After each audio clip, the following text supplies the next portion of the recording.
All right. So very good evening all. So today we are going to discuss the dual converter and the numericals related to the three-phase rectifiers, right? And after that we will be starting the new chapter, DC to DC converters. Okay, so let us first put the heading dual converter. Yes. So before that, there is one announcement regarding the offline classes. Actually, previously we announced that the offline classes will be commencing from the 6th of September. Okay. But now after the end of your T&D and the power electronics, okay, you will be having the offline classes for those who have registered, already taken the admission for the offline batch, right? Probable date of commencement of the offline classes is 11th of September, right? 11th of September. One more announcement, the same announcement I already done for the ESE students for the extra syllabus. Okay, extra syllabus of all the subjects. It is not like the power electronics, right? For all the subjects, the extra syllabus will be covered in the Deep Learn platform. Okay, in the Deep Learn you will be getting the pre-recorded video sessions, right? So in that your extra syllabus will be covered, right? So yes. So now we are going to discuss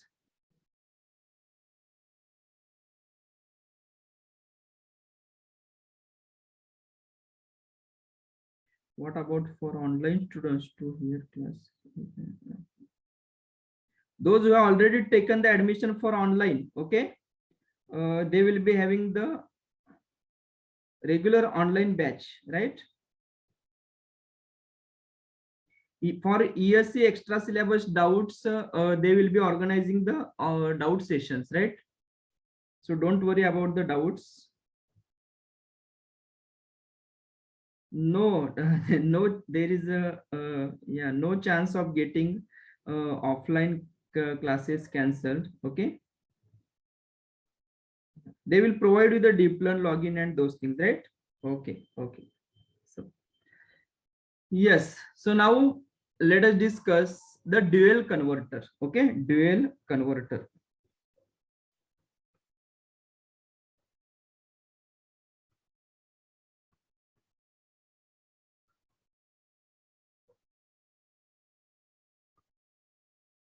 Yes. If you recall, already we have discussed the semi converter and full converter. Okay, full converter is nothing but your fully controlled bridge rectifier. Okay, so first one is the semi converter and second one is the your full converter. So if you check in these two converters, right, what is the V0 in a semi converter? Semi converter means is like your two thyristors and two diodes, right? That is the half controlled type thing. Okay, so if you recall the semi converter, we're having the expression V0 is equal to, yes, it is a 1 by pi, right, or the Vm by pi into 1 plus cos alpha. Na? You can check in a semi converter, we're having the inbuilt freewheeling action. Okay, the inductor can releases the energy from pi to pi plus alpha through one diode and one thyristor. Yes or no, right? So if you check, actually the V0 average, how to find V0 average is equal to 1 by pi integration from alpha to pi plus alpha, right? Sorry, alpha to pi Vm into sine of omega t d omega t, right? So like this, if you simplify, yes, and if you check the V0 average expression in a semi converter, it is a Vm by pi into 1 plus cos alpha, right? So what is the meaning of this? Here you can check alpha, we can vary from 0 degree till 180 degree, right? So now if you check here, if alpha is less than 90 degree, if alpha is less than 90 degree, we will be getting the V0 average is positive. If alpha is greater than 90 degree, then also our V0 average is positive. Okay, so here you can check for all values of alpha. For all values of alpha, we'll be getting V0, that is the output voltage, is always a positive. output voltage is always positive. And as long as your rectifier circuitries are considered, you can consider any rectifier circuit, okay, at any load, any rectifier circuit. If you recall the operation, we are having the load current is always positive only, na? Please check. Okay, we are having the load current is always positive. I am saying about the load current, not about the source current, right? So please be careful. Rectifier circuitry, any circuit in the rectifier, whatever the circuitries were discussed, you can check in any circuitry where having the load current is always positive. Load current is always positive. So we are having I0 is a positive. So you can check semi converter is the converter which gives the output always positive or zero, right? And current is always positive. Okay, so that's why it is a single quadrant converter. It is a single quadrant converter, right? So V0 and I0. So generally it is indicated like single quadrant converter. Means V0 is always positive or zero, and I0 is always positive. I0 is always positive or zero, you can say, right? Next, but if you compare the full converter, if you check the full converter means we are having a 4 thyristors, yes or no, right? So suppose if the load is RL load or RLE load, okay, we are having the expression V0 average, yes, is equal to 1 by pi integration from alpha to pi plus alpha, na, Vm into sine of omega t d omega t, right? And after simplification, it is like a 2 Vm by pi into cos alpha, right? So here your V0 average is proportional to cosine of the alpha, whereas in the semi converter it was V0 average was proportional to the 1 plus cos alpha. Okay, so here if alpha is less than 90 degree, V0 average is positive. If alpha is greater than 90 degree, V0 average is negative, na, right? Same thing we discussed in the inverter mode operation of a full converter, yes or no, right? So if alpha is greater than 90 degree, V0 is average is negative. Alpha less than 90 degree, V0 average is positive. So can we say that this converter gives V0 is positive as well as negative? And as this is the rectifier circuitry, right? In the rectifier circuitry, we are having a I0 always positive only. Okay, so I0 is always positive. So can we say that this circuitry or a full converter operates in 2 quadrants? Voltage is positive or negative, but current is always positive. Okay, so current is always positive. Okay, sometimes they ask a question. Semi converter operates in a 1 quadrant, that is the first quadrant. Full converter operates in a first and the 4th quadrant. Okay, but for the applications like a drives, DC motor drives, okay, we require a 4 quadrant operation like things. Okay, so whether our these 2 converters are providing the operating points in a 4 quadrants, no. Okay, semi converter is having a limit up to the 1 quadrant only. Full converter is having a limit up to the first and the 4th quadrant only. Okay, so now for the 4 quadrant operation, we are having a dual converter. Okay, we are having a dual converter, right? So what is the dual converter? Dual converter is simply like your full converter only. The thing is 2 full converters are connected back to back, or you can say anti-parallel. Okay, dual converter is nothing but the anti-parallel connection of 2 full converters. Okay, anti-parallel connection of 2 full converters. That is nothing but the dual converter. So let me write here dual converter. Dual converter. Yes, it is anti-parallel. You can say anti-parallel, right? Or back to back anti-parallel connection of 2 full converters. Full converters is nothing but a dual converter. Okay, is nothing but a dual converter. Okay, so this dual converter operates in a 4 quadrants, all the 4 quadrants, first, second, third, and fourth. The meaning is, okay, first, second, third, and fourth, the meaning is the dual converter can give the output positive as well as negative, output voltage as a positive as well as negative. At the same time, output current also positive as well as negative. Okay, so let us discuss what is the dual converter. Okay, what is the dual converter? So let us first draw the circuit diagram of a dual converter. Okay, dual converter, right? So as I said, it is a anti-parallel connection of 2 full converters, right? So suppose here we are having a full converter consider it as a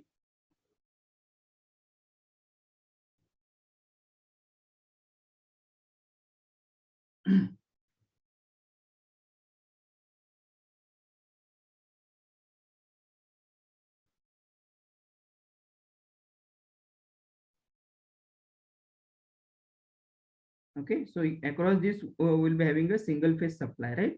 Single phase supply. Let me write it as, or let me indicate with single phase supply.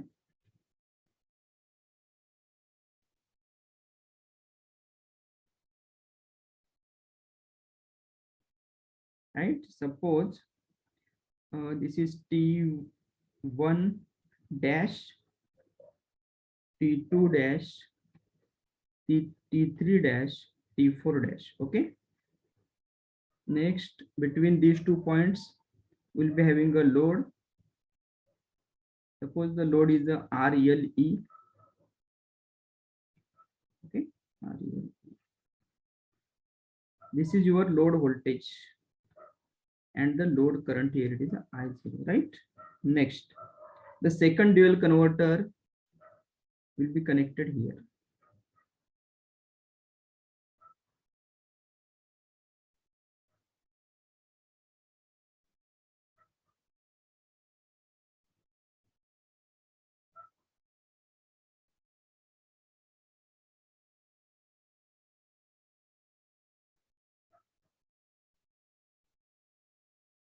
And the input to the second dual converter is also taken from the same supply. Okay, is also taken from the same supply, right? So let me write here.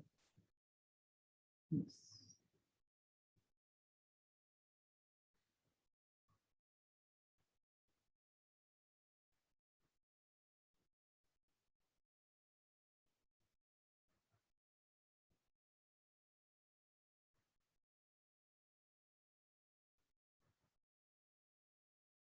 Okay, so same voltage is given to the second dual converter. So this is your first dual, this is the first full converter, this is the second full converter. You can check these two are connected in anti-parallel. Okay, so suppose here let us give the numbering as T1 double dash, T2 double dash, T3 double dash, and T4 double dash, right? T4 double dash. Now if you check for this dual converter, actually the load voltage polarity is plus here minus here, right? For the first converter, if you check the voltage polarity for the first converter, this is a load, right? For the first converter, it is like plus minus, let me write it as a V01, right? And for the second, it is like a plus minus V02. You can check these two converters are connected in anti-parallel. Okay, so that's why the V0 polarity for the first converter I have shown here, upper terminal positive, lower negative. But whereas for the second dual converter, yes, I have shown it as a, this is a higher, this is a lower. Okay, this is a higher, this is a lower. Okay, now let us discuss how it operates. Basically, it operates in two modes. The first mode is the non-circulating current type, and second one is the circulating current type. Okay, non-circulating current and the circulating current. So let us first discuss the non-circulating current. Non-circulating current.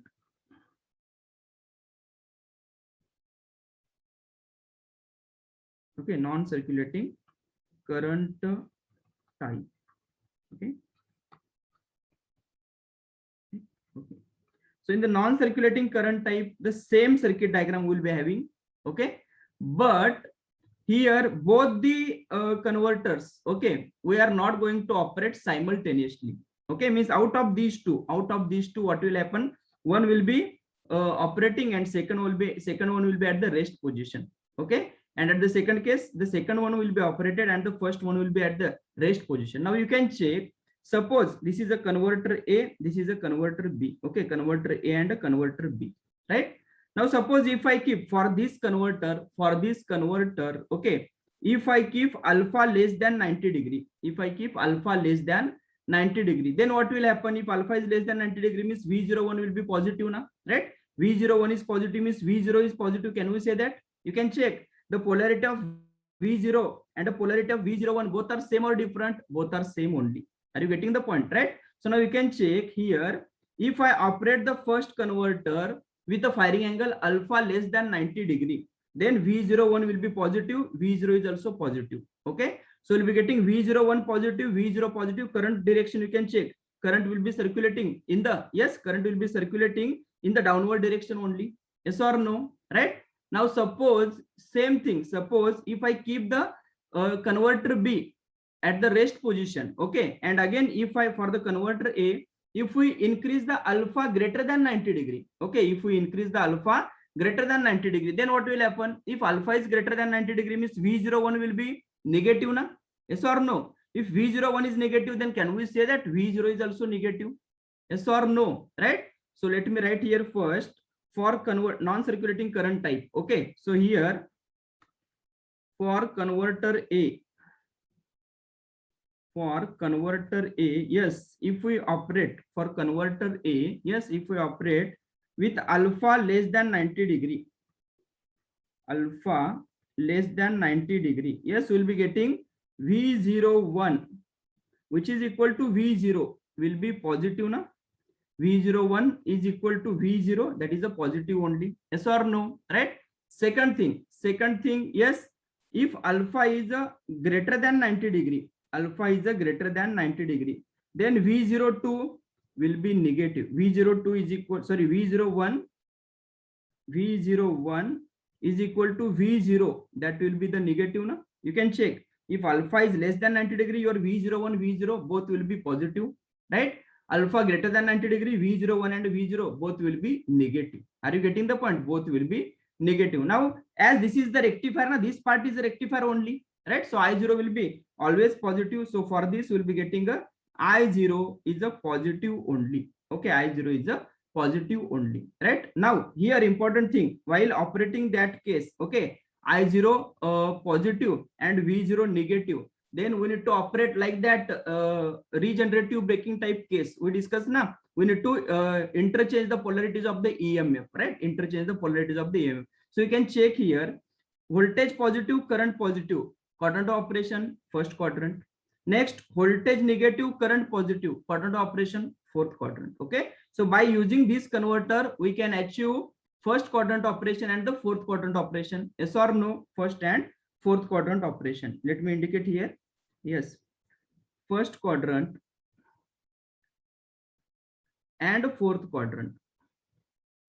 First quadrant and fourth quadrant operation.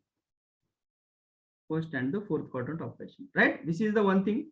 Second, suppose now if I am keeping converter A at the rest position, okay, and now we are operating, we are controlling the converter B. We are controlling the converter B. So suppose for converter B,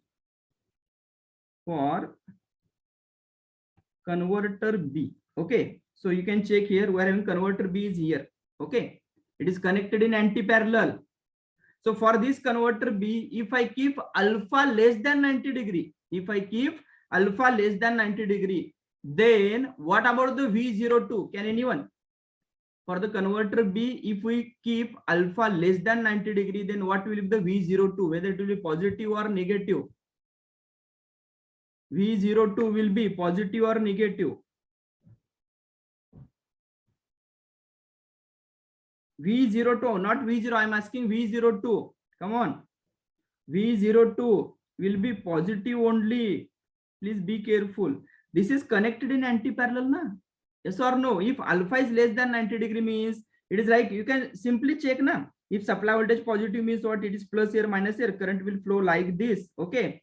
Through thyristor T1 dash current will come. Through the load it will go, and through this again return path. Right? Same rectifier circuit only we are having.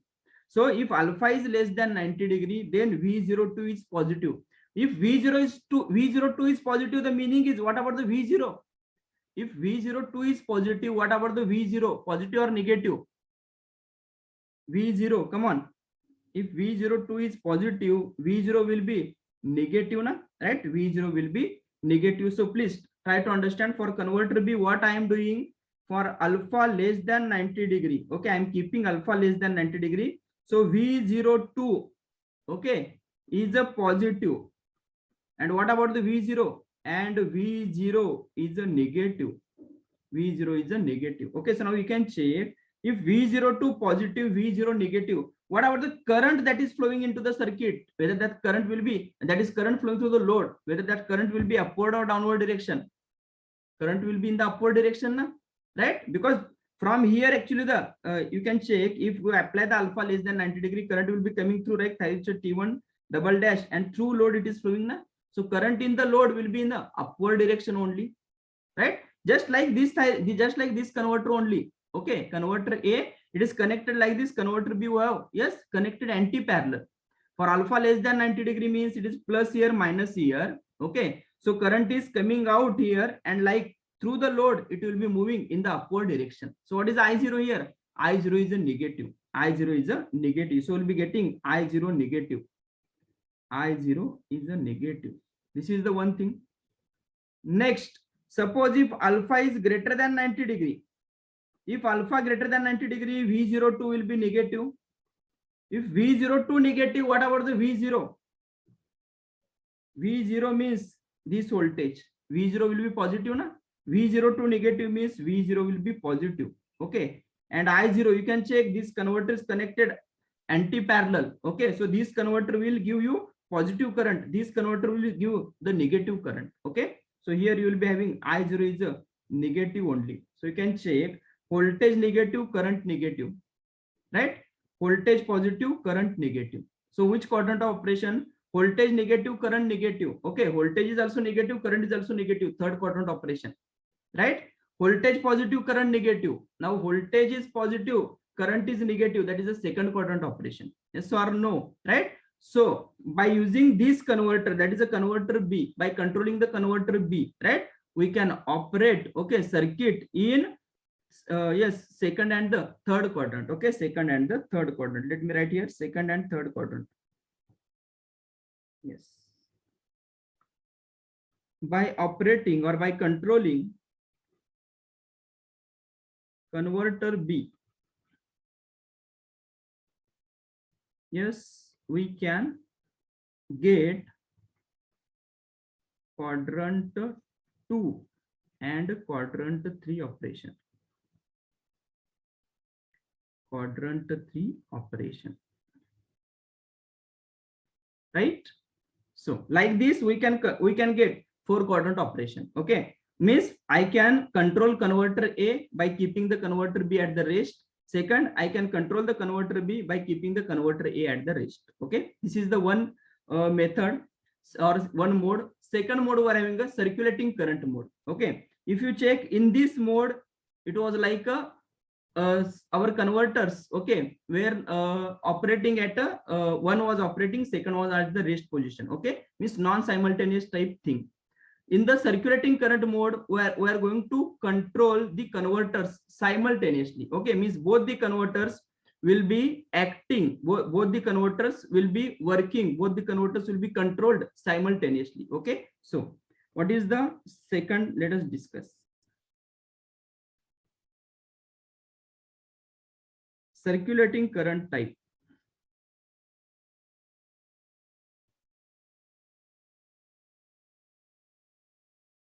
Circulating current type. Okay, first one was the non-circulating current type, second one is the circulating current type. Let me, yes,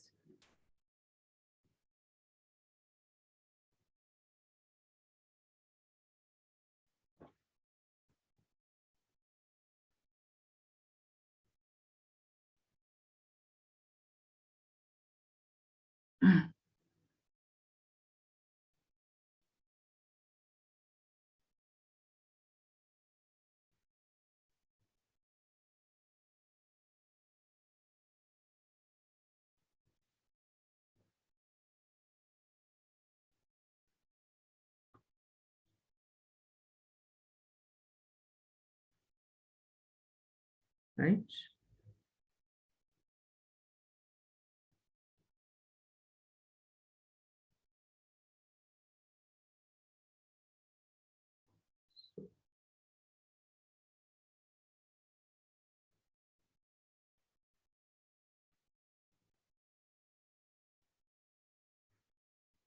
Yes, so now what we are going to do, we are going to operate both the converters simultaneously.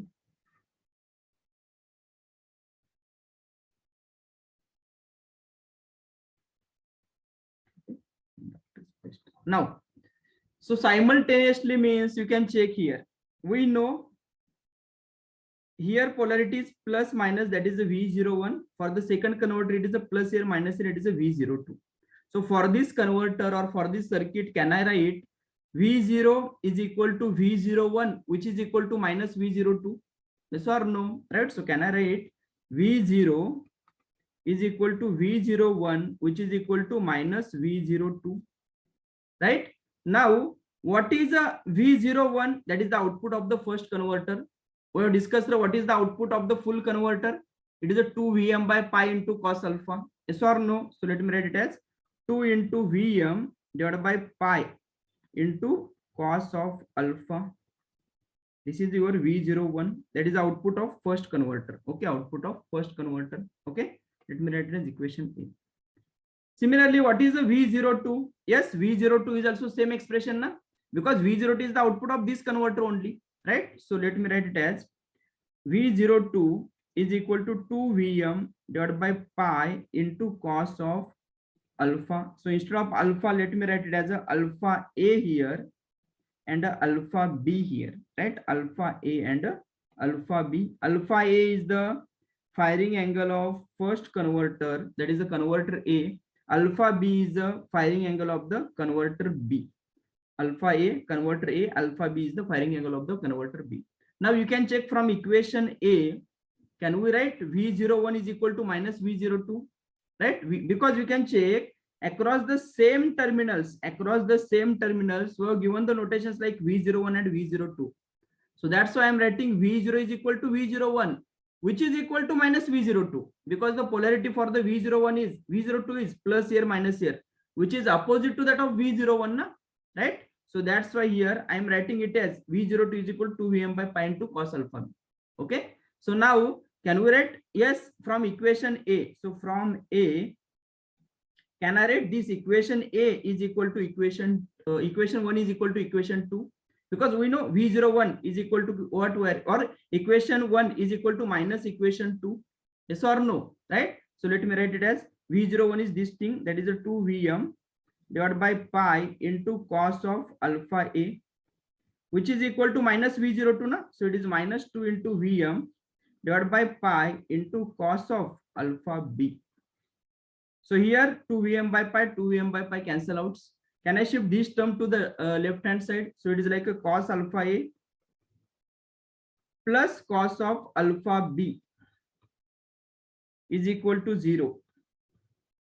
Is equal to 0. So cos of alpha A plus cos of alpha B is equal to 0. Now, if we simplify further, we'll be getting it as equal to, yes,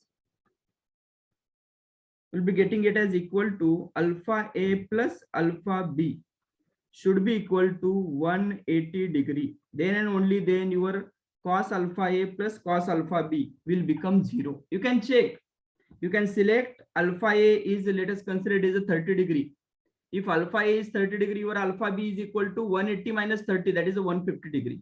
You can put here cos 30 plus cos 150. You can check, you will be getting the 0 only, right? So yes, cos alpha A plus cos alpha B is equal to 0 means alpha A plus alpha B should be equal to 180 degree. The meaning is, okay, this expression is important. What it indicates, during the circulating current type mode operation, okay, or the simultaneous control. Simultaneous control means I am operating both the converters now, converter A as well as converter B simultaneously.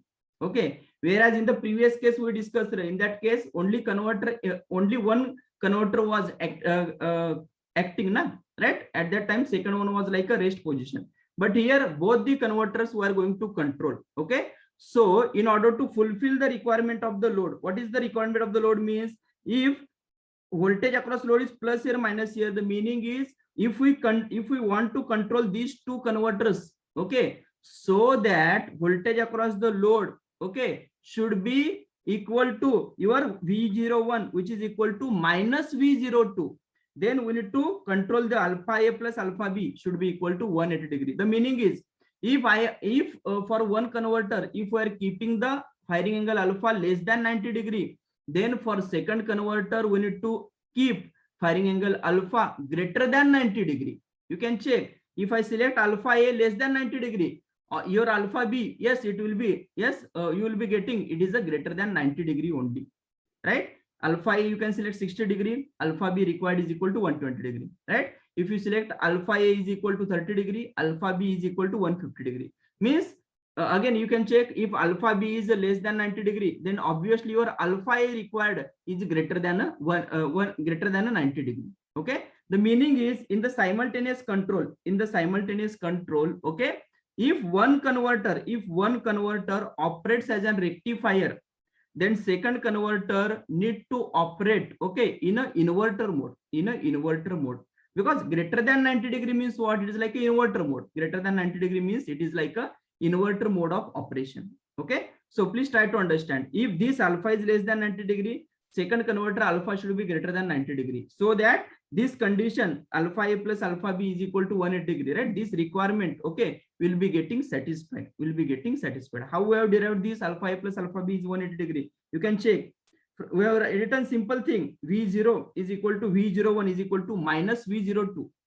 This is the output of the converter 2. Okay, so accordingly, yes, we have written cos alpha A plus cos alpha B is equal to 0. So therefore alpha A plus alpha B is equal to 180 degree. Okay, means if one converter is operating at alpha less than 90 degree, second converter, yes, we are required to operate in a for a alpha greater than 90 degree. Okay, so let me write, if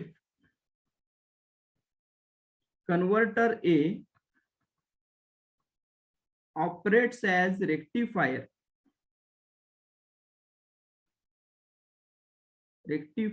means alpha less than 90 degree, then converter B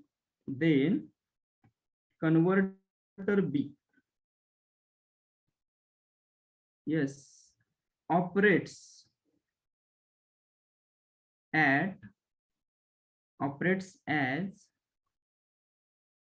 inverter, that is alpha greater than 90 degree, right? And vice versa, then and only then it is possible, right? Suppose if I am keeping the alpha less than 90 degree for this, and also for this also, if I am keeping alpha less than 90 degree, then what will happen? You can check, if I am selecting alpha less than 90 degree for converter A, our converter A is giving positive output na, that is a plus here minus here, some non-zero value. And suppose for the converter B also, if I select alpha less than 90 degree, then what will happen? This converter also will give the output positive. Positive means plus here minus here. So you can check across the same terminals, we are saying, one is saying the positive voltage is there, second one is generating the negative voltage. So what will happen between these 2 points, okay, or in this loop, a high current will flow, because this voltage and this voltage will be getting added, will be getting assisting, will be getting adding, yes or no, right? So that's why it will create a problem, right? So but our main task is to, yes, operated in a four quadrant, right? So if this is operating at alpha less than 90 degree, we need to operate this at alpha greater than 90 degree. If this one is operating at alpha less than 90 degree, we need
Is my screen visible?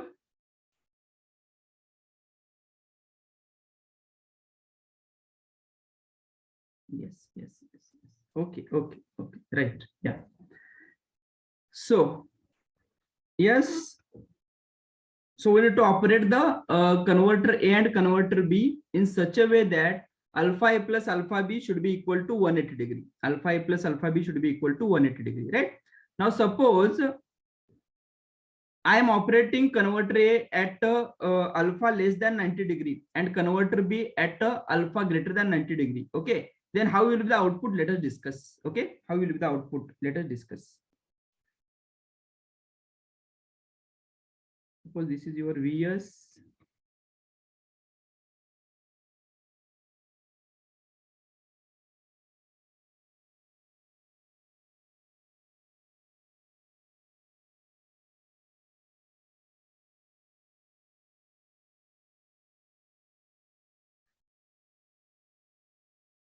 V01 for converter A, we are keeping alpha less than 90 degree. For converter B, we need to keep alpha greater than 90 degree.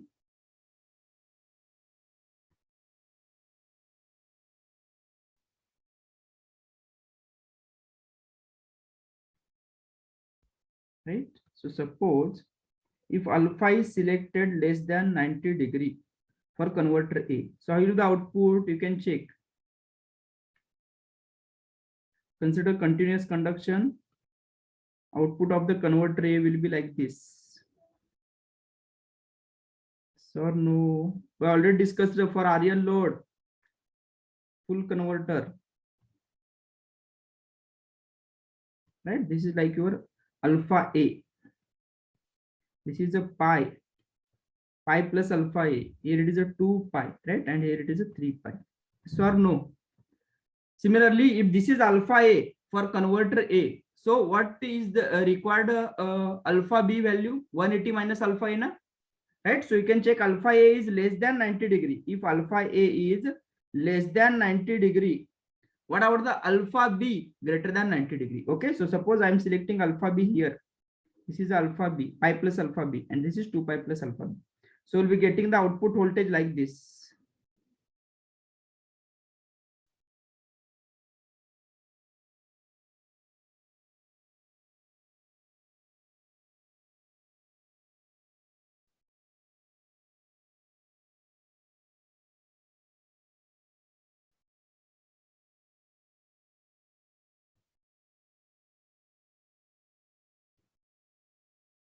Yes or no? Right? So this is a V02. How will it be the minus V02? Because the voltage across load is not V02, it is a minus V02, na? Right? So what? How is the waveform of minus V02? It is a S opposite to that of V02, na? If V02 is negative, minus V02 will be positive. Yes or no? Right? So we'll be getting minus V02. Let me draw the minus V02 waveform here. Minus V02.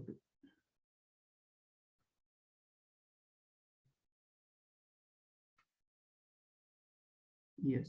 So this is a negative. So we'll be getting a positive here, right? So pi, 2 pi, and 3 pi, right? We'll be getting the waveform this type.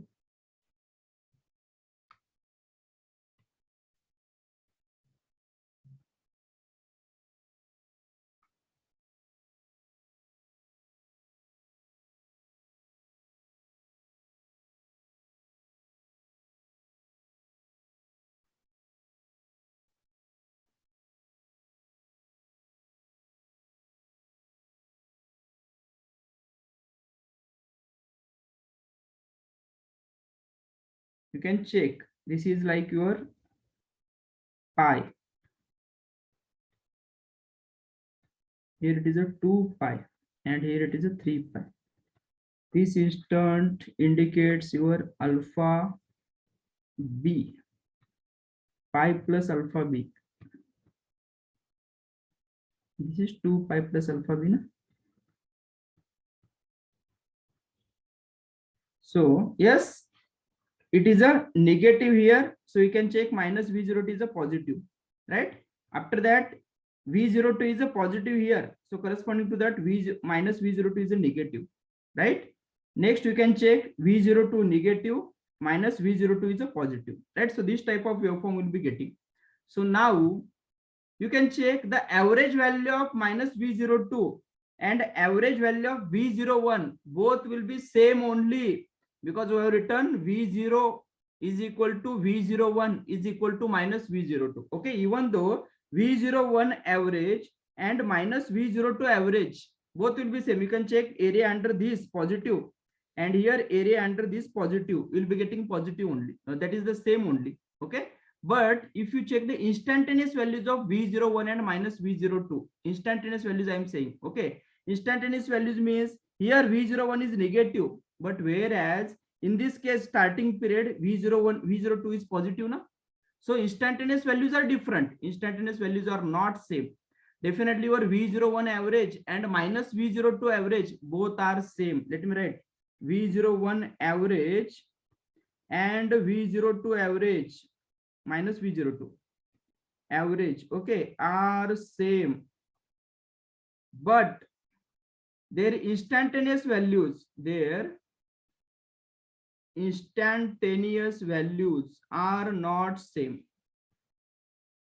Values are not same. So please try to understand. I have connected these two converters like this. Okay, they are having the average value same. V01 average is equal to minus V02 average. It is fine. Okay, but their instantaneous values are different. Okay, instantaneous values are different. So instantaneous values are different means what? Here the voltage and here voltage at the respective instant I am saying. Okay, those are not same. So due to that, what will happen? Due to that, the circulating current, yes, will be or the current will be circulating into converter A and converter B circuit. So in order to avoid that circulating current, yes, generally an inductor or it is also known as a reactor is connected here. Generally an inductor or a reactor is connected here. Okay, what is the function of the inductor or reactor? To oppose the change in the current now, right? You can check here. Yes, suppose at pi by 2, let me consider at omega t is equal to pi by 2. Omega t pi by 2, what is V01? It is a Vmax. Similarly here you can check omega t is equal to pi by 2. What is V minus V02? It is also Vmax now, right? So minus V02 and your V01 both are same. So whether at that omega t is equal to pi by 2, whether the circulating current will be present? No. But the circulating current will be present when during 0 to alpha A you can check V01 is negative and 0 to alpha A means it is 0 and alpha A is somewhat here. Minus V02 is positive. Means these two values are not same. Okay, instantaneous values are different during 0 to alpha A, as well as at the same time you can check from alpha B to pi. Alpha B to pi also they are having the different values. This is a positive alpha B to pi and this is alpha B to pi. This is a negative na minus V02. Okay, so during actually 0 to alpha A and alpha B to pi, okay, there will be a circulating current. Okay, there will be a circulating current. Circulating current means what? The current that will be circulating, okay, into the converter A and converter B circuit. Only converter A and converter B circuit due to the difference in the voltages. Due to the difference in the voltages, right? So in order to limit that current, yes, what we are doing? We are connecting the inductor here. We are connecting the inductor here. And as the current is circulating, so that's why it is known as the circulating current type. Okay, circulating current type dual converter. Okay, so these two operations we are having. In the first case we discussed the non-simultaneous and second case is the simultaneous control. In the simultaneous control, converter A and converter B are controlled simultaneously. But what we yes, at the end what we concluded, while operating there should be the alpha A plus alpha B. This addition firing angle of the two converters, okay, this addition should be equal to 180 degree. Then and only then you will be getting the V01 and minus V02 both are equal now, right? And this is what required we want. Okay, you can check if I cross the load at one side I am saying 50 volt and at second side I am sending giving the 100 volt. Okay, across the 2 points, that across the two terminals of the load, suppose A and B terminals, at one side I am applying a 50 volt voltage source, at second side I am applying the 100 volt voltage source. So what will happen? Recall the network theory. Between the 2 points, whether the two different voltages will be there? No. And if we connect the voltage sources like that, okay, then what will happen? There will be the current, circulation of the current will be there, right? From 100 volt towards the 50 volt, right? And that is in the ideal case, okay, we cannot accept that. We cannot accept that, okay? So in order to keep V01 and minus V02 magnitudes same, okay, so we need to operate like this: alpha A plus alpha B is equal to 180 degree. But if we keep alpha A plus alpha B is equal to 180 degree, what we have yes observed, from alpha A to the alpha B, V01 value and V02 instantaneous values are also same, right? But the thing is, during 0 to alpha A and alpha B to pi, V01 and minus V02 instantaneous values are different. So due to that, yes, a small circulating current, yes, circulates, and in order to limit that, we are connecting the inductor. Are you getting the point, right? So this is the dual converter. Till now they have asked the questions like, in a dual converter, suppose if one of the converter is operating at alpha equal to 60 degree, then what will be the firing angle, okay, required for the second converter? So for that you require that alpha A plus alpha B is equal to 180 degree, okay? That thing is important, right? Okay. Right. Small bit is dual converter is a small bit, right? How there will be circulating current? Okay, circulating current, when the current will flow? Yes, can anyone? Suppose I am having this one terminal 1, terminal 2. When the current will flow between the two terminals, when there exists a potential difference, na? Yes or no, right? So during 0 to alpha A and alpha B to pi, what is happening? V01 and minus V02 both are not same. I am saying instantaneous values of V01 and minus V02 both are not same. So V01 and minus V02, if both are not same, means, for example, suppose if V01, let us consider it as a 10 volt, V02 consider it as a 7 volt. Due to that, what will happen? The current will be flowing into that loop, right? That is nothing but your circulating current. But suppose if here it is also 10 volt, and at this second side, that is a V minus V02 is also 10 volt, whether the circulating current will be there? No, right? So that is nothing but your circulating current, okay? So from alpha A to alpha B, we don't have problem, but 0 to alpha A and alpha B to pi, actually we are having the problem, right? Okay. So now let us, yes, discuss the numericals, correct, potential difference. Role of the inductor is to limit that circulating current, right? Okay. To limit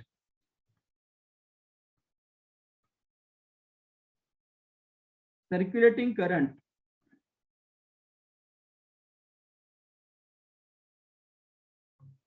inductor, or you can say reactor, is connected, right? Is connected, okay, right? So this is about dual converter. Now let us discuss the numericals related to the three-phase rectifiers, okay? And after that, as we discussed in the yesterday's session, I have highlighted some of the points, right? Just like a summary type thing, okay? In 4 to 5 pages, okay? We'll discuss that at the end. Yes, let us discuss the numericals.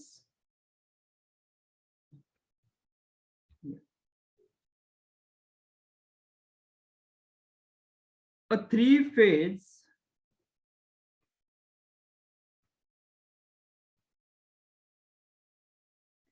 half-wave rectifier is operating from a three-phase star-connected supply. We're having a three-phase half-wave rectifier. Okay, it is operating from a three-phase star-connected supply. Obviously, in a three-phase half-wave, we require a secondary winding of the transformer star-connected of 220 volt. Now, this 220 volt is a line voltage or phase voltage? 220 volt is a line voltage or phase voltage? In a three-phase specification, by default, whatever the voltage given is a line or phase, it is a line voltage only, whether it is RMS value or average value or peak value. RMS value, right? Always keep it in mind. In a three-phase supply, okay, generally whatever the value given, is a line voltage, and that is the RMS value only. Okay, so we are having star connected supply. RMS value of the line voltage is 220 volt, frequency is 50 hertz. The load resistance at the DC terminals of the rectifier is 10 ohm. So purely resistive load we are having. At 75% of the maximum DC output voltage, calculate the firing angle of SCR and average load current. Okay, average load current means we need to find I0 average and alpha. I0 average and alpha. It is given that at 75% of maximum DC output voltage. So what do you mean by the maximum DC output voltage? Maximum DC output voltage means your maximum average output voltage. Maximum average output voltage. So corresponding to which alpha we can get the maximum average output voltage? Corresponding to which alpha we can get the maximum average output voltage? Come on, alpha equal to 0 degree, na? Right? Then and only then we can get maximum DC output voltage. That is the maximum average output voltage. You can recall the V0 average expression, right? So let us first note the data. A simple question. Yes, line voltage is given 220 volt.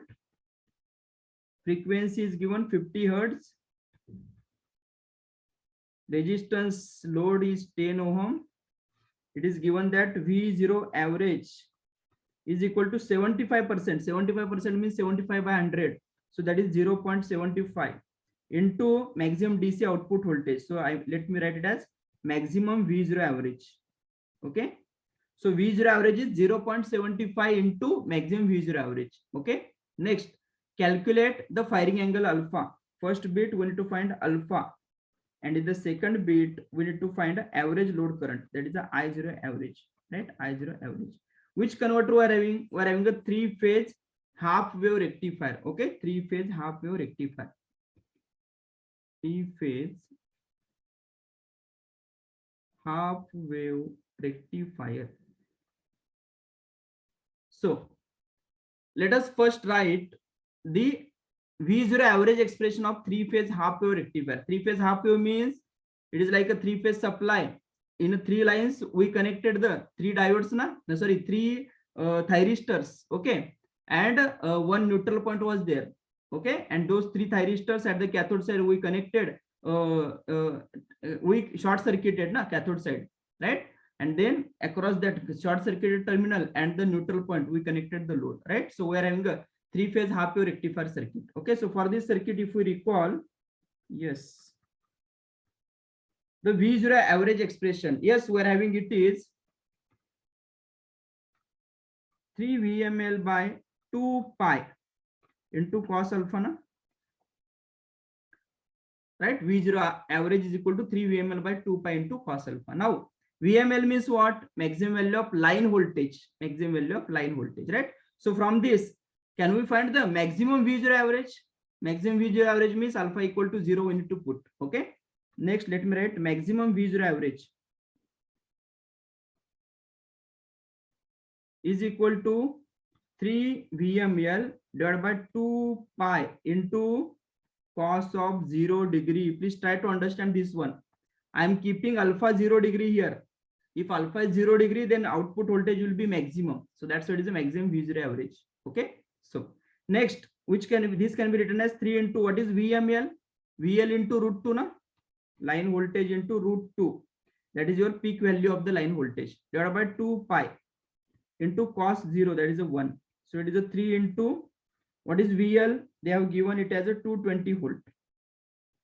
220 into root 2 divided by 2 pi. Please check this one. Maximum V0 average.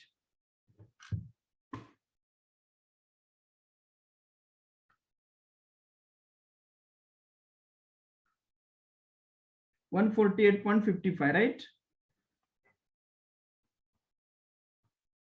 This is your maximum V0 average.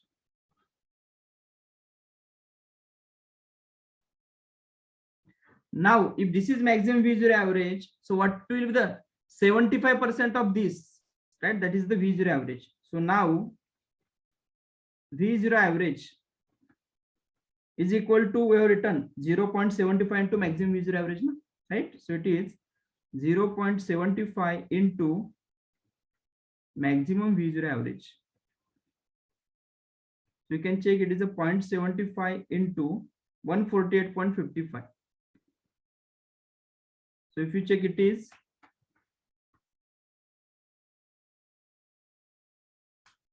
111.41. Okay, this is the whole V0 average. Right now, in order to find the alpha, firing angle alpha, if you recall, in a three-phase half-wave rectifier, we're having the two modes now we discussed. One is alpha less than 30 degree, second one is alpha greater than 30 degree. So as long as your V0 average is considered, we're having the two expressions now, right? One is for alpha less than 30 degree, second one is for alpha greater than 30 degree. So which expression we are required to use here? Blindly we cannot use any expression. Are you getting the point? Right, we need to think which expression we can use here. Okay, so please check. So let us first find V0 average for alpha equal to 30 degree. Right, let us find the V0 average for alpha equal to 30 degree. Are you getting the point? Is this clear? Right, so yes, so V0 average, let me write V0 average for alpha equal to 30 degree. So if you check for alpha equal to 30 degree, whatever both the expressions whatever we derived now, those are valid for alpha equal to 30 degree, right? So let me use this expression. So V0 average at, let me write alpha equal to 30 degree is equal to what? 3 into VML divided by 2 pi into cos of 30 degree na, right? So which is equal to, we can write 3 into what is VML, 220 into root 2 divided by 2 pi into cos 30, right? So it is root 3 by 2. So if you simplify it, you will be getting V0 average at alpha equal to 30 degree.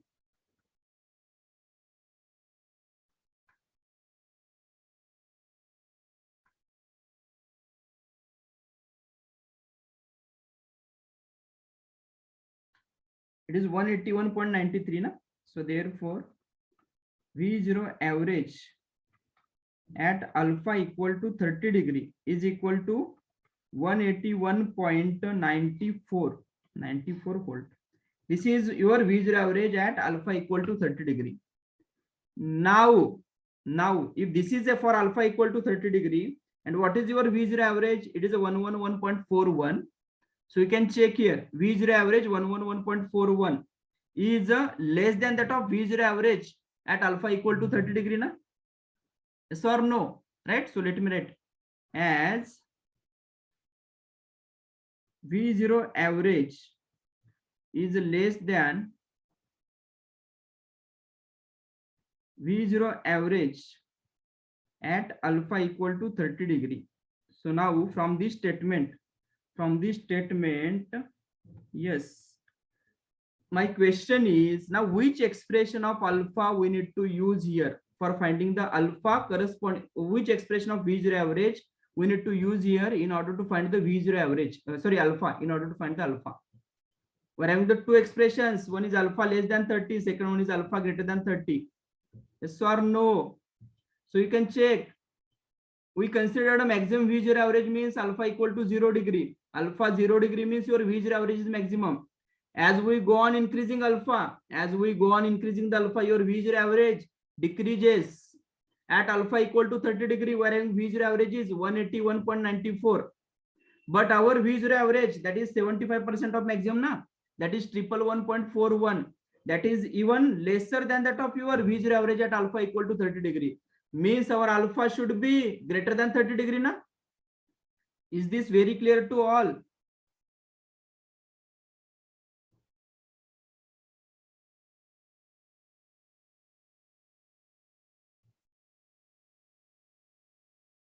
Yes. Are you getting the point? We need to use alpha greater than 30 degree formula.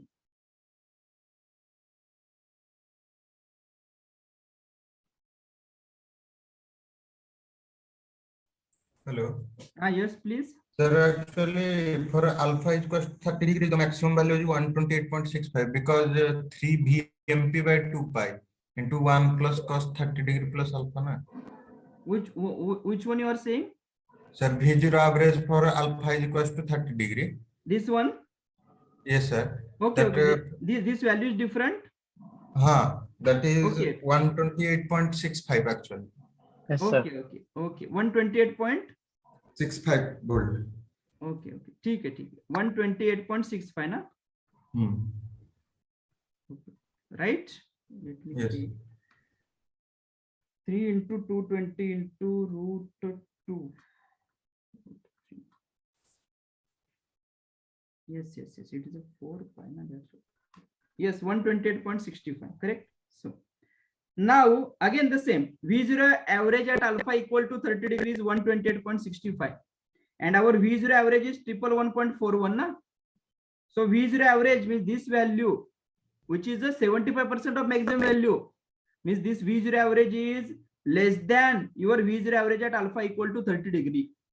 So therefore, which expression we need to use? We need to use expression of alpha greater than 30 degree. Na? You can check simple methodology.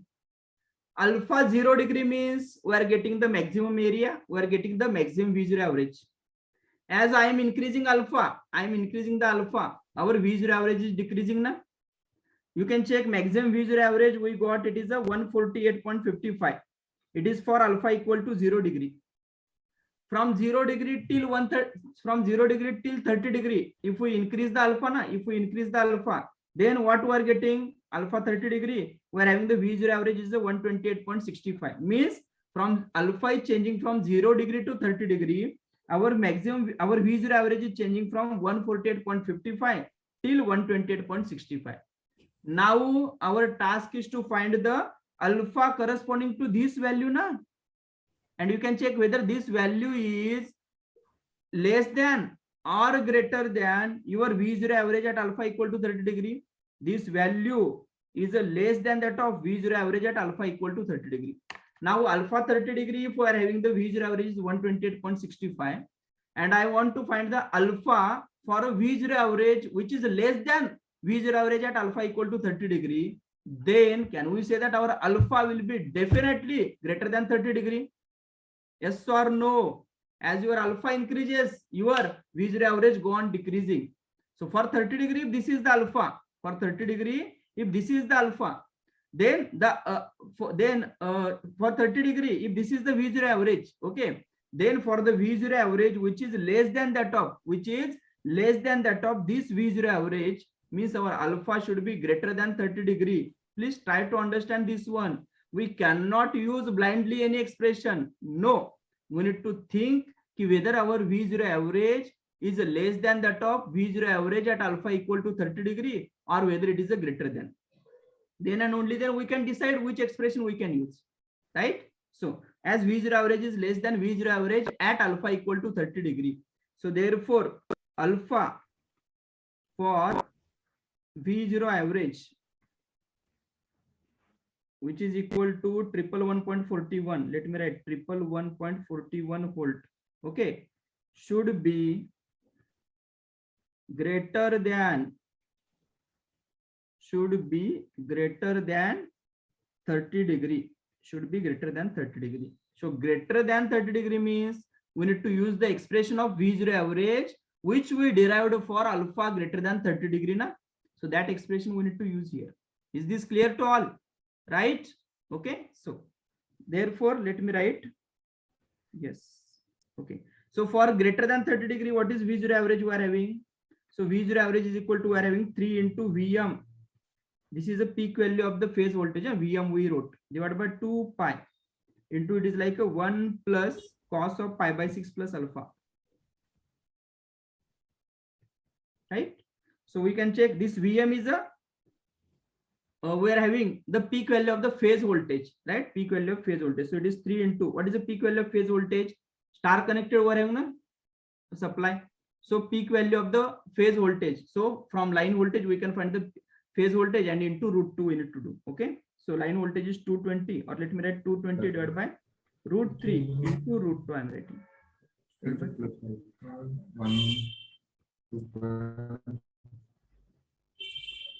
Pi by 6 plus alpha. This is your V0 average. What is value of V0 average? 111.41.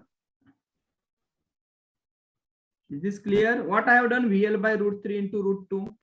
VL by root 3 means line voltage divided by root 3 means your phase voltage, na? RMS value of phase voltage into root 2 means the peak value of the phase voltage, right? So now from this 111.41 is equal to, let me write 3 into VL is 220 divided by root 3 into root 2 na, divided by 2 pi into, it is a 1 plus cos of pi by 6 plus alpha na. So from this find alpha. Yes, check for alpha.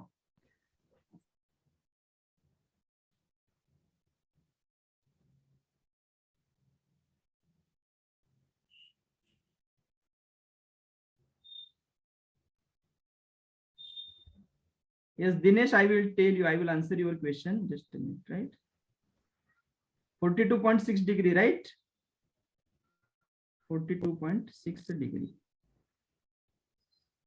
Correct? 42.6 degree.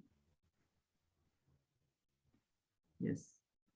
Now one of the student asked the question, sir, for finding maximum value of V0 average, why we have used this expression? We know maximum V0 average appears at alpha is equal to 0 degree. So alpha 0 degree is less than 30 degree or greater than 30 degree?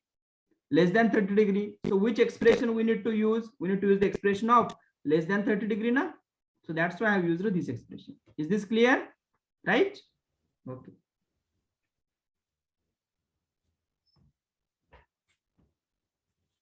Correct?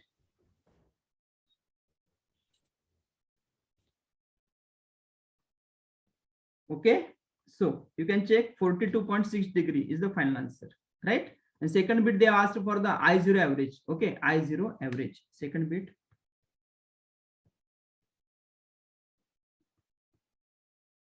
Yes, it is simple. V0 average divided by R. Na? R they have given it is 10. So 111.41 divided by 10. So it is like a 11.141 ampere, right? This is your I0 average. Correct? I0 average. Next.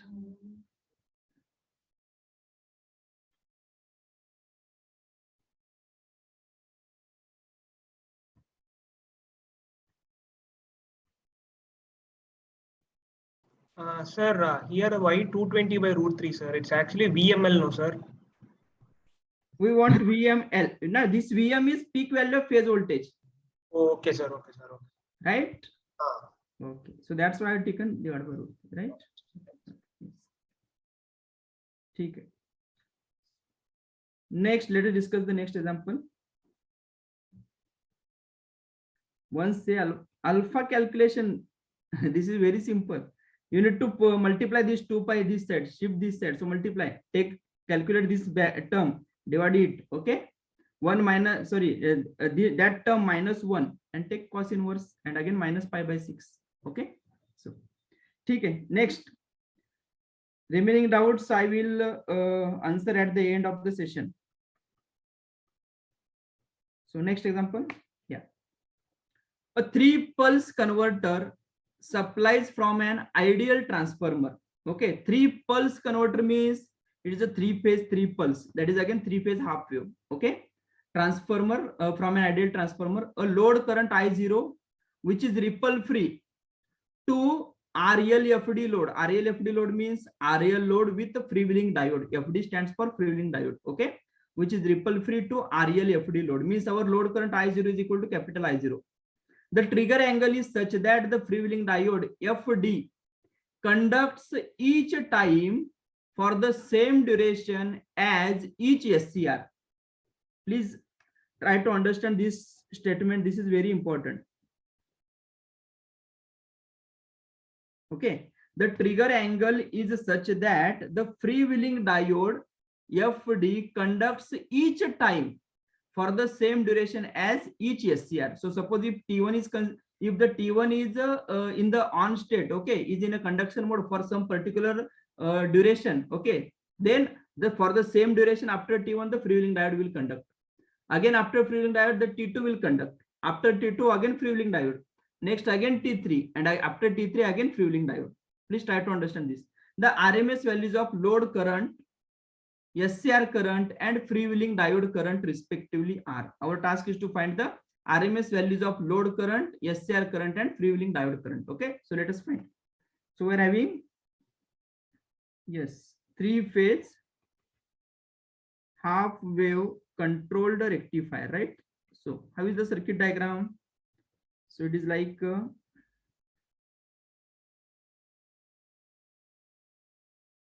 need to draw the circuit diagram even, right? This is thyristor T1, thyristor T2, right?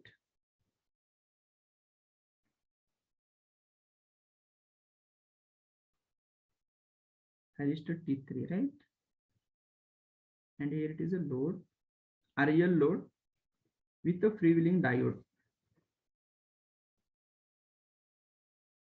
So it is T1, T2, T3, RL. Across it will be having a freewheeling diode. And this is the FD.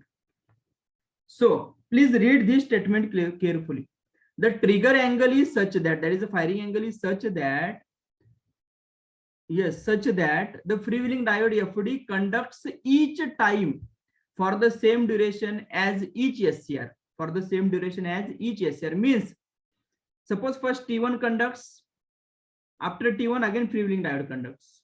Next T2 conducts, then again freewheeling diode conducts. T3 conducts and again freewheeling diode conducts. The meaning is, suppose T1 is fired, after that the current is flowing like this, na? Suppose the inductor has stored the energy, right? And next T1 is turned off and your free inductor is releasing energy through the freewheeling diode. Next T2 is fired, current will flow from load to source to the load through the thyristor T2, inductor stores energy and again inductor releases the energy through the freewheeling diode. Again current will T3 is fired, current will flow from source to the load through T3 and again inductor stores energy and after that again inductor releases energy through the freewheeling diode. The means the sequence is T1 conducts, after that freewheeling diode, after that T2 conducts, again freewheeling diode, T3 conducts, again freewheeling diode conducts. Okay, so please check here. We're having the sequence like T1, next freewheeling diode, next T2, next freewheeling diode, T3 and a freewheeling diode. Okay, our task is to find the RMS values of load current, SCR current and freewheeling diode current. Okay, right? So here you can check corresponding to one input cycle,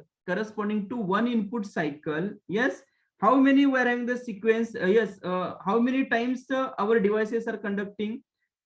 Each thyristor is conducting say 1 time and freewheeling diode is conducting 3 times na. So total is equal to 6 times. We are having one cycle is like a 360 degree na, one cycle is like 360 degree only. So and they have said if thyristor T1 conducts for 60 degree na, then freewheeling diode is also, yes, conducting for 60 degree. You can check, yes, that the freewheeling diode FD conducts each time for the same duration, as each SCR, okay, means if T1 conducts for 120 degree, FD also required to conduct for 120 degree. T2 also, if T1 conducts for 120, definitely your T2 also conduct for 120 na, right? So here we are having the total 6 intervals and one input cycle is a 60 degree. So can I say that each will be like a 60 degree, 60 degree, 60 degree, 60 degree and 60 degree here. You can add 60 into 6, that is a 360 degree. The meaning is each thyristor will be conducting for 60 degree, right? And freewheeling diode in a one cycle, yes, it will conduct for 180 degree, 60 into 3 na, right? So that is nothing but a 180 degree. Now our task is to find, yes, the RMS value of load current, RMS value of the thyristor current, RMS value of the freewheeling diode current. Load current is a constant they have given. Okay, so now can we draw the waveform of the load current? Yes, it is like this, omega t 0 pi, here it is 2 pi, load current is a constant, that is a capital I0. So what is I0 RMS here? Yes, I0 RMS is equal to capital I0, na? Yes or no? Next, what is the RMS value of thyristor T1 current? Can I say yes, thyristor T1 current RMS value, or can we draw the waveform of the thyristor T1 current IT1?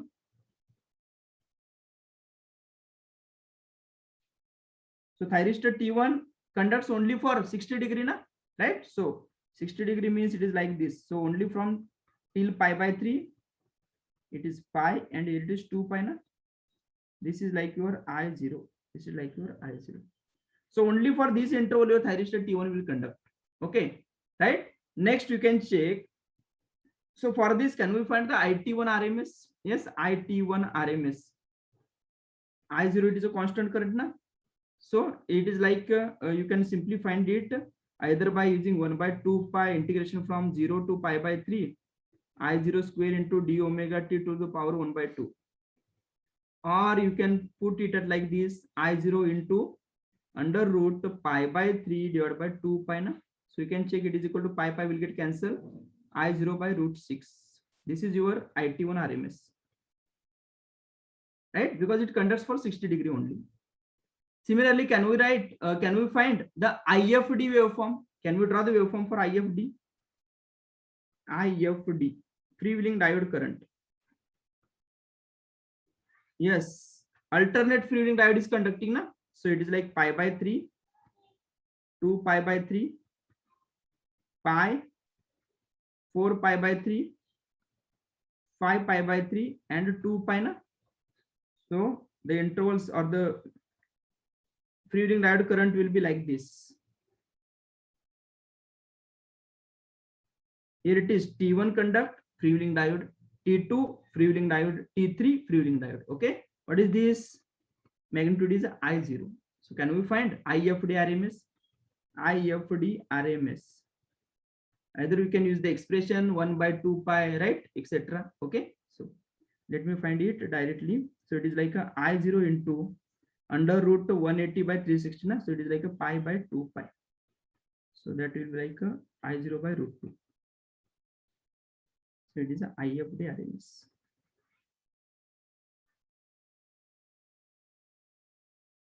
Right? So because out of 360 degree, 180 degree is a non-zero, na? So that's why it is like under root 180 by 360. Right? Okay. So now we can check freewheeling diode is conducting for I0 by root 2. I0 RMS is I0. Freewheeling diode RMS current is I0 by root 2. I0 RMS is I0, and IT1 RMS is I0 by root 6. I0 by root 6. So you can check here. Okay. If you check the options, they have asked the RMS value of load current, that is the I0, right?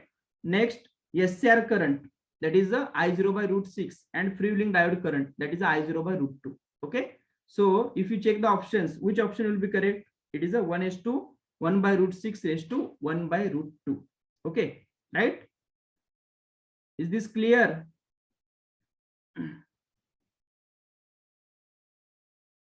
So we need to think what they have given. That statement is very important.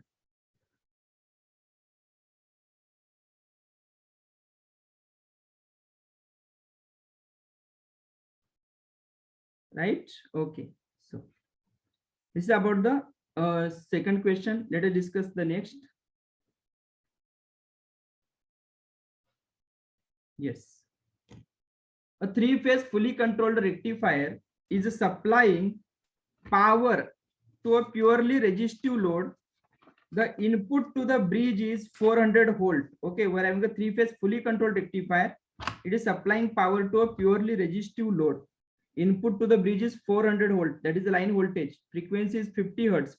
The load resistance is 10 ohm. By considering alpha equal to 30 degree, determine average output voltage and output power.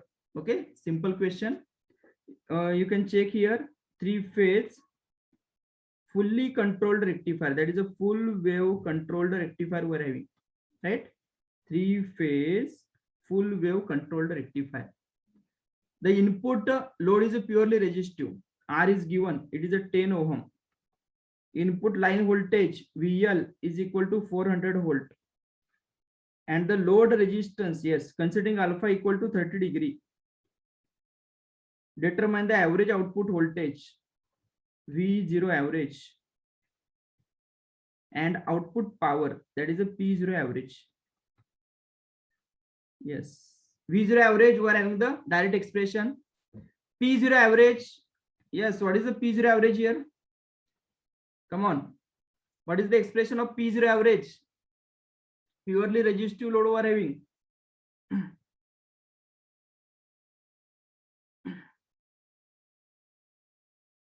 Yes, P0 average expression.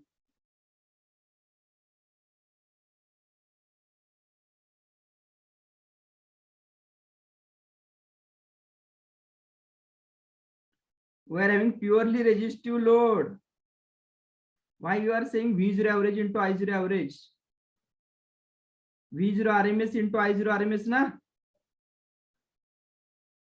Right? V0 RMS into I0 RMS, right? V0 RMS into I0 RMS. The thing is, means here we need to find, either you can use V0 RMS into I0 RMS, or you can use V0 RMS square by R, or I0 RMS square into R. Load is purely resistive, so always keep it in mind. Average power is equal to product of RMS voltage and RMS current, na? Right? Next, same thing we have discussed 2 times. One is during the chapter number 1, piecewise modeling, and second one is at the time of single phase half wave control rectifier with purely resistive load, right? So we have discussed this thing. So here we need to find V0 RMS and V0 average. Okay, so it is a 3-phase full wave rectifier. So what is the V0 average? This is alpha equal to 30 degree, na? So if you check in a 3-phase full wave rectifier or full wave control rectifier, we are having the 2 expressions. One is alpha less than 60 degree, second one is alpha greater than 60 degree. So which expression we need to use? Alpha less than 60 degree, na? Because here our alpha is 30 degree. So we need to use the alpha less than 60 degree expression. Yes or no? Right? So what is that expression? 3 VML divided by pi, okay, into cos alpha, na? 3 VML by pi into cos alpha. Next, so it is a 3 into, what is VML? 400 into root 2 divided by pi into cos 30, na? Yes, please check. 3 into 400 into root 2 by pi into cos 30.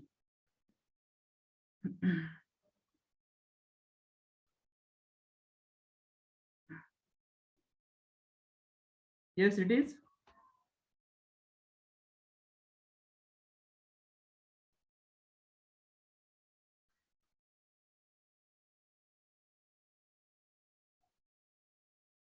$467.81, right? 467.81. This is the V0 average.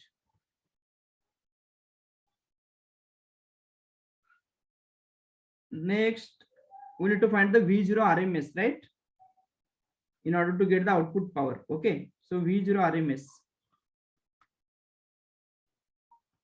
What is the expression? Root 3 into VML divided by root 2 pi into pi by 3 plus root 3 by 2 into cos of 2 alpha to the power 1 by 2, right? This expression we have derived.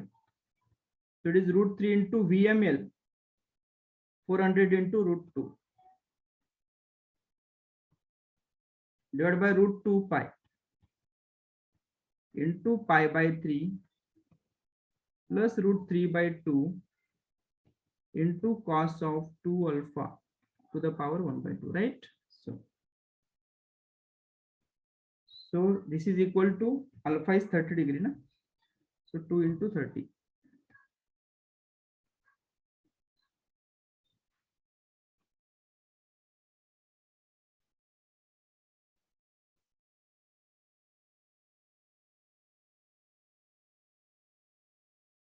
Okay. Yes, what is the value V0 RMS?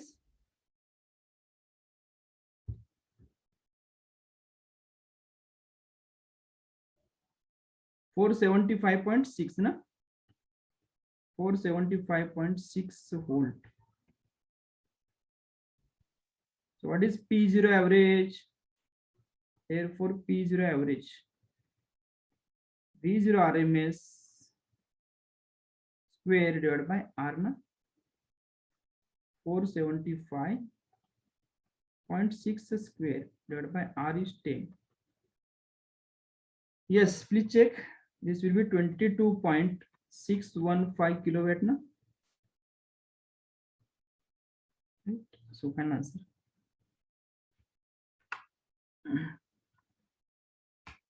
Correct.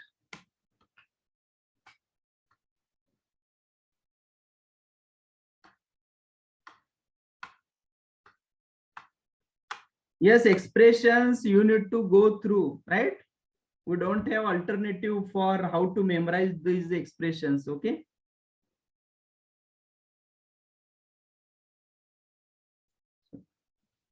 After this numericals, we will summarize. Okay. At that time, we'll discuss how there is a similarity between a single phase semi converter, three phase semi converter, single phase full converter, and a three phase full wave rectifier, like this. Okay. So next example. Yes. A three phase full converter is used for charging a battery with an EMF of 110 volt. E is given 110 volt and an internal resistance of 0.2 ohm. R is given. Large L is connected in load to maintain the constant charging current of 10 ampere. Load current is constant, that is I0 is equal to capital I0 is equal to 10 ampere. Compute the firing angle delay for AC line voltage of 220 volt. Our task is to find alpha. Okay. And AC line voltage is 220 volt. Find also the supply power factor, that is the input power factor. Okay. So let us first discuss the first numerical, and after that we'll go for the second numerical. Okay. So for the first numerical, it is given that three phase full converter, three phase full wave controlled rectifier, we are having EMF E is equal to 110 volt and an internal resistance R is equal to 0.2 ohm. L is large. So battery is connected, and in the load we are having a battery, that is a RE load, and in series with that we are having an inductor also, high value of inductor. So can I say that this is equivalent to your RLE load? RLE load with constant current means what? It is like your again RL type thing. Now you will be getting V0 for V0. Yes or no? Right? So L is a large. It is given. Next, constant load current I0 is equal to 10 ampere. Compute the firing angle delay alpha for a AC line voltage of 220 volt. Okay. So VL is equal to 220 volt. Find also the supply power factor, that is the input power factor we need to find. Okay.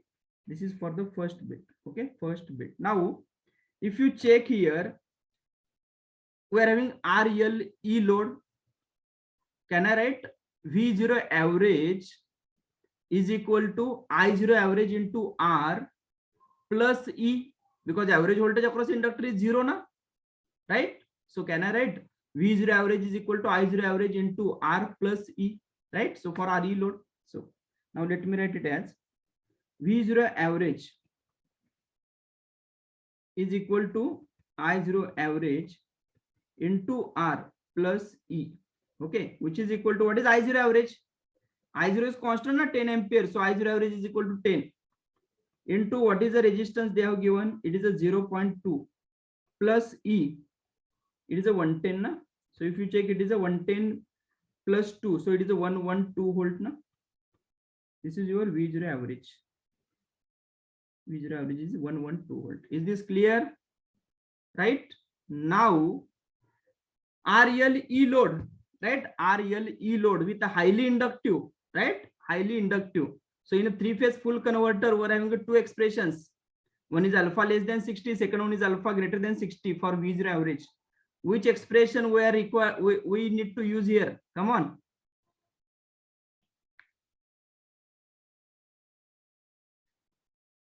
check the three-phase full converter with REL load.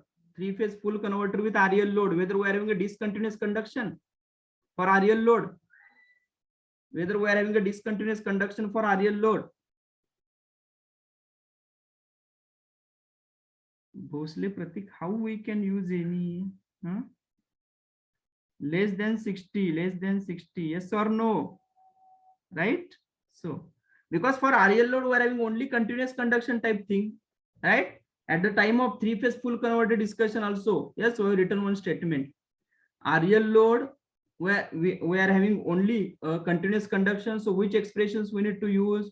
We need to use the expressions of alpha less than 60 degree only, yes or no, right? So let him write here V0 average. We are having it is a 3 VML divided by pi into cos alpha na? So you can check V0 average 112 is equal to 3 into what is VML? Yes, VML, it is a 220 into root 2 na? Divided by pi into cos alpha. So if we check alpha equal to, yes, alpha equal to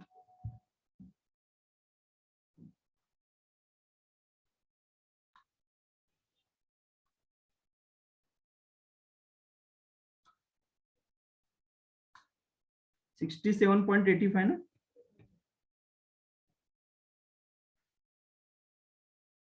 Right, 67.85. Okay. Next, what is the input power factor? Input power factor. We know it is 3 by pi into cos of alpha na? 0.955 into cos alpha. So you can check it is 3 by pi.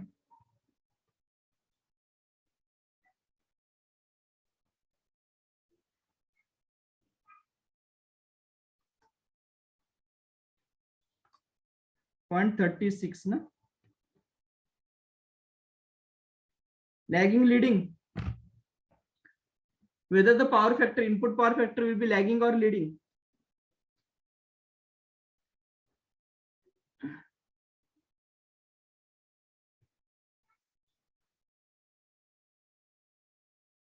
Please keep it in mind.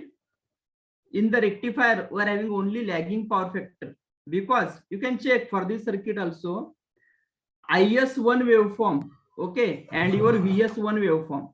You will be getting IS1 is lagging to your VS1, okay, so that's why it is a lagging only. In rectifier, blindly you can, yes, use the lagging power factor only, right? So because we're triggering, we're giving the gate pulse to the thyristor, yes, after some instant, so that's why we're getting the angle alpha na, which is after the zero, right? Means current will be starting in the circuit, right? Current will be flowing after supply voltage, so it is a lagging only, 136 lagging, right? Let us discuss the second one. For the purpose of delivering energy from DC source to a three-phase system. Now, for the purpose of delivering energy from load to the source, they are saying, okay, DC source to the three-phase system. The firing angle of the converter has been increased to 150 degree. Now alpha is 150 degree. Okay. For the same value of DC source current of 10 ampere, I0 is same, that is a 10 ampere. Compute the output AC line voltage. Our task is to find AC line voltage. Now, here power is flowing from load to the source. Now, power is flowing from load to the source. We have discussed in a single phase full converter also. Our rectifier switches allows current in only one direction. So even though your power flows from load to the source, but current flowing through that load branch, it is in the same direction only. It is in the same direction only. So how to achieve this inverter mode of operation like thing here? So for that we need to reverse the terminals of the EMF now. Then and only then it is possible. We need to reverse the terminals of the EMF. Then and only then it is possible, right? Otherwise it will not possible, right? So let me write here. Yes. Second,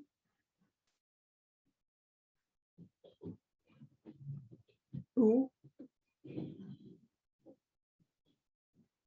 for power flow from load to source. Load to source. E should be reversed. E should be reversed, or you can say negative. Okay. E should be reversed. The meaning is in the load branch. In the load branch, generally we are having this type of structure, na, R, L, E thing. This is a E. This is L. This is a R. Now what we need to do? We need to reverse this E. Okay. Reverse this E means it should be like this. R, L, and here it is plus minus. Then and only then, for alpha greater than 150 degree, right, your current will be maintained in this like this. Okay, so this is equal to your 100 volt. This is L and this is the R. Na? This voltage is V0. This voltage is V0, right? Now, so here, can we apply KVL to this loop? Plus V0 minus load current. They have say they have given the statement load current is maintained same. Na, that is a 10 ampere only. Okay, so for the second bit, your load current is the same. Let me write I0 is equal to capital I0 is equal to 10 ampere only, right? 10 ampere only. Yes. So from this, can I write plus V0 minus I0 into R plus E, okay, is equal to 0. This average voltage 0 na inductor. So I am neglecting it, right? Because average voltage is 0. So let me write it as V0. I am writing it as a V0 minus I0 into R, or let me write it as minus VL minus plus E is equal to 0 na, right? So therefore I can write V0. Now average voltage across inductor is 0. Average voltage is 0 is equal to 0, right? So therefore we can write V0 is equal to I0 into R plus E, na, right? I0 into R, actually it is a minus E. This is plus, so that's why this side will be minus. So therefore I can write V0 average is equal to I0 average into R minus E. So what is I0 average? 10 into R is 0.2 minus E is 100, na? We have reversed the polarity, right? So that's why we're getting here minus C. We're getting a minus C. So V0 average is, it is a 2 minus 100, right? So it is a 2 minus 100. So that will be like your minus 98, na? Minus 98.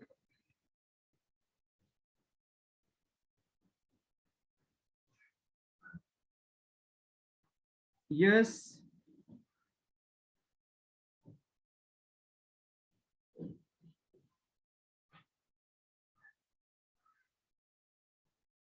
E is 110.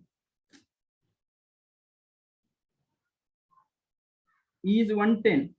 So that's why it is a minus 108. Minus 108, right? So if this is V0 average, now can we find the alpha, right? Alpha they have given. Our task is to find the VL, na, right? So we can write same expression, therefore V0 average. Same continuous conduction, na? So we need to use alpha less than 60 degree here. So 3 VML divided by pi into cos of alpha. So it is a minus 108. 3 into VML.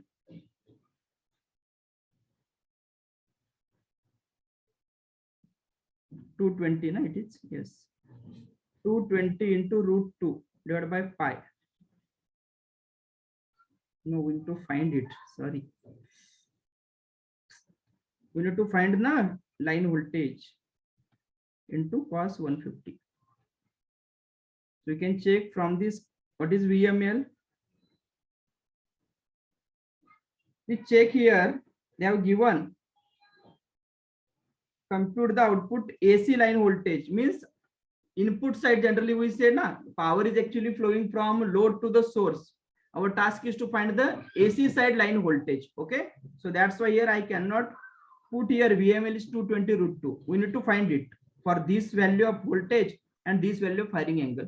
Okay, so let me find it. VML minus 108 into pi divided by 3 divided by cos of 150.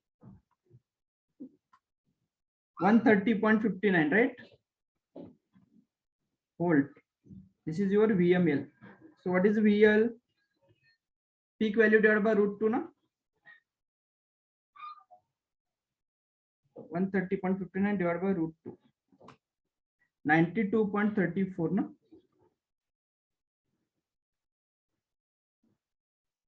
Right?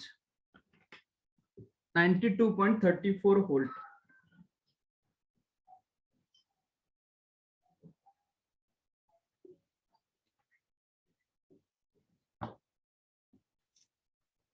Okay.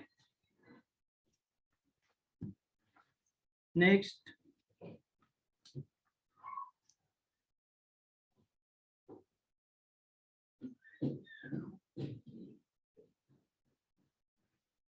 Generally, after decimal point, you can round off up to 2 digits. Okay, that will be fine.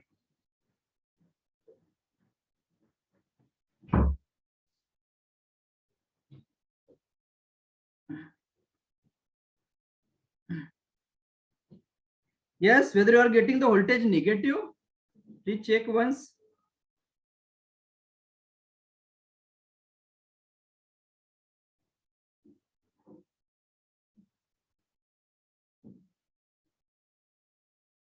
No, na, right? Because cos 150 we are having, na, cos greater than 90 degree will be negative. So that negative will get cancelled out, left side, right side, right?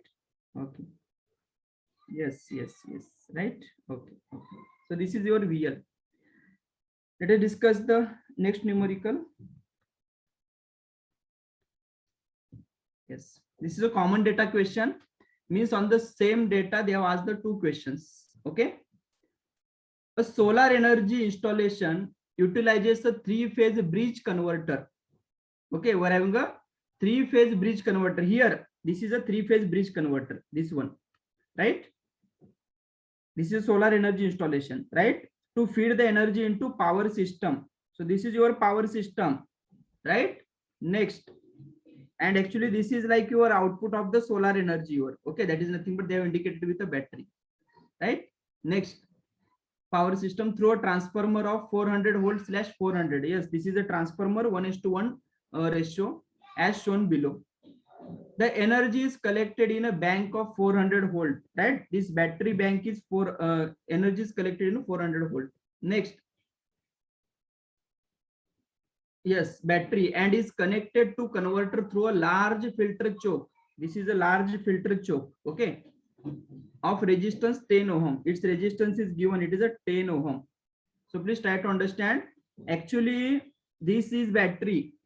This battery means what? At this right hand side of this battery, it is like we will be having the solar plant. We will be having a solar plant, and the output of the solar plant, it is a DC. That output we are collecting in a battery, and now through the battery, what we are doing with the battery and with the help of this converter, na, we are feeding it. We are feeding it to the power system. We are feeding it to the power system, right? Means actually we are indirectly what we are doing, solar plant's output we are feeding back to your power system. We are feeding it to the power system, right? So this type of thing they have given. Next, R is given, that is a 10 ohm. Battery, the energy is collected in a bank of 400 volt battery. So battery voltage is given, it is a 400 volt. Next, the maximum current through the battery will be, first question is maximum current through the battery means this current, we need to find, right? Let me write it as a I. This is the maximum current we need to find. Okay. Next, the kVA rating of the input transformer is, and the input transformer's kVA rating. This is a 3-phase transformer. Be careful. Okay. So because we are feeding it to the power system, right? So we need to consider the 3-phase transformer, right? So now here you can check. Let us consider on the first question. The maximum current through the battery will be, battery voltage they have given, it is a 400 volt. If I want to find the maximum current through the battery, if I want to find the maximum current through the battery, what will be the expected output here? Yes, it is like the same your rectifier only. At this side we are having a AC, at this side we are having a DC. This is a DC, this is a AC. And what we are doing, it is like in the rectifier case, we are having the concept like, okay, inverter mode of operation thing. Okay, so this type of that concept actually we are using here, means DC to AC. We are interested in power flow from DC to AC, power flow from DC to AC. Now the battery EMF is 400 volt. If I want the maximum current, if I want the maximum current flowing through the battery, yes, what is the voltage here? What is the minimum value of this voltage possible? It is a 0 volt, na? You can check 0 volt. And if this is your 3-phase rectifier circuit, this is a 3-phase rectifier circuit. They have given 3-phase bridge converter, na? 3-phase bridge converter. For the 3-phase bridge converter, we know V0 average is equal to what? 3 VML by pi into cos alpha, na? So if I select alpha equal to 90 degree, what is the output voltage? It is a 0, na? So that's why I will be getting here 0 volt, right? So if this is 0 volt means what? Indirectly across this circuit it is like a short circuit, na? Right? So let me draw the circuit first. First, that is a question number 9. Okay, 9. For maximum battery current, maximum current through battery.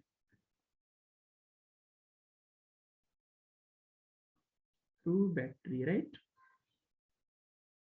So it is like we are having the battery here. This is a inductor. This is a resistor, that is a choke, and here the voltage is a 0 volt, right? Then and only then it is possible. Maximum they ask, na? So that's why we're considering it as a 0 volt. So this is a 400 volt battery. Here it is a resistance they have given. Yes, 10 ohm. It is a 10 ohm. L value they have not mentioned. Okay, right? Next. Our task is to find the battery current I, or let me write corresponding to that, it is a I max. Okay, so what is the current here? Yes, I max is equal to 400 divided by this 10, 400 divided by 10, right?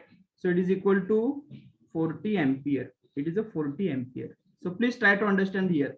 This is like a converter side. Okay, converter means your bridge rectifier we are having, 3-phase bridge rectifier, and we can get the output, okay, is equal to 0 volt when alpha equal to 90 degree. If alpha equal to 90 degree, then we'll be getting this type of thing. Okay, this type of thing, right? So Imax is equal to 40 ampere. So maximum possible current they have asked, right? So that's why we need to consider this as a 0 volt, right? So that's why if you check, it is a option B. Second, the kVA rating of the input transformer.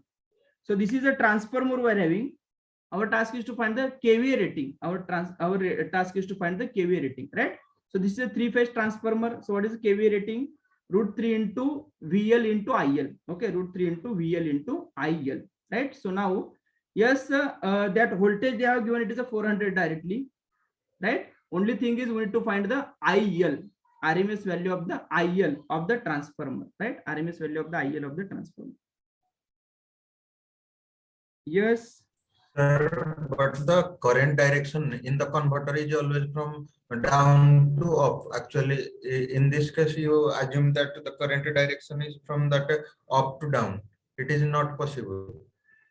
No. If that is the case, then it is like this converter is connected like in the dual converter. We consider na second side. Okay. It is reversed, na? Okay. Then only then it is possible. If your battery's plus is here, minus is here, na?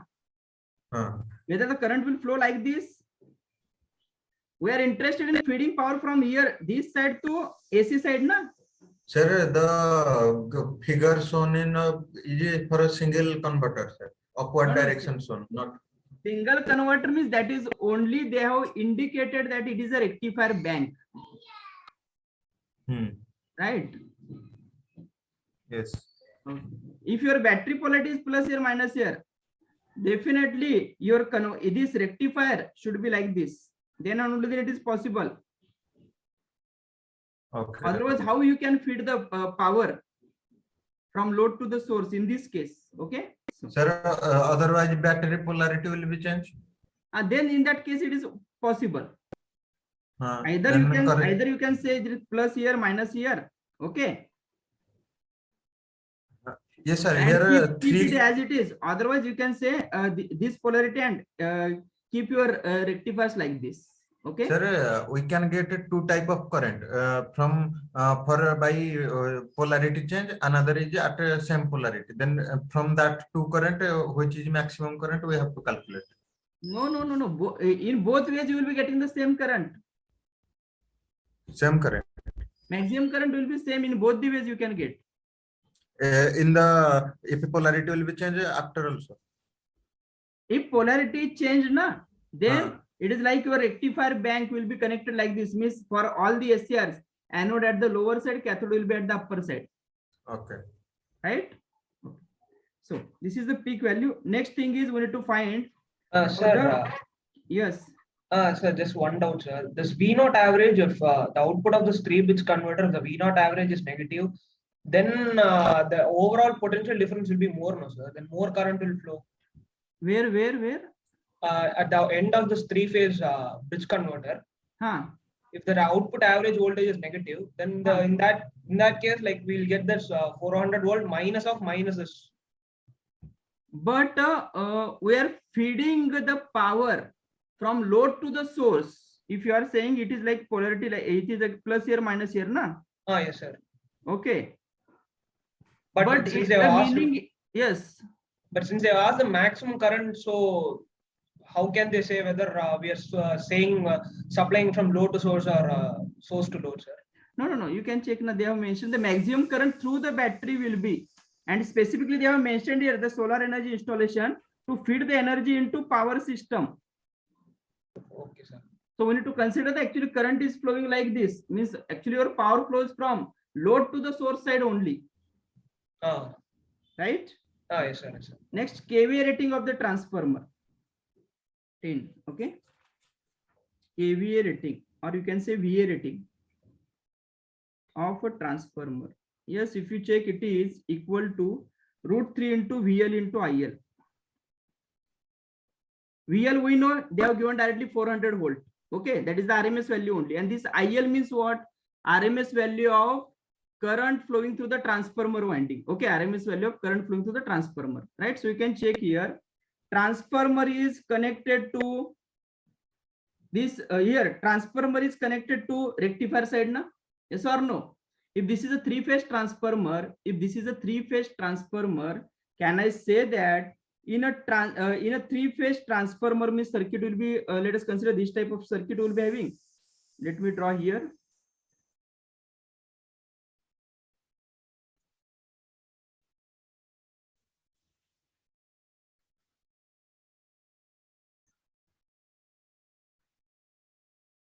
Right, so we'll be getting this type of circuit. Okay, so next at this side we'll be having a 3 lines, 1, 2, and 3, and it will be connected to the three-phase transformer this side. Okay, so one will be going to the transformer 1 winding or 1 phase, 2nd phase, and 3rd phase. Okay, so now transformer winding current. Okay, or you can say the transformer, yes, you can say the transformer winding current. Can I say that transformer winding current is nothing but current flowing through any one of this line? And you can check if I want to current flowing through this line. Okay, to this line we're having these two thyristors connected, na? Yes or no? Right?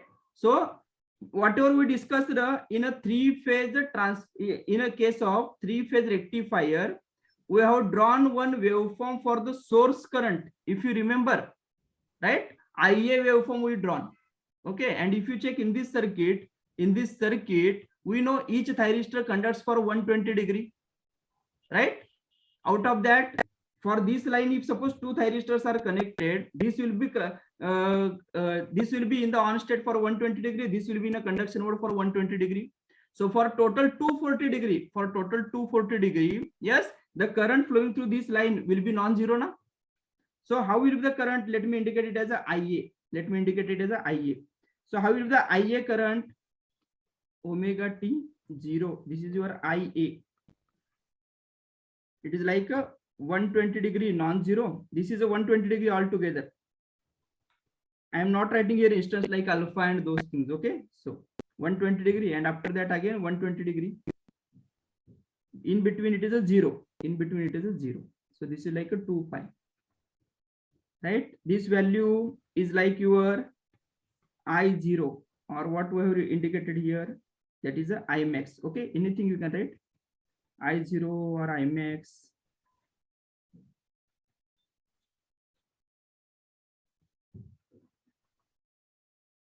We need to consider that current only, DC side current. And this is instant is also 120 degree. Now you can check 120 plus 120, 240 degree, or non-zero out of the 360 degree. Na? So what is your IA RMS? Is equal to, you can write here under root 2 by 3 into your Imax. So it is equal to under root 2 by 3 into what is Imax? We have calculated is a 40, right? So here another current they have not mentioned, or any other condition they have not mentioned here, right? So that's why we need to select here Imax only, right? Imax. And it is possible when alpha equal to 90 degree. The meaning is the scenario is like our thyristor 3-phase rectifiers, okay? Those thyristors are operating at alpha equal to 90 degree, okay? Alpha equal to 90 degree. So let me write it as 40 into root 2 by 3. 32.66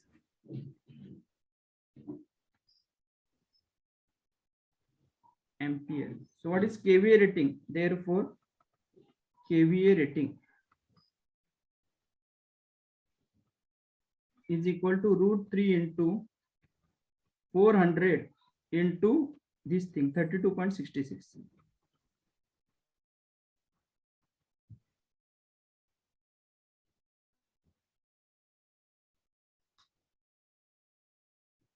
$22.675 kilowatt. 22.675 kilowatt, right? Let me add statement here. Yes, maximum current will be flowing in battery circuit when converter is operating at alpha equal to 90 degree, right? Alpha equal to 90 degree. Then and only then it is possible, right? Because alpha 90 degree means output voltage, that converter's voltage will be 0. And so that it is like across the battery will be having a short circuit, right? Okay. Next. Okay. Yes. One more. A 3-phase fully controlled bridge converter is connected to a 415 volt supply. We're having a 3-phase fully controlled bridge converter. Okay, line voltage is 415 volt. Having a source resistance they have given 0.3 ohm and inductance of 1.2 millihenry per phase. The converter is working in the inversion mode at a firing advance angle. Okay, they have said it is working in the inversion mode and they have given firing advance angle of 30 degree. They have used the word firing advance angle. Huh? What is the average generator voltage for the following conditions? Okay, DC current is 60 ampere, thyristor drop 1.5 volt and frequency is 50 hertz. Okay, so we need to consider the drop across the thyristor. We need to consider the DC current they have given, and RES voltage across resistor also, that drop we need to consider. Okay, so here 3-phase fully controlled bridge converter. Okay, so let me first draw the circuit diagram. Yes, right. First VL is equal to 415 volt, RES is equal to 0.3 ohm, inductance LS is equal to 1.2 into 10 to the power minus 3 Henry. Converter is working in the inversion mode. For firing advance angle is 30 degree. They have said ki inversion mode means definitely your alpha will be greater than 90 degree. Okay, firing advance angle means it is like 180 minus 30, that is equal to 150 degree, right? It is not your firing angle. Okay, so firing advance angle. what is the average generator voltage for the following conditions. Okay, average generator voltage means it is like we need to find E, right? For the following conditions, DC current ID is equal to 60 ampere and thyristor drop VT is equal to 1.5 volt and frequency is equal to 50 hertz. Okay, so let me draw the circuit first. We're having a 3-phase bridge rectifier.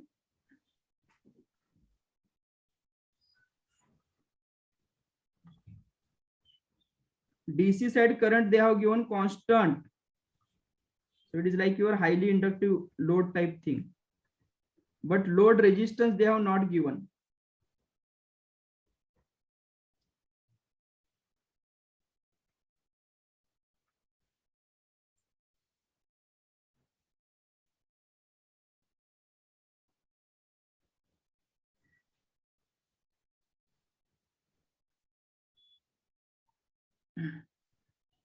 Here RES is there, LS is also present. RES, LS and RES, LS.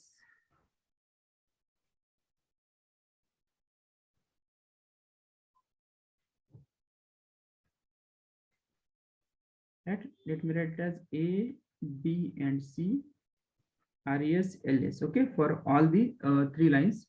Thyristors are like T1, T3, T5, T4, T6 and T2. Okay, so this voltage is V0, right?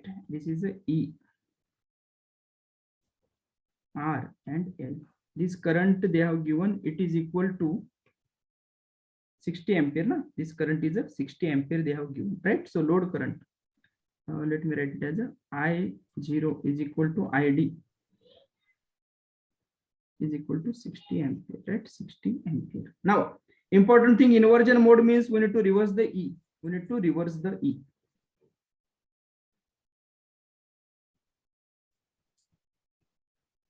Okay. Now, whether they have given the resistance, load resistance, no. So simply keep it as a 0 ohm. Keep it as a 0 ohm. We don't have problem with the L because average voltage across L is 0. Okay, average voltage across L is 0.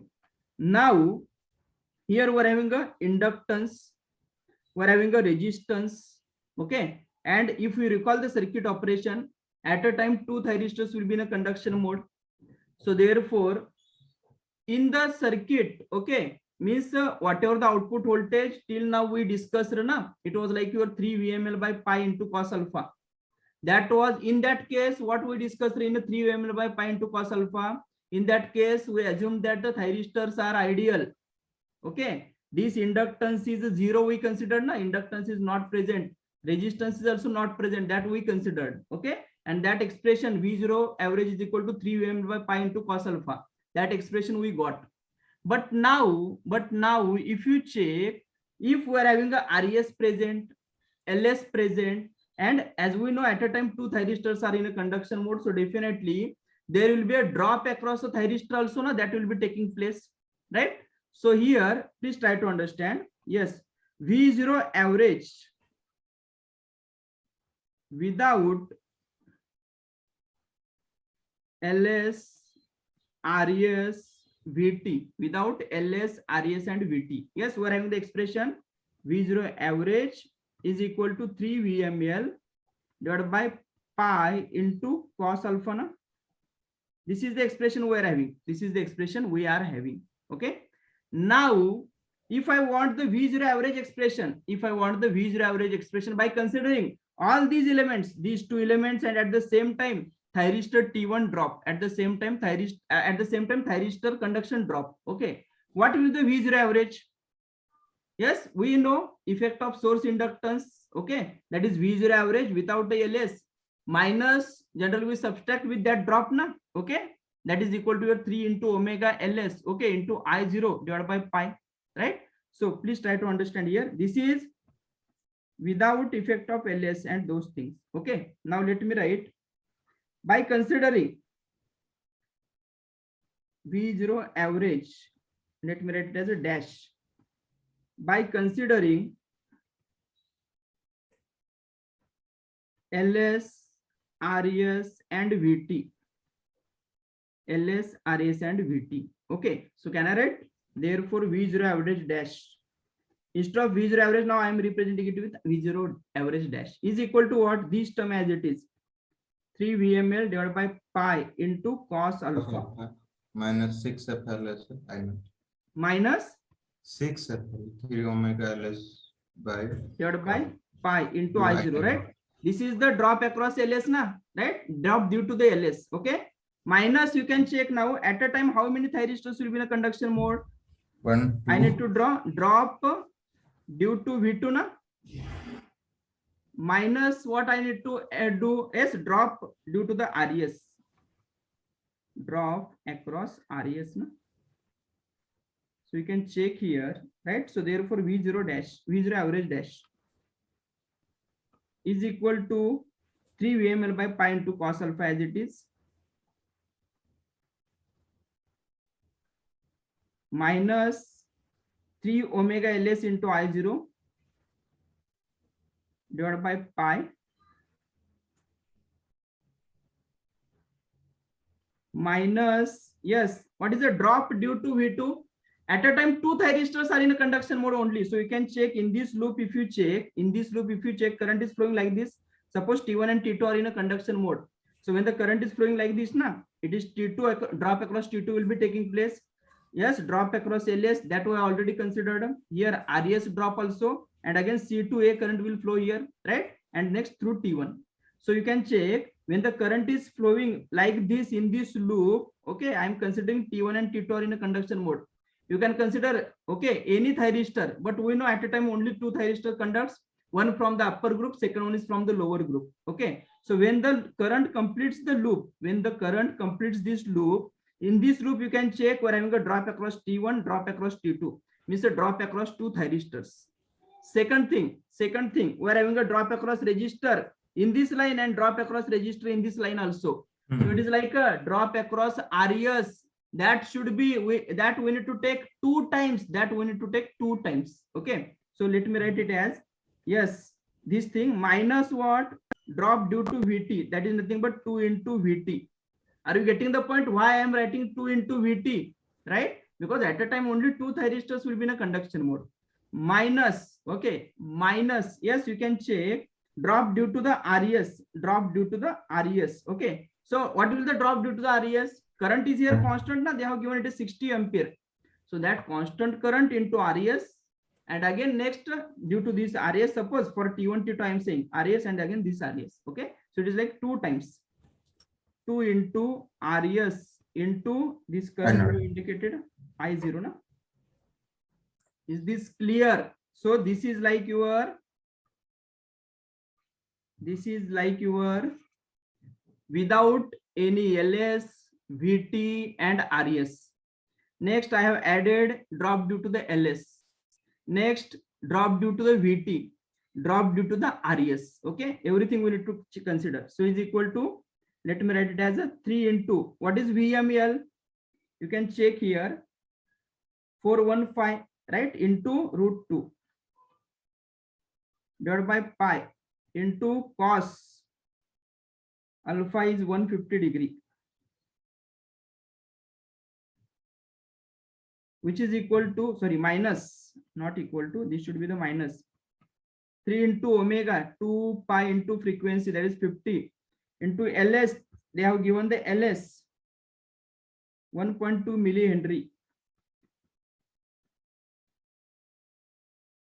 into I0, that is a 16 divided by pi minus 2 into drop across thyristor, it is a 1.5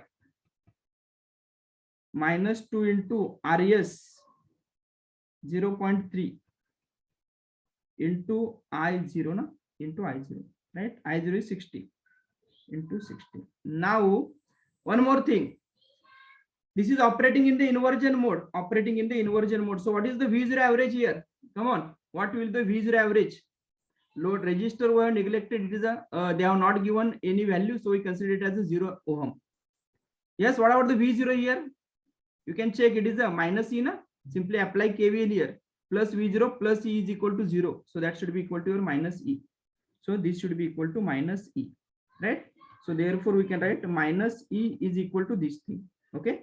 Please check what is the value of this minus E, or you can find the E, right?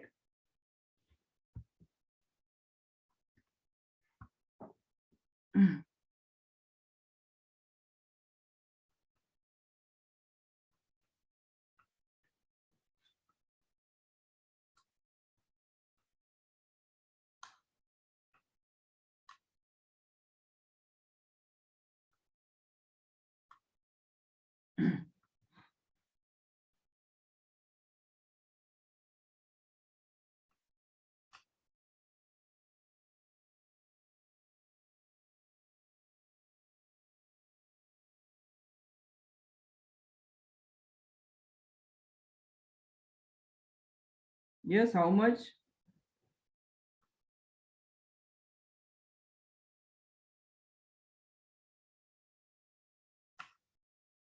It is minus 545.96, right?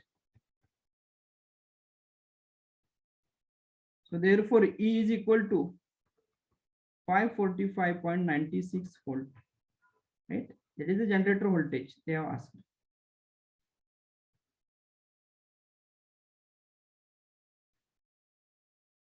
Please try to understand the numerical. They have given the power flow is from load to the source, right? They have not directly specified the alpha value. Okay, we need to find it. Second thing, LS effect we need to consider. At the same time, VT, it is not like the total voltage drop across the thyristor is 6 into VT. No, because in the circuit operation, whether our thyristor, all the 6 thyristors are conducting at a time? No. At a time, only 2 thyristors will be in a conduction mode. So we need to consider only 2 into VT. And similarly, you can check whether at a time the current will be flowing through all the 3 lines. No, current will be flowing only through 2 lines only at a time, right? So that's why it is 2 into RS into I0 we need to consider, right? Yes. Hello, sir. Yes, please. Sir, in three-phase One by full one, converter. one by one, please. In three-phase full converter, you have to find overlap angle. In 3 phase? In three-phase full converter, Huh. you have to find overlap angle. Huh. In that case, formula is 3 omega ls into I naught by VML, or 2 into omega ls into I naught by omega VML, sir. Okay, that one more student messaged me. That is 2 actually. Yes. Okay, Yes, okay. today after this example, that summary will be giving na. At that time I have mentioned that. Okay. Sorry, yesterday you have told 3 into No, omega I ls. have written that at the end na, because we have not derived the expression for that. I have directly given the expression. Yes, sir. Yes, sir. Right. So that's why I wrote there 3 by mistake. Okay. Okay, okay. Thank you. Right. Okay, so we'll take a break here. It's 7:18, right? We'll start at 7:40. After the break, hardly within 10 minutes, we'll summarize this chapter. And after that, we'll be discussing about the DC to DC converters, right? Okay.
सही नहीं है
distance learning से graduation कैसे करें?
Right.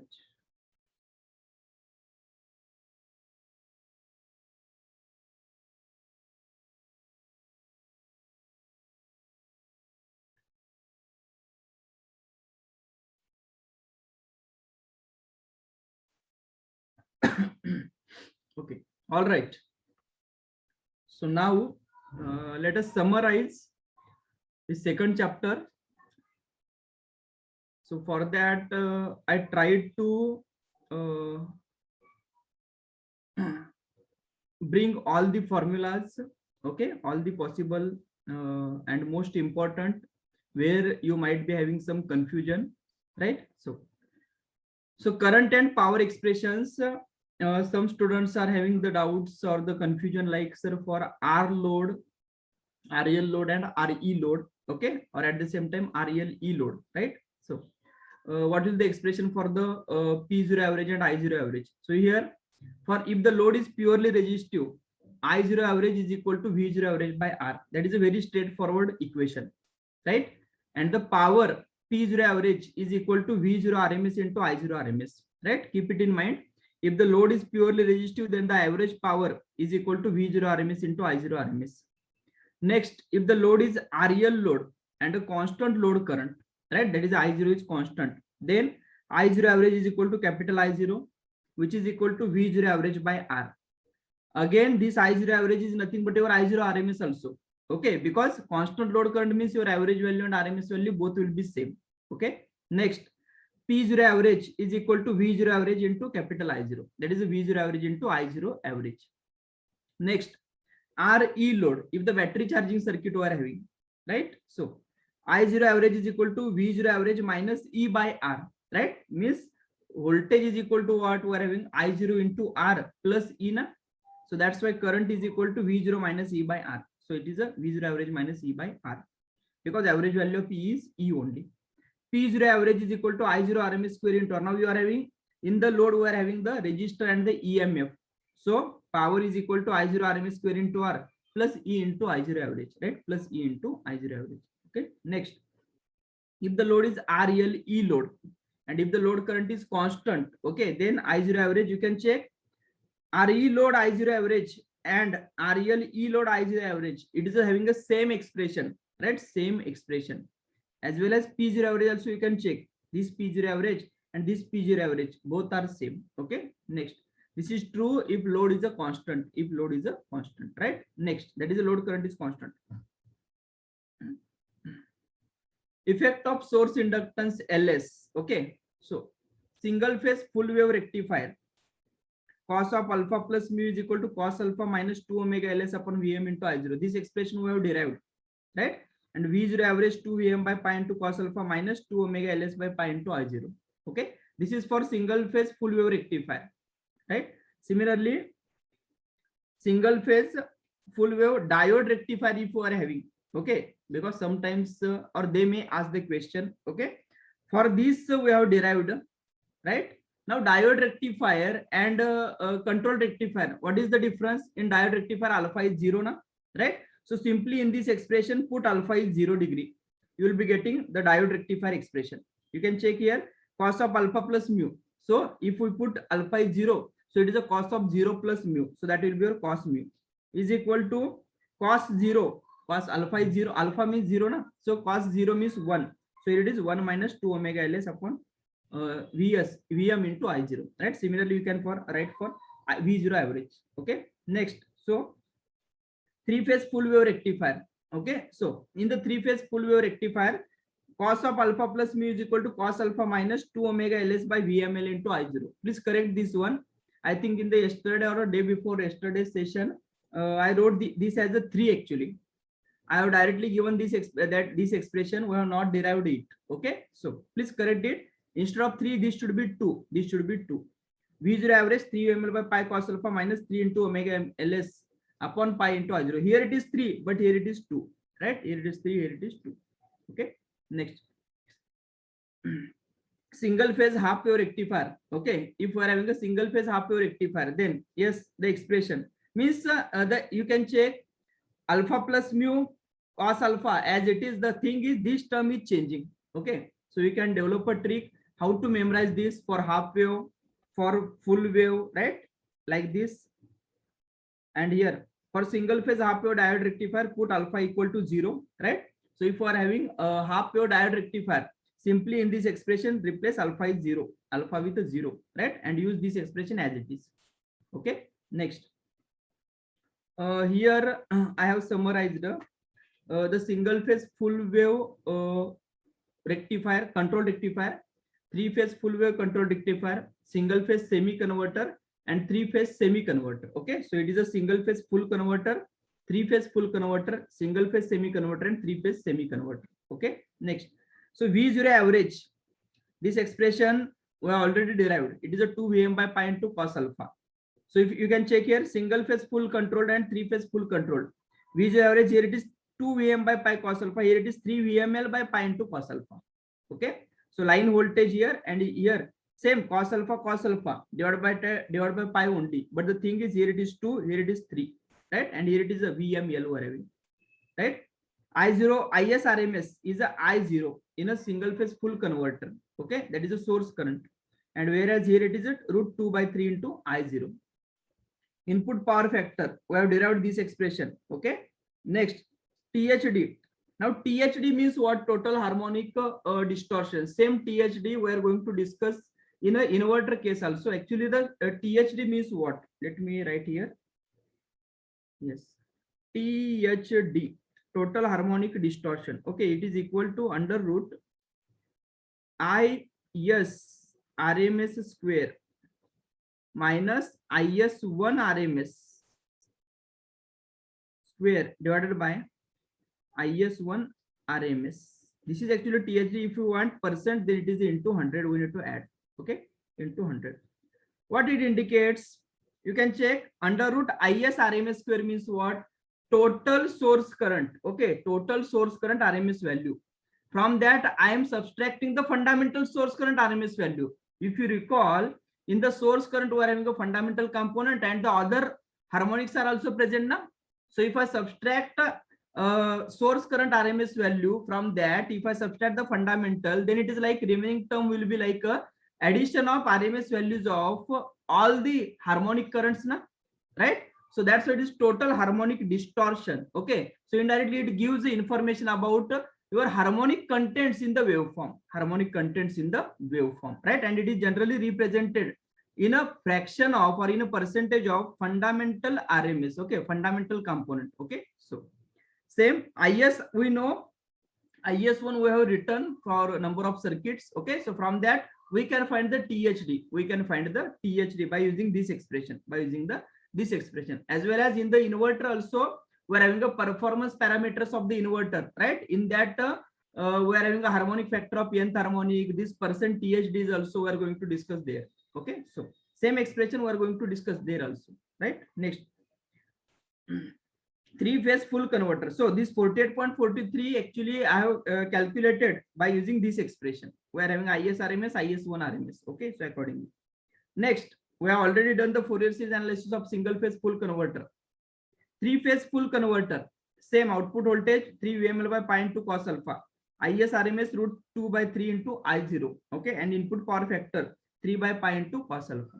Okay, same THD 31.1%, right? So you can check here comparatively in a 3-phase THD is a lesser, right? Harmonic content, you can say it is a lesser. Okay, next, single phase semi converter and 3-phase semi converter. It is also 1 plus cos alpha. This is also 1 plus cos alpha, because in the semi converter what we are having, in the semi converter, whether we are getting the negative pulse in the output voltage, no. So that's why it is like a conduction in a single phase semi converter. If you check, even though your load is RL load, your V0 will be non-zero only from alpha to pi. So that's why we're getting it is a 1 plus cos alpha term.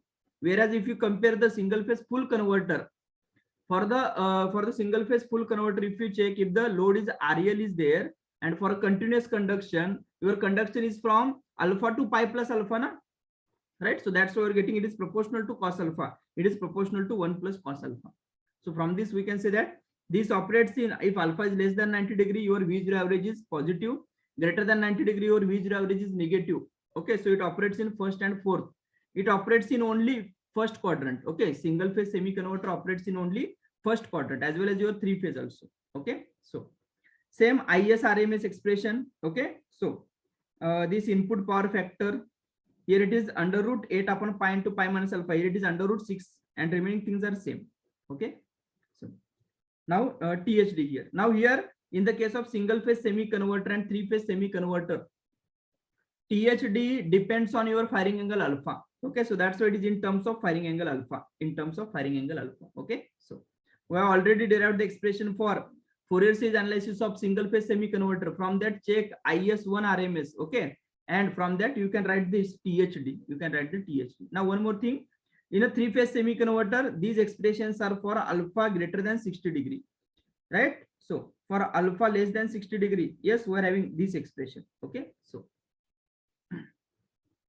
Next, if the conduction is discontinuous, okay, then what is the output voltage or output current average value expression? Okay, so I have summarized for single phase full converter, single phase semi converter for R load, REL load, RE load, and RELE load. Okay, so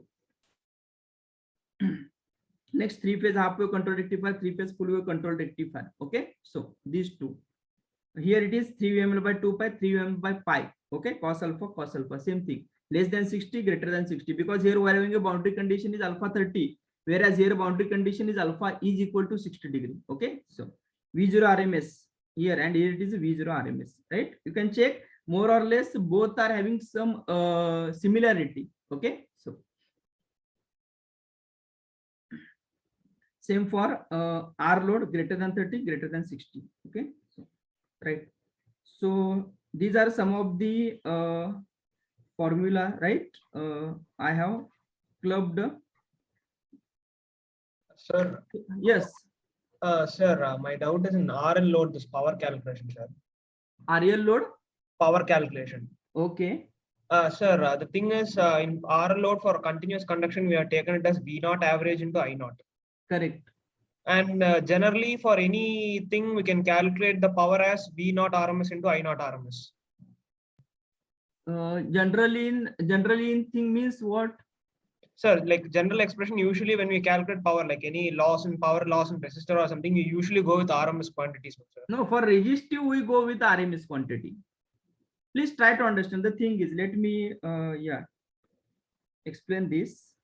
Yes, suppose I am having a V0 waveform. Suppose this is omega t. Okay, alpha to pi. This is like this. Let us consider. And I0 waveform is also having the variable. It is not a constant.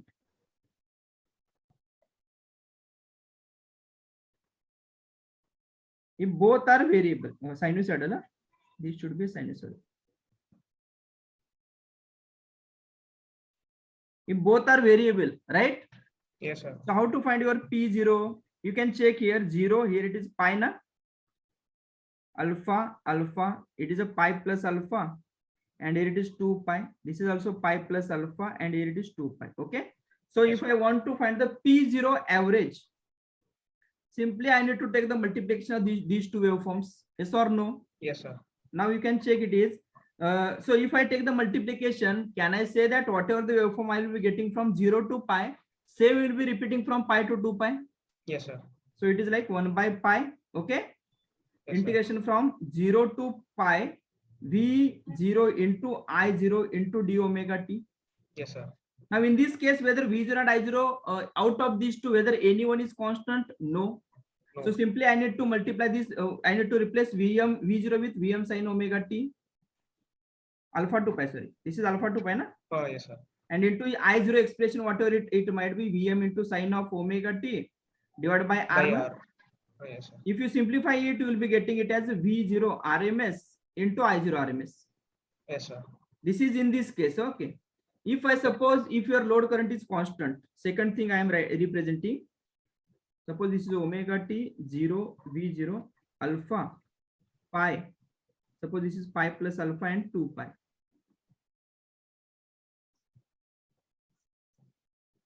And suppose here I0, and I0 is a constant. Let us consider.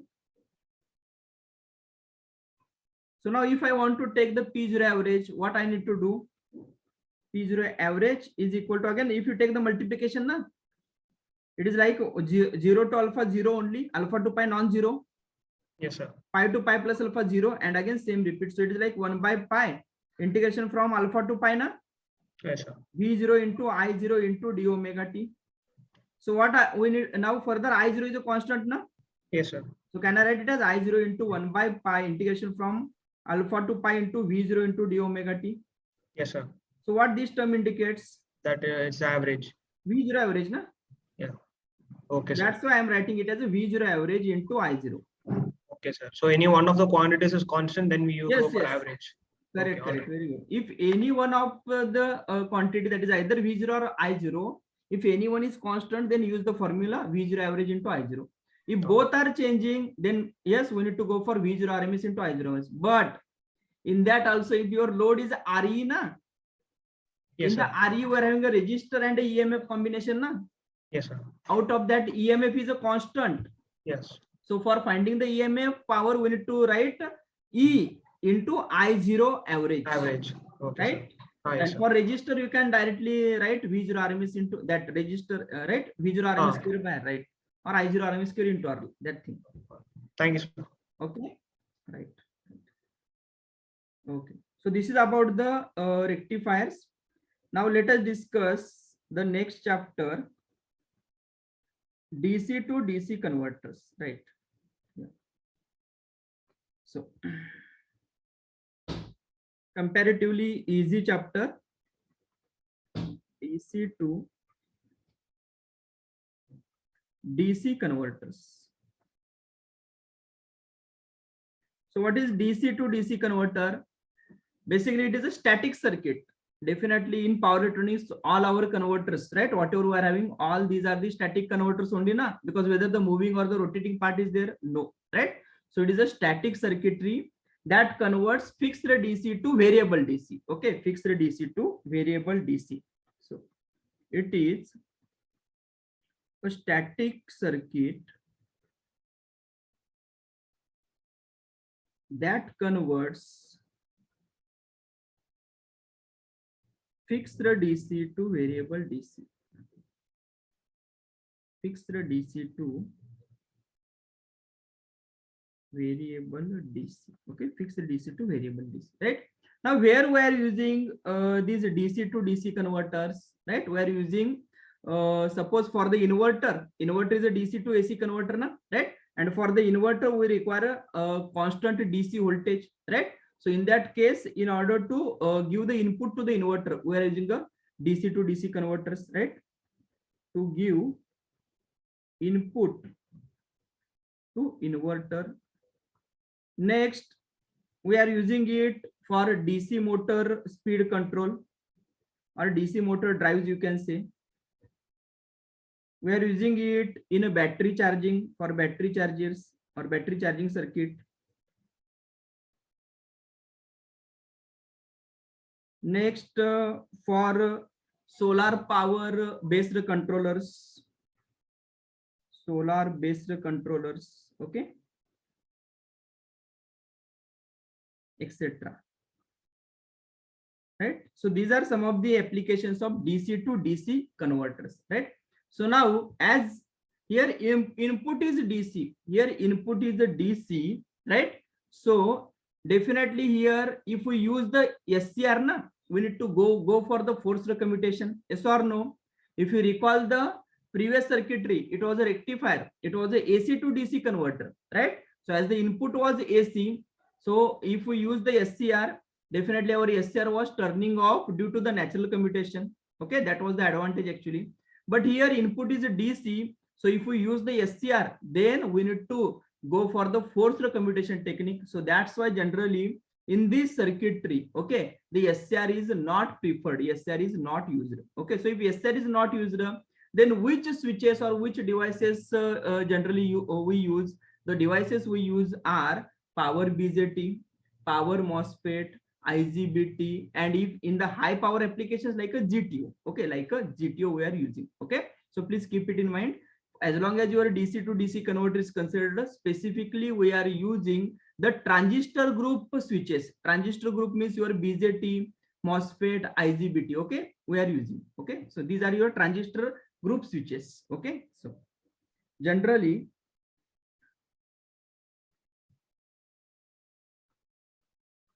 SCR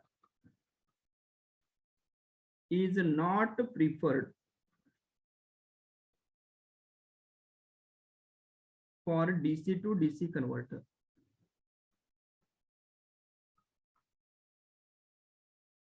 Because we require a forced commutation. Okay, forced commutation is required.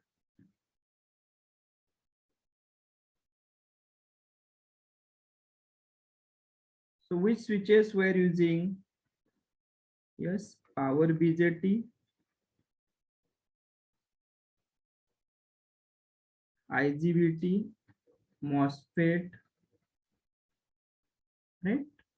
And some of the cases GTO are used. Now, yes, in the DC to DC converters, we're having the two circuits. One is a chopper and second one is your controller, we say generally buck boost and buck boost controllers are right. Right. So here, what is the difference between the two? Your chopper is a basic circuitry. Chopper is a basic circuitry. The choppers are having some limitations. Okay. For due to that, we are adding some elements into the chopper circuitries, and then we are getting your buck boost and buck boost controllers. Are you getting the point? Or the converters, you can say, right? So let us first discuss about the choppers. Okay, choppers. Yes, it is a basic circuitry. It is having a three types. The three types are step up chopper, step down chopper,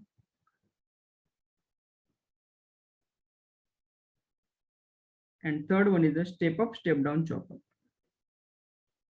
Step up and step down. Means single circuitry can be used as a step up and step down. Step up and step down. Okay. So what is a step up chopper? Step up chopper is nothing but it is a circuitry where the output voltage will be greater than the input voltage. Step down chopper means the circuitry where output voltage is less than the input voltage. And step up, step down means we are having a single circuitry that can be used as a step up chopper as well as a step down chopper. Okay, so let us first discuss the basic principle of operation of a step down chopper. Okay, principle of operation of a step down chopper. Yes.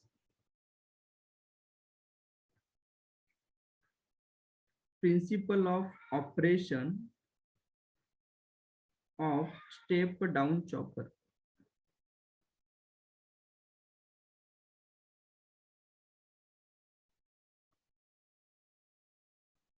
Yes. So let us consider circuitry. As I said, input is a DC, right? Fixed DC, output is a variable DC. Okay. So this is a switch that is nothing but your chopper. Okay. And suppose here we're having a load.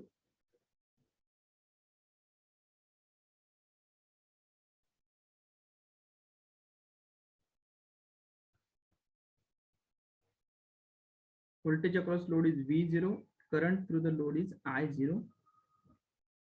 This is a switch. Let me write it as a switch, SW.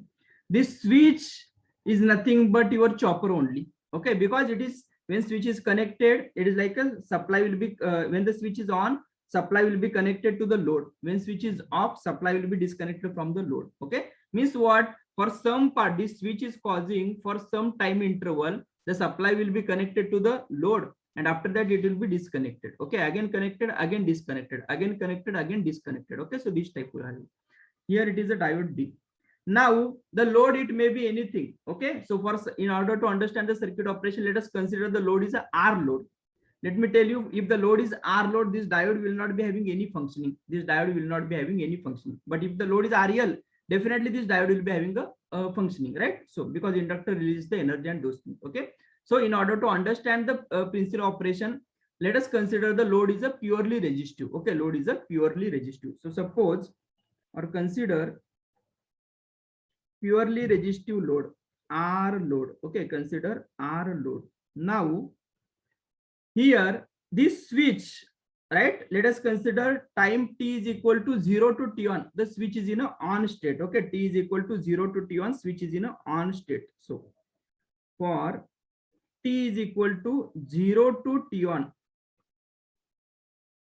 please be careful. In the last chapter we use the notation like alpha, and we use the x-axis means omega t. Here in this chapter we are going to use the x-axis means your time axis now, time axis. Okay, so this time t is equal to 0 to t1, what it indicates? The switch is in a on state. Switch is in a on state. Okay, so henceforth if I write t is equal to 0 to t1, the meaning is switch is in a on state only. Okay, so switch is in on state. Switch is in on state. Okay. So now here, if switch is in a on state, then what will happen? It is like switch is short circuited. This diode will be in a open circuit mode. Current will flow from source towards the load. Current will flow from source towards the load. Yes or no? Right. So let me draw the circuit. Switch is in a on state. Here it is a supply. Diode open circuit, and here it is a load. This is a VS. This is a switch, diode D, and a load. The voltage across load is a V0. Current flowing through the load is a I0. Now here, yes, voltage across switch, it is a VSW. Okay. Suppose the switch is an ideal switch, then VSW will be 0. Okay. Now you can consider here, in this loop, current is flowing from source towards the load through the switch. Can we apply KVL to this loop? Yes, KVL to loop. So what we will be getting? It is a plus VS minus VSW minus V0 is equal to 0. Out of that, VSW is 0. Ideal switch we considered. So therefore, V0 is equal to VS. V0 is equal to VS. Okay. So when switch is in on state, V0 is equal to VS. What is I0?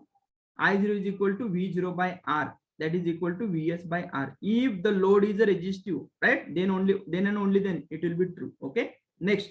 So I0 is equal to V0 by R. That is nothing but VS by R. Right. Next. When switch is in an off state, okay, that is the switch is like an open circuit. So whether the current will flow from source towards the load? No, current will not flow from source to the load. Okay. So let me draw the circuit. When or for T is equal to T on to T, I am writing now. T on to T means what? Switch is in off position or off state. T on to T means it is like a off time of the switch. It is like a off time of the switch. Off time of switch. So here you can check. Okay. So when switch is in an off state, it is like a switch is open. That is the open circuit. Source here will be having a diode here, right? But as the load is resistive, what will happen? As we know, resistor is the element which neither stores energy. So therefore, there is no point of releasing the energy. Right? So this is a load. This voltage is V0. This current is I0. This is a VS. And this is VSW. So or no, right? So whether the current will flow in the circuit? No. So that's why I0 is equal to 0 ampere. V0 is equal to like I0 into R, which is equal to 0 volt. Okay. If the load is resistive here, right? Next, what is VSW? You can apply KVL to the outer loop. You will be getting VSW is equal to, it is a VS only. VSW is equal to VS only. Now you can check here. After T, again the next on time will start, right? And again next off time, on time, off time, on time, and off time. Like this, it go on continuing. Okay, it go on continuing. Just like your rectifier. In the rectifier, we're having a sinusoidal supply now, right? So whether the supply will stop after one cycle? No, it will be continuous supply now. So in the same thing here, yes, we are going to operate this switch. Okay. Yes, on off like this. Okay. So here, let me draw the waveform. V0 and I0 waveform, right? So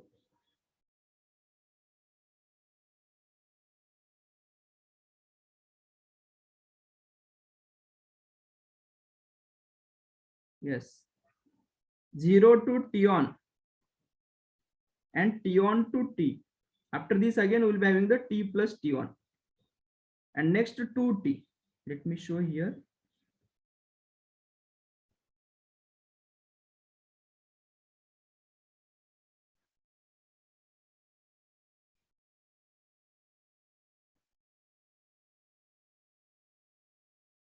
After T plus T on, again, here it will be 2T. Next, 2T plus T on. Like this, it go on continue. Okay. So first is on time, 0 to T on to T, off time of the switch, on time, off time, on time, off time, and again it repeats. Okay, next.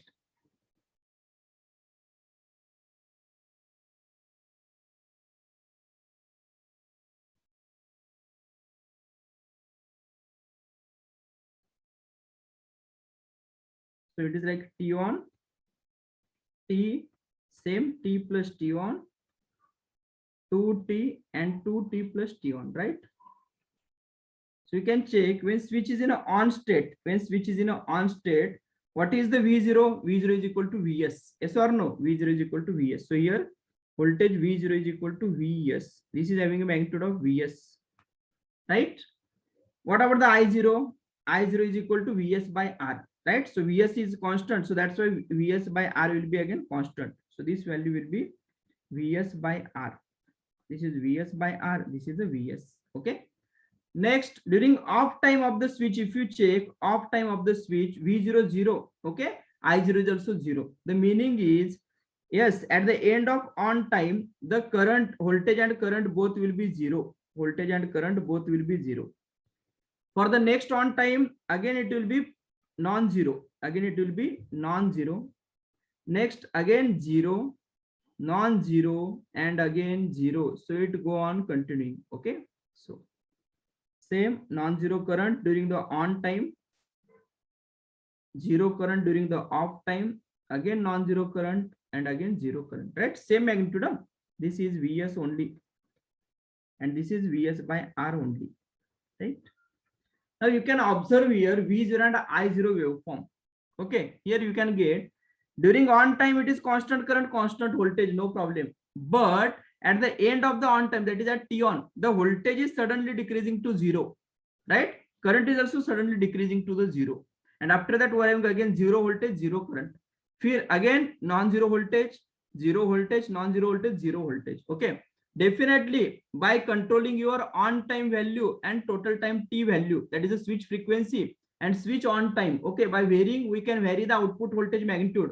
But in this waveform, if you check, we are having in between 0 values na, and there is a sudden decrease in the voltage. Okay, so can I directly give this output voltage to any load?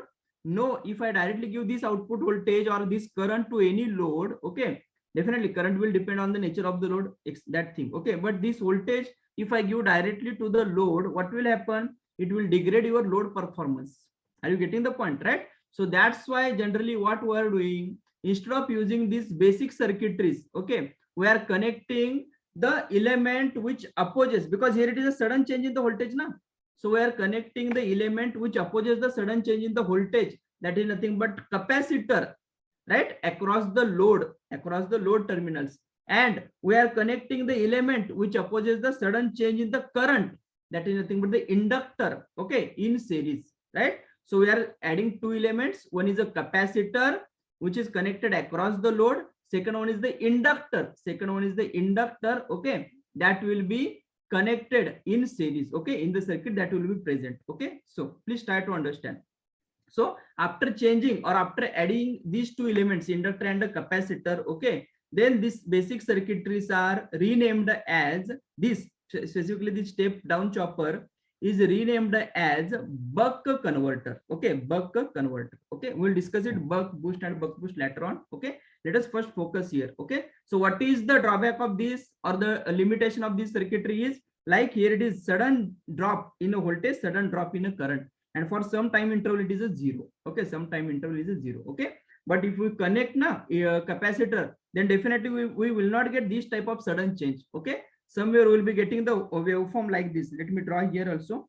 The waveform will be getting like this, that will be changing slowly. So this type of waveform will be getting, definitely it will be charging slowly, again discharging, again charging and discharging, charging and discharging. Okay, so how much is the difference between this value and this value, that we will discuss while analyzing the buck converter in detail. Okay, that again depends on your value of the capacitor, okay, your duty cycle and those things. Okay, next, so now let us discuss, can we derive the expression for this waveform, as output is a DC na, right? So let me write V0 average value of output voltage. So you can check here, from omega t is equal to 0 to pi, whatever the waveform we're having, 0 to not pi, 0 to t, omega, sorry, t is equal to 0 to t, whatever the waveform we're having, the same is repeating from t to 2t, same will repeat from 2t to 3t and so on. So can I say that the periodic time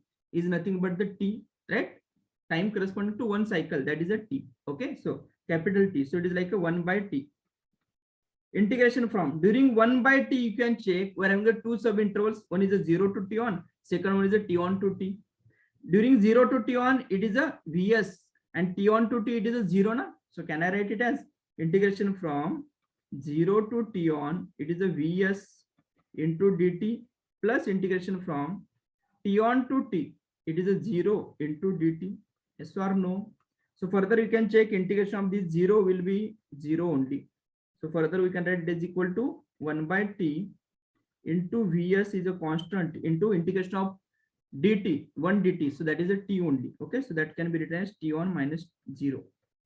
So that is equal to t on divided by t into vs, right? This is your v0 average value of output voltage. This can be written as again v0 average is equal to t on as it is into t is nothing but 1 by t. This is 1 by t na, so 1 by t is nothing but a frequency na, right? So it is a f into vs. Now which frequency here we need to take? Supply we are having AC, output also we are having a, sorry, supply is DC, output is also we are having a DC. So which frequency we need to take? Here f is nothing but the switching frequency. Be careful, f is the switching frequency, where f is the switching frequency. F is the switching frequency. Switching frequency, right? This is the f, right? Next, further we can write it as this v0 average, also v0 average is equal to t on by t is nothing but your duty cycle. Let me write it as it is first, t on by t into vs, and this t on by t is nothing but a d into vs. I am using the yes, letter capital D for a duty cycle.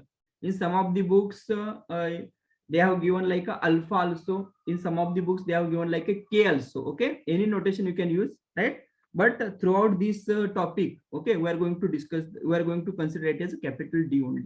Okay, so where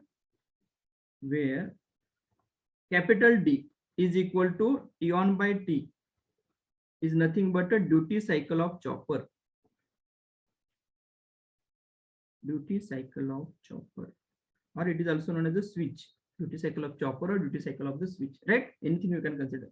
V0 average is equal to D into Vs, right? Next, so if this is the V0 average, what is the I0 average? Can we write I0 average?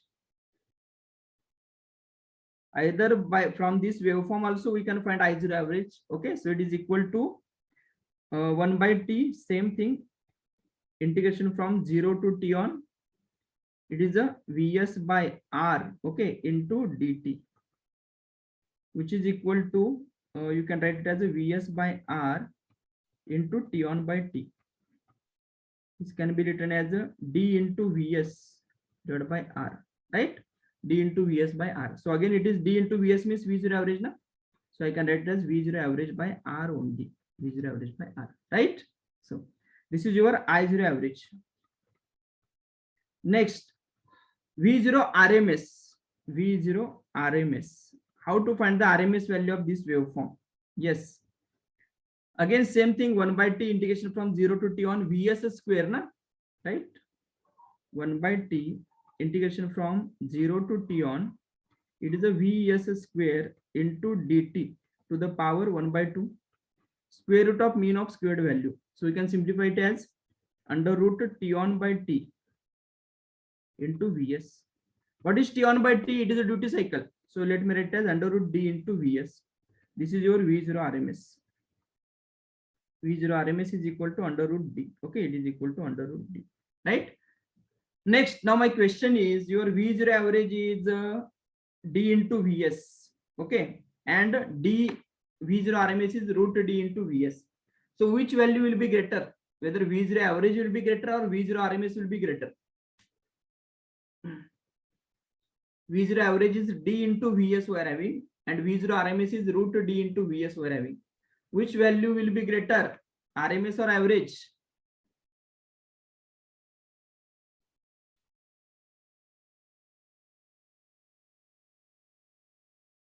Average are saying, some are saying average.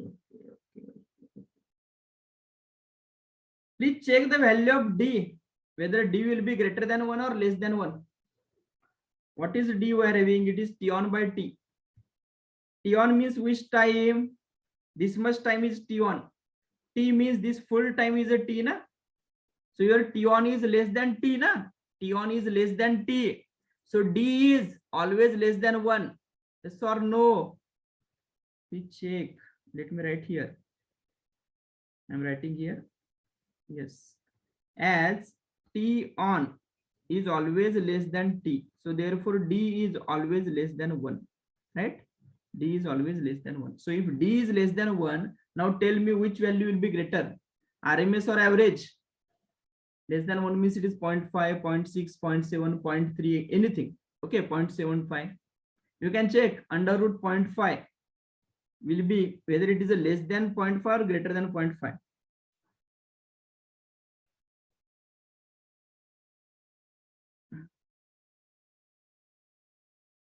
Yes. Which value will be greater? RMS value will be greater always. Keep it in mind. Okay. Because under root that fraction value, if you check, that will be greater than that fraction value actually. Under root 0.5, that will be greater than 0.5 actually. Okay. So RMS value is always greater than the average value. Okay. Right. So this is your V0 RMS. Next, similarly, we can write I0 RMS. Either we can simplify or you can write V0 RMS by R. V0 RMS by R, right? Like this. Next, now let us discuss the form factor, because some of the times in PSUs they ask the question like, okay, form factor is equal to RMS divided by average. Okay, RMS value divided by average value. That is nothing but your V0 RMS divided by V0 average. What is V0 RMS? It is under root D into Vs, and this one is D into Vs na average, right? So it is like a Vs will get cancelled out, so it is like 1 by root D. This is your form factor.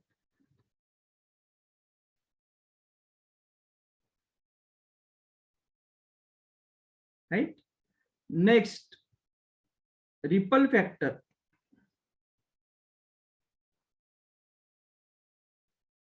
Which is equal to under root form factor square minus 1.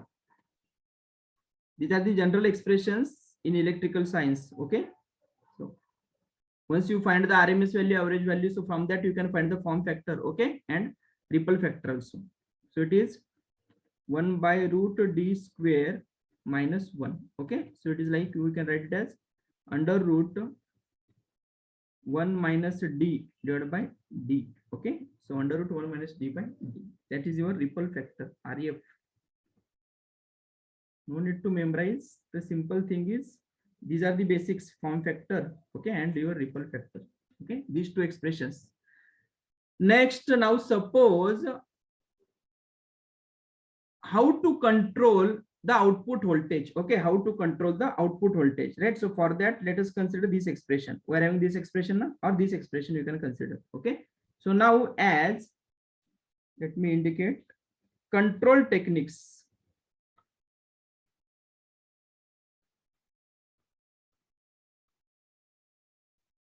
In chopper.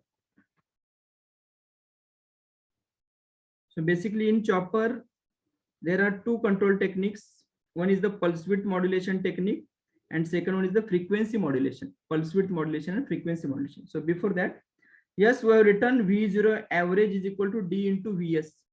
As we know, D is always less than 1. So if D is always less than 1, can I say that V0 average is always less than Vs? D is in fraction only. It is 0.5, 0.7, 0.8, 0.9, right? it might be 0.75, 0.4, 0.3, etc. Okay. So as D is always less than 1, can I say that V0 average is less than Vs always? So V0 average, that is output voltage, is less than the supply voltage. So that's why it is a step down chopper. That's why it is a step down chopper. Okay. So as D is less than 1, therefore V0 average is always less than Vs.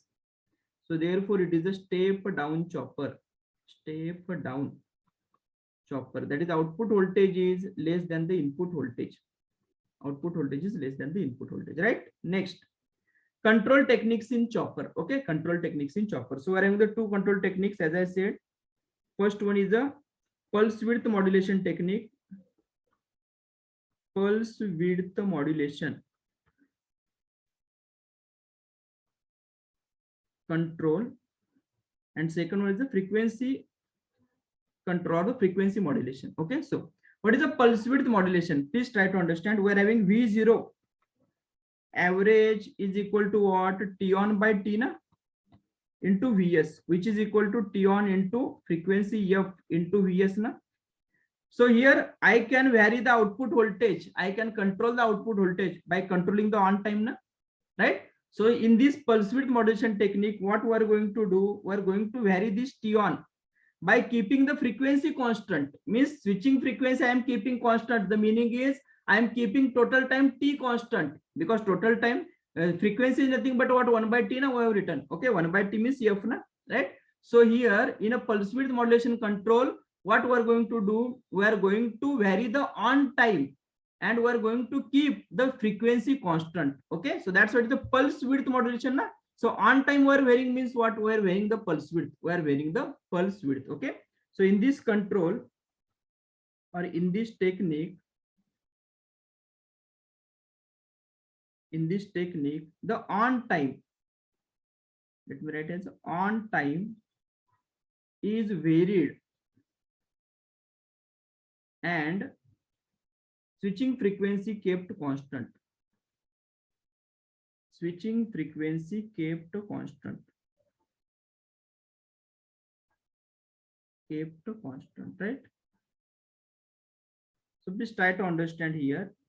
If we are keeping the switching frequency constant and we are varying the T on, okay, then your V0 average will vary or not? Definitely that will be varying. Okay, we can control it. Okay, so this is the one method. One more important thing, if we are keeping the time T constant now, so you can check this waveform here. Yes, if we are keeping the time T constant, means from here to here we are keeping constant, but I am changing this T on, I am changing. So definitely if you change the T on na, your T off also will change na, yes or no? T off means what? This is 0 to T on is the on time. T on to T is the off time of the switch na. So it is like a on time of the switch. On time of the switch, and this one is like a off time of the switch. Off time of the switch. Now suppose if we are keeping the total time T constant and if we are varying the T on time, okay, that is nothing but definitely your T on time will vary.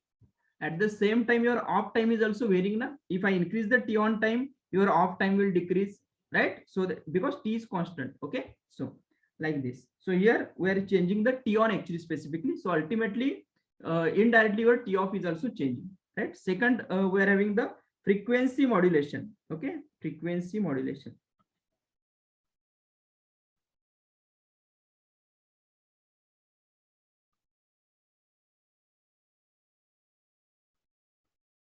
Technique.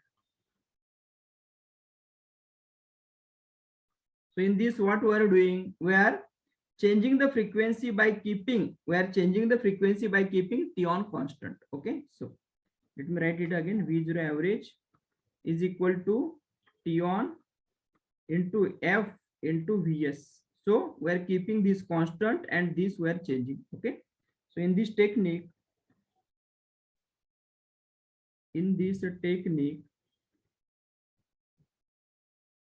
yes, frequency is varied by keeping T on constant. So if I am varying the frequency means indirectly I am changing the total time T na. So in the total time t, if I am keeping t on constant and if I am changing the total time, okay, then definitely your t off will vary na here, right? Here t off will vary. Okay, so yes. So this is the second thing, that is the frequency modulation technique. In one of the examination, they ask the question, okay, different controlling techniques, right? Frequency modulation, and first one is the pulse width modulation. In the pulse width modulation, we are varying the t on by keeping frequency constant. In a frequency modulation, we are varying frequency by keeping t on constant. Okay, varying frequency means we are varying actually total time t, right? So next, if you check in both the cases, your off time is changing. Off time is changing. Next, now let us discuss about the principle of operation of step up chopper.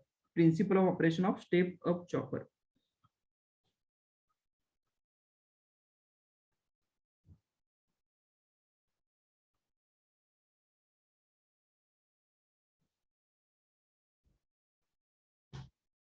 Step up chopper. Step up chopper means output voltage is greater than input voltage. Okay, output voltage is greater than input voltage.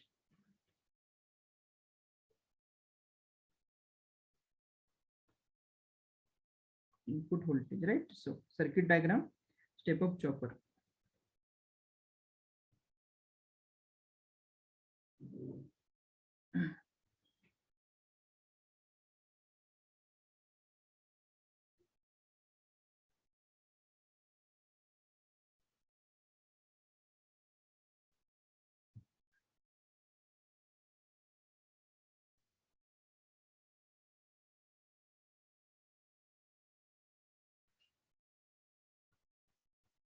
Vs inductor is connected here. This is your switch, diode D, load voltage is V0 and load current is I0, right? So yes, again, now here you can check, we have added in a step up chopper as the output voltage is greater than the input voltage. Okay, so we have added here inductor we have added at the supply side. Inductor we have added at the supply side. So what will happen here, when switch is closed,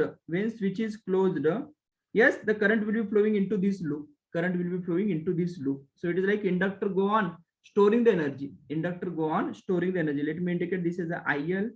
This has a source current, that is the IS. Voltage across inductor is a VL. Voltage across inductor is a VL. Okay. Now, when switch is in an on state, inductor go on storing the energy.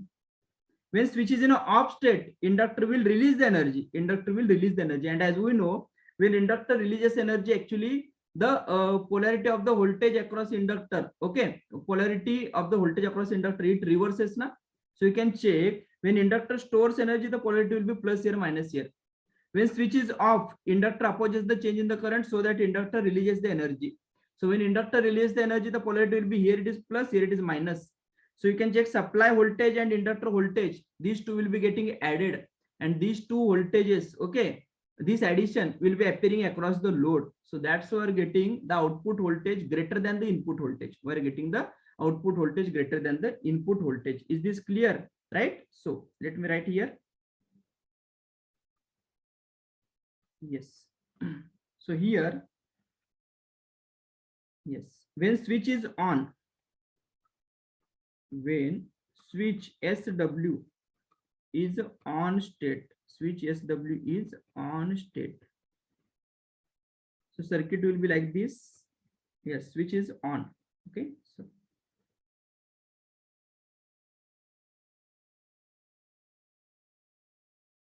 it is acting as a short circuit. Here it is a diode we are having. Strictly speaking, all current, right, will be flowing through this loop only, this branch only, because it is a short circuit here. And at this side, we are having a load, na, right? That is the high impedance.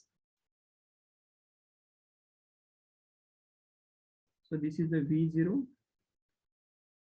voltage across load, and this is the current I0, right? Inductor L, Vs, voltage across inductor is a VL, okay? Current flowing through the inductor is a IL. So what will happen when switch is in a on state? Inductor stores energy. Okay, inductor L stores energy. So in steady state, at very first cycle, definitely inductor current will start increasing from 0. But in steady state, it will be like this. This is time t. So it will be changing from IL waveform I'm drawing. Okay, it will be changing from I1 to I2. It will be changing from I1 to I2. This is your I1. This is the I2, and this corresponding time is T1. This corresponding time is T on. You can check if you consider this loop. Okay, in this loop we are having a DC supply. Across that the inductor is connected. Okay, and here it is a direct short circuit. If you apply KVL to this loop, we'll be getting VL is equal to VS.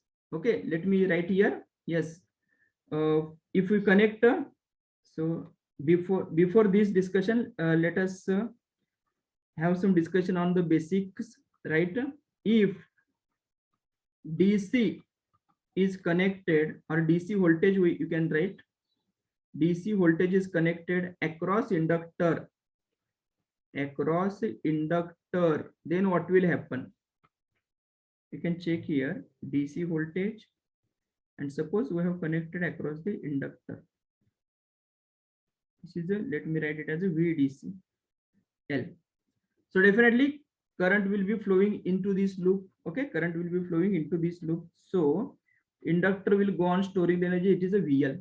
Right, now you can check, apply KVL to loop. It is like a plus VDC minus VL is equal to 0 now. Next, what is VL? Therefore VL is equal to VDC, and again VL means what? L di by dt na. L into, let me write it as DIL by dt is equal to VDC.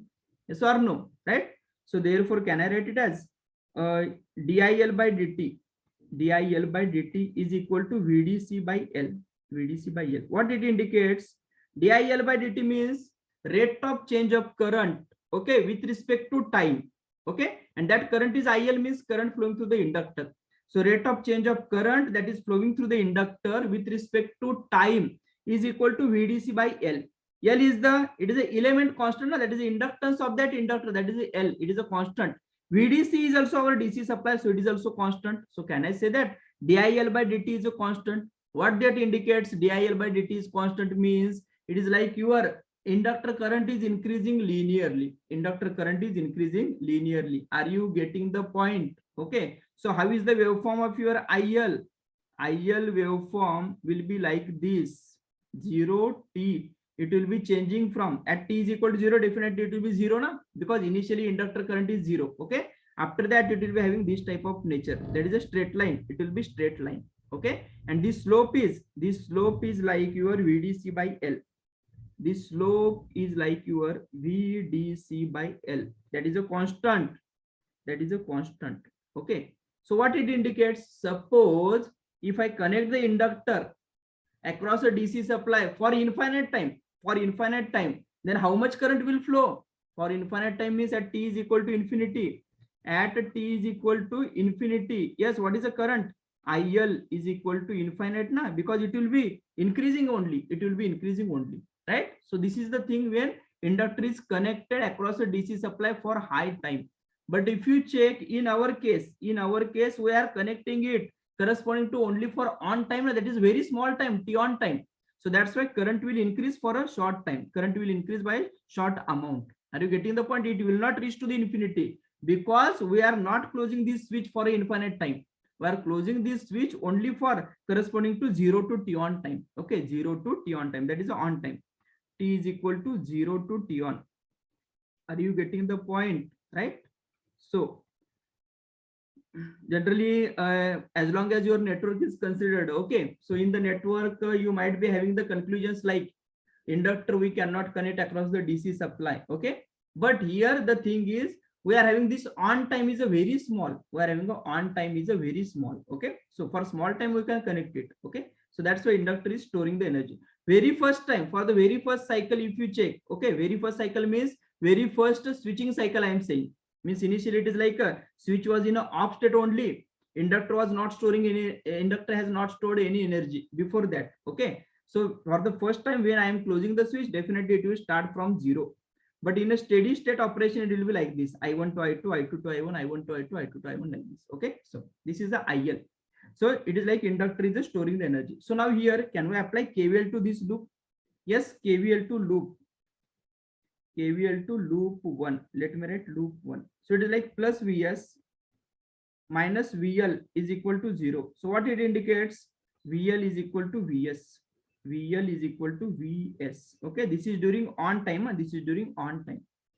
Next, during the off time, let us discuss. When switch is off. Switch is off means what? Switch was on. Now switch is open circuit. Switch open circuit means it is like current is flowing into this loop. Na? Diode will be in a conduction mode now. Okay. Strictly speaking, during this time, diode will be your off state because all current is going here. Okay. Current will not flow into the load. Right. So next, for T is equal to T on to T. During T is equal to T on to T, that is switch is off. Switch is off. Okay, so when switch is in an off state, the circuit will be like this. Inductor releases energy. Switch is open. And here we are having the load.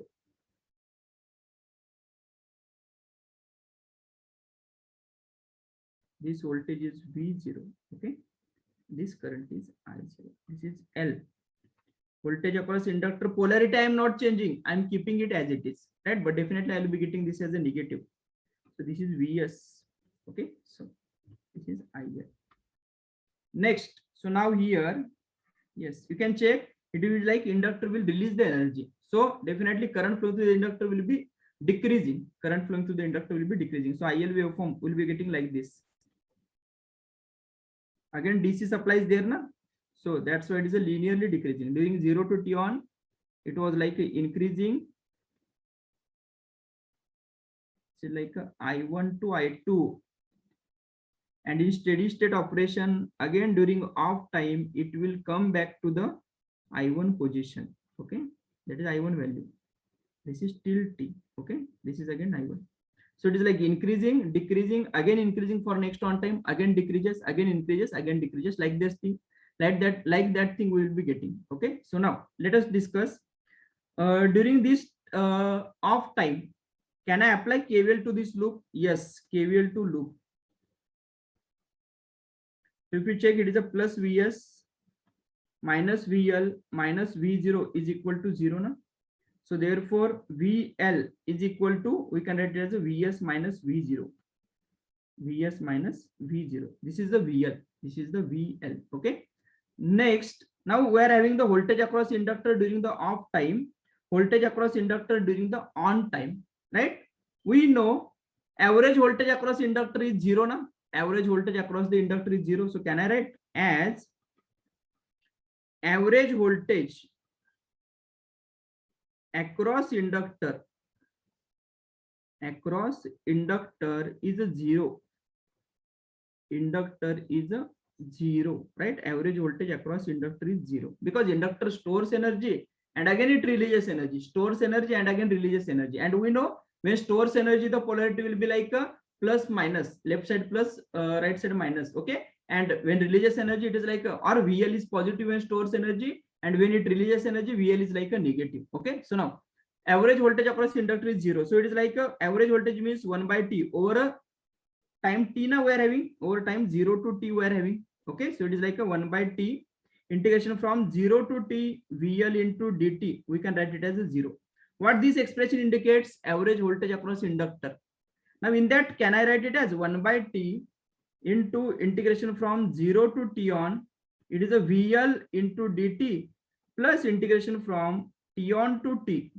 VL into dt is equal to 0, right? Yes or no? So further I can write it as this T, if I multiply, if I shift this T to the right hand side, it will be 0 now. So integration over 0 to T on. During 0 to T on, what is the VL value? During 0 to T on, you can check VL is Vs na. So I can write it as a Vs into dt plus integration from T on to T. What is VL value during T on to T? It is a Vs minus V0. So I can write it as Vs minus V0 is equal to 0 now. So further we can write it as, let me write here, it is a Vs is a constant now. So into T on plus Vs minus V0 into T minus T on, that is equal to 0. You're getting the point. Vs into T on, Vs is constant, so integration of 1 is a T. So putting the limit, we'll be getting T on, right? Vs minus V0, okay, it is a constant, right? So it is equal to, we can write T minus T on is equal to 0. Now, can I write it as Vs into T on, right? Plus Vs into T minus T on is equal to V0 into T minus T on. Yes or no? Minus V0 T minus T on, I shifted to the right hand side. So it is a V0 into T minus T on. Okay. So further we can write VST on. It is VST minus VST on. Na? So one VST on and this minus VST on, it will get cancelled out. So it will be like Vs into T is equal to V0 into T minus T on. So from this, can I write V0 is equal to T upon T minus T on, right? Into Vs. So further we can write it as, therefore V0 is equal to, can I write it as 1 upon T minus T on divided by T into Vs. Please check this term. I have, yes, written this T upon T minus T on like 1 upon T minus T on divided by T. Okay. So this term and this term both are same, right? So I can write it as is equal to 1 upon, can I give this T separate to both terms? So it is a 1 minus T on by T into Vs. Na? So this is a V0, which is equal to, we can write it as 1 upon 1 minus D into Vs. This is a V0. This is a V0, right?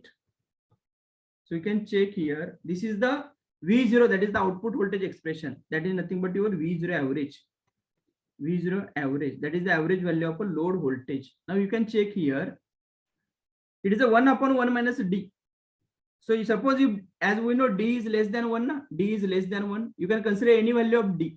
So if D is less than 1, suppose D is equal to 0.5. So if D is 0.5 means 1 minus 0.5. 1 minus 0.5 is 0.5. So 1 upon 0.5, it is a 2. Means V0 we are getting, it is a 2 times supply voltage. So that's why here, as D is less than 1, your output voltage is always greater than supply voltage. So that's why it is a step up chopper. That's why it is a step up chopper. Are you getting the point? Okay. So V0 average, as, let me write here, as D is less than 1. D is less than 1. So therefore we'll be getting V0 is always greater than Vs, or V0 average is always greater than Vs. Okay. So that's why it is a step up chopper. Step up chopper. Step up chopper. Next thing, please listen. Here, what we have done, average voltage across inductor we equated to 0. Okay. And what after simplification, what we got? It is a voltage across inductor into time plus voltage across inductor during off state into time. Na? So that is nothing but your volt second balance equation, generally we say. Okay. In the buck converter, when we are going to discuss in detail, okay, there we are going to use the volt second balance equation and ampere second balance equation. Actually, the volt second balance equation is related to your inductor. Ampere second balance equation is related to your capacitor. In the inductor, average voltage is 0, but whereas at steady state in the capacitor, average current is 0, because you can check in the capacitor, when capacitor charges, current flows in one direction. When capacitor discharges, current flows in opposite direction, na? Right? So in steady state, what is happening in our regulators or in our converters, the average voltage, average current of the capacitor is 0. And average voltage across the inductor is also 0. Okay. So that's why we are having the two expressions, volt second balance equation and ampere second balance equation. Okay. These two expressions we are having. Okay. So those we are going to write while analyzing that buck boost and buck boost converters. Okay. So this is about your step up chopper. Okay. Step up chopper, only basic things. Okay. Basic circuits we are having. And that shows you how the output voltage is greater than the input voltage in the step up. and how the output voltage is less than the input voltage in the step down. Okay, less than the input voltage in a step down, right? Next. Okay, we'll stop here. Actually, it's 10 minutes only we're having. If we start the buck converter, it will take 30 to 40 minutes, right? Okay, we'll stop here. Tomorrow we'll discuss the buck boost regulators and the numericals, right? So as long as this chapter is considered, we're having the contents like, please listen, we're having the buck boost, three major and in detail analysis. We're having these three circuits, okay, buck boost, and you can check the previous questions. Most of the questions they have asked on these three regulators only, okay, these three converters only. Detailed analysis we are going to discuss for every converter. We are going to follow the 13 steps. We are having a total 13 steps. If you go through, or if you do those 13 steps perfectly, okay, you can answer any question in any of the examination. Okay, so which are those 13 steps we are going to follow, that we are going to discuss tomorrow. Okay, yes, right, we'll stop here. If you are having doubts, please ask. Yeah, hello, sir. Yes, please. So on solar array installation question, sir, can you open that Just a one? minute. One more thing before that. Yesterday someone asked the question regarding the three-phase semi-converter continuous and discontinuous conduction V0 average, right? I don't know his name, but someone asked Yes, that sir. question. Okay. Yes, we are having the same expressions only. Okay, for both the cases. Yes, sir. The thing is, if you check in the discontinuous conduction, it is like a combination of the two pulses, two waveforms we are having combination. Sir, here 1 bit is missing. Where? Sir, 1 bit is missing in this third step No, in this slide. Here, Yes, sir. this T I have shifted to the right hand side. Oh, yes. Okay. That will be 0, na? Okay. Hello, sir. Yes, please. Sir, can you please explain once inverter mode means alpha greater than 90? Three-phase Alpha. inverter mode, sir. Please repeat. When alpha greater than 90, rectifier acts as an inversion mode, you said, sir. Alpha greater than 90 degree, then? Rectifier acts as an inversion mode. Yes. Can you please explain the phenomena once? Okay.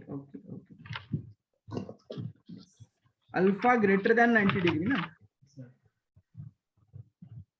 Actually, the thing is, in the inverter mode of operation, the first requirement is we are doing alpha greater than 90 degree. We are reversing the E. Okay. Okay, sir. And suppose we are having a single phase rectifier.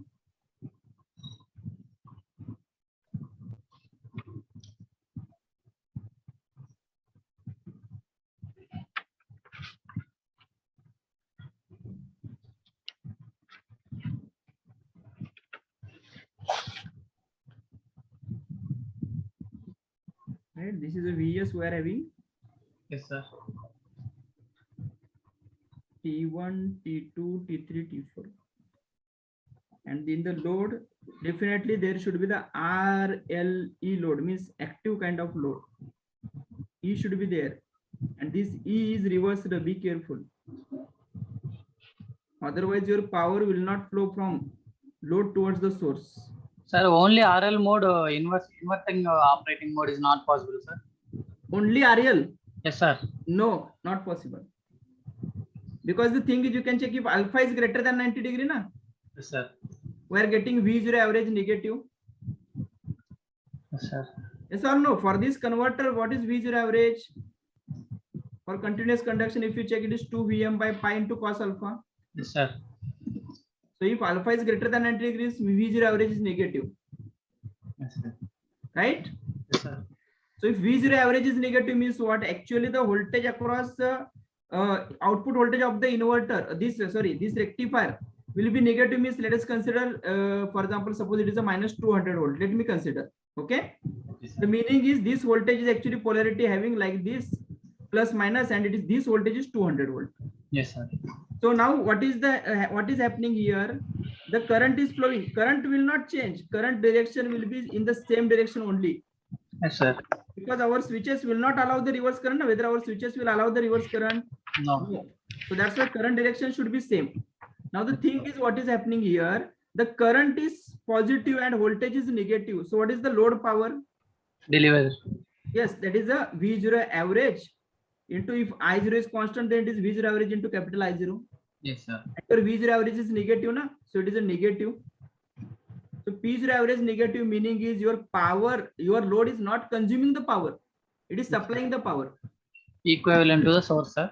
Yes, it is equivalent to the source, means your power is flowing from DC side to the AC side, na? Yes, sir. So that's why it is like an inverter.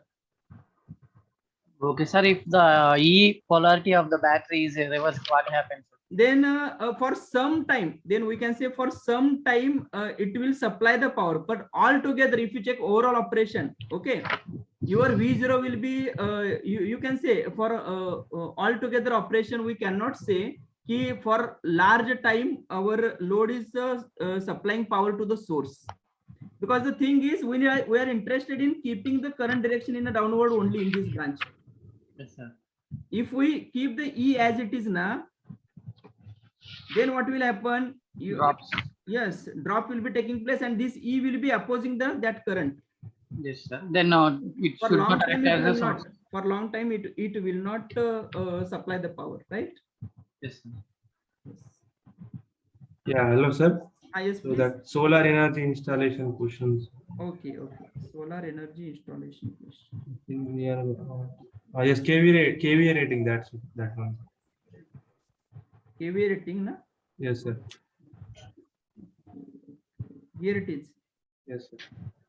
Okay, KVA rating. This IA graph, how 120, 240 degrees. Okay. Here you can check where I am a bridge rectifier, na? Yes, sir. So in the bridge rectifier, you can check. That current will go upward and downward. T1 and Where, T4. yes, we're having the So- current. These currents are flowing in the transformer, na? Okay. Yes, sir. So, Right. So that's why IM is when it is conducting, right? Yes, sir. So we discussed now what T1 and T4 were having. When T1 is in a conduction mode, IA is positive, Positive. Yes, sir. and then IA is negative when Negative. T4 conducts. So like this, we are Okay. having this type of waveform. Okay, sir. And each thyristor conducts for 120 degree. Yes, sir. So that's why this waveform. So Right? okay. And sir, one more another.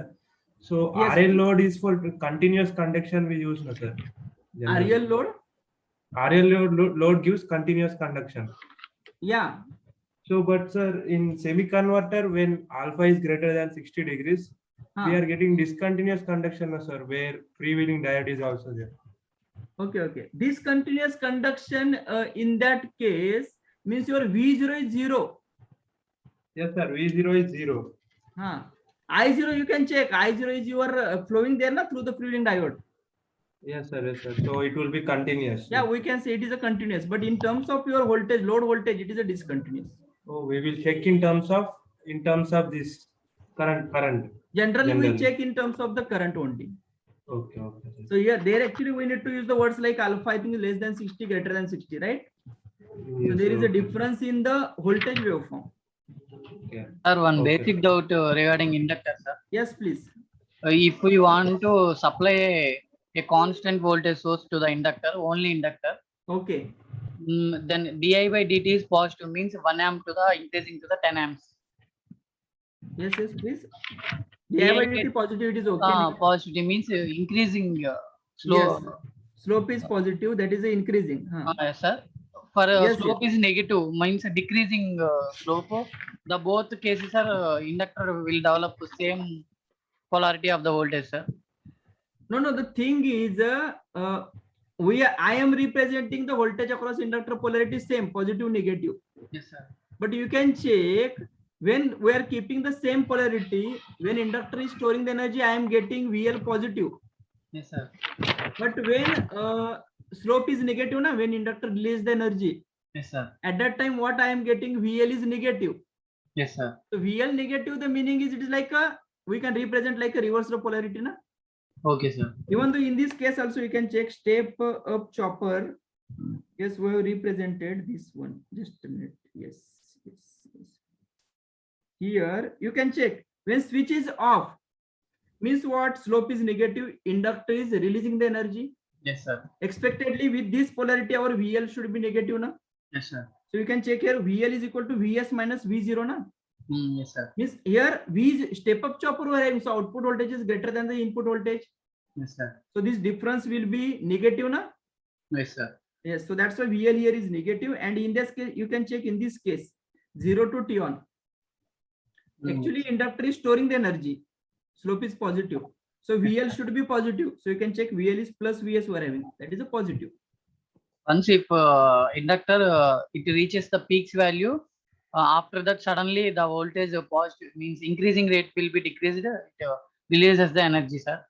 When you are saying in For general, example, 1 amp to the 10 amps we increase constantly. okay, After that, if we decrease the current, means 10 amps to the 8 amps, then inductor will opposes and releases yes, yes. energy. If you decrease the current in the circuit, that is current flowing through the inductor, that inductor will oppose that change in the current, means inductor will release the energy. So that's why current will decrease.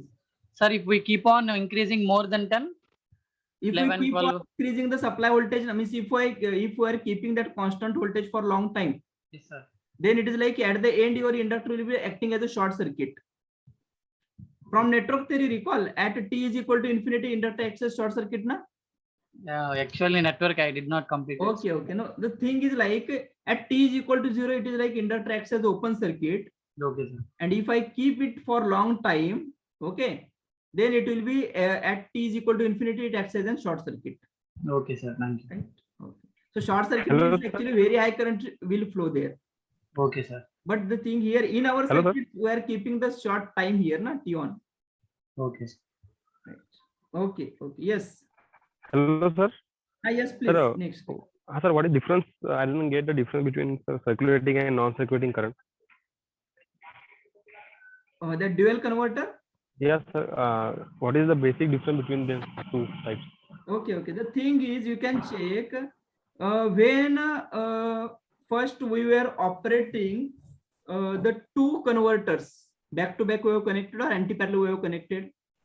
When I Yes, was sir. not operating both these simultaneously, means only one is controlled, but second was not controlled. That is not operating, and second was operating, and the first was not operating. Okay. Yes, Then sir. in that case, there was a circulating current was not flowing within the within the converters actually, because Okay, one sir. was like at the rest position, na, means we are not applied the switches, we are not applied the gate signals Okay. to the switches.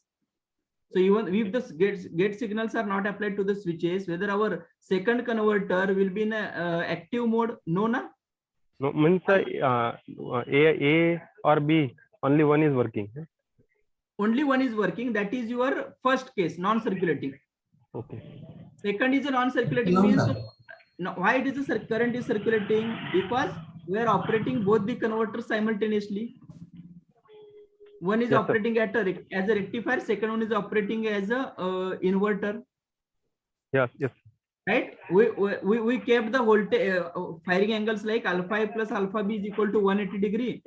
But the thing is, definitely your average voltage of first converter and minus V0 to average, both will be your same. Average value will be same, no problem. But the instantaneous values for some intervals are different, na?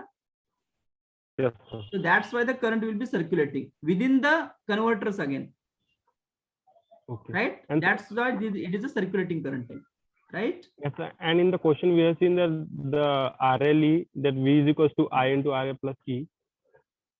Where? So in the problem we have seen that V is equals to V0 is equals to I into R plus E. The question where inductor we VL considered to be 0. Which question you are saying? Today we discussed the Yes, sir. In the question I didn't remember that, but the RLE question, sir, we considered na, sir, V is equals to I into R plus E, the equation. yes. So in that case, Yes, here it is. This one. why we take the voltage across inductor 0? Because average voltage across inductor is 0, na? Okay, This means one only, it is this one only. yes, sir. Means the whole cycle of inductor will complete it. After that, we will taking the means for one cycle. Over one cycle, average voltage of the inductor is 0. Because the thing is, inductor stores energy and again it releases energy, na? And we know when it stores energy, the voltage is positive. When it releases the sir. energy, the voltage is negative. Yes. So the average voltage over a cycle, if you check the inverter, also inductor, it will be 0 only. Okay, sir. Okay. You Sir, can check. in the You can check even that in REL load we drawn the waveform like we had a waveform like supply voltage waveform, and that VR waveform also we had. Right, and there I indicated that shaded portion, that is vertical lines, means the VL.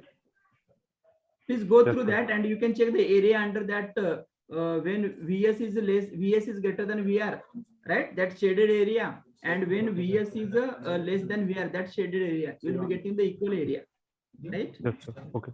And sir, That's question the number sir. 2, sir, in the question number 2, 147 slide. Question number 2, 147 slide. 147.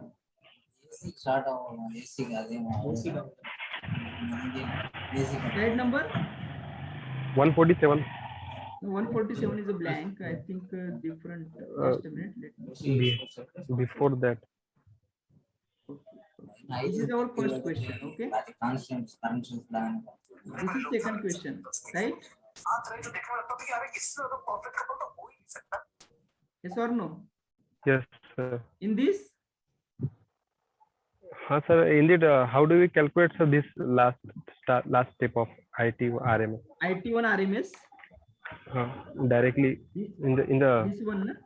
Directly. sir, Okay. in the Please listen. the Actually, next step thing also we is are here in where the I'm next go- question. Yes, here where I'm constant current, na? Yes, sir. It is non-zero only for 0 to pi by 3. And in RMS, what we are doing, in RMS, we are doing a square, na? And again putting it Yes. into under root. Yes, sir. So if I take I0 square, it will be constant. So I'm directly taking it as outside. Yes, sir. And it is like under root only this angle divided by the full angle. This angle is pi by 3 and full angle is your 2 pi. So that's why pi by 3 by 2 pi. Sir, under root means it is Now in the RMS, it is not integration, inside the whatever, square integration. root of- Yes. Inside the integration, it is not there. No. Even though you can check na I0 is your constant, na. So take it outside I0, you will be getting. Okay. So this is constant, means it is like integration of 1 into d omega t, na. Sir. Omega t is. So it is like omega t only. Put the limit omega t, it is pi by 3 minus 0, na. Oh, yes, sir. Pi by 3 minus 0 is only pi by 3 divided by this 2 pi as it is. And we need to put it into under root. Okay. Keep it in mind. And If you are sir, having in the this question type of we have. waveform- if you are having Hello. this type of waveform, for finding Yes, sir. RMS, okay, simply what we need to do, take this magnitude into under root this angle, non-zero pulse angle, divided by entire cycle angle. Okay, sir. That is under root pi by 3 divided by 2 pi. If you want the average value, na, if you want the average value, then Sir, what we need to do? Yes, it is like a I0 magnitude into this angle divided by this angle. For average, don't put it into square root. For RMS, put it into square root, right? Sir, explain, sir, for average what to do? For average, yes, simply take this magnitude. It is constant, na, so take it magnitude into this Okay, non-zero okay. pulse angle divided by your full angle. Okay.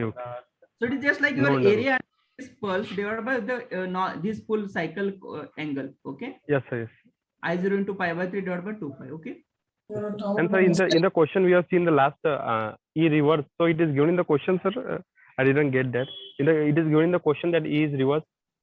Where in this question same? No. In the last question, in the middle question, we have seen the E question. You have explained now the reverse E. No. Reverse E they have not given, but they have given the inverter mode of operation. Okay. So we need to take the E negative. For inverter operation, we have to take E negative. Yes, E is negative. Okay. Sir, Inverter is alpha greater than 90 degree and E should be negative. Okay. Sir, Sir, 164F. Sir, only alpha is greater than 90. We, cannot do, sir. This is not sufficient, Okay. right? In order to power flow for load to the source, E should be negative. Check our inverter mode of operation. Now we discussed. Okay. Please Okay. go through it once. Okay. Okay. Thank you. Sir, could you open 164F? Yes, please. 164F. 164F. This is blank. Sir, in that there is a problem where Check alpha whether is this equal to one- 150. Ah, yes, sir. This one, na, alpha 150. Ah, yes, in this. Sir, in this we are getting the alpha is more than 60 degrees. Can we take 3 VML by pi into 1 plus cos of pi by 3 plus alpha? Alpha is greater than. 60 degrees, no, sir. Huh. You are taking only that formula for the alpha is less than 60 No, no, degrees. no. But here continuous conduction is there, na. That formula, Oh. whatever you are saying, it is alpha less than 60, greater than 60. That was for purely resistive load. Okay, sir. If you are having REL load and continuous conduction, RELE load and continuous conduction, we don't have like that alpha less than alpha greater than, because for REL load or RELE load, continuous conduction means what? Alpha barrier is not there. So whatever the expression we are having, na, for alpha less than 60 degree purely resistive load, that expression we can use here. Yes, sir. Sir, could you open step Are up? Yes, sir. Last one, step up chopper. Step up, na, step up chopper. Just a minute. Circuit diagram.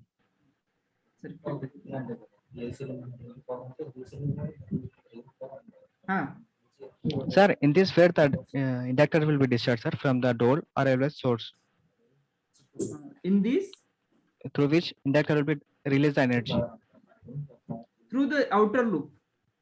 Then we take the sign is opposite, no, sir. Which sign opposite? Inductor sign.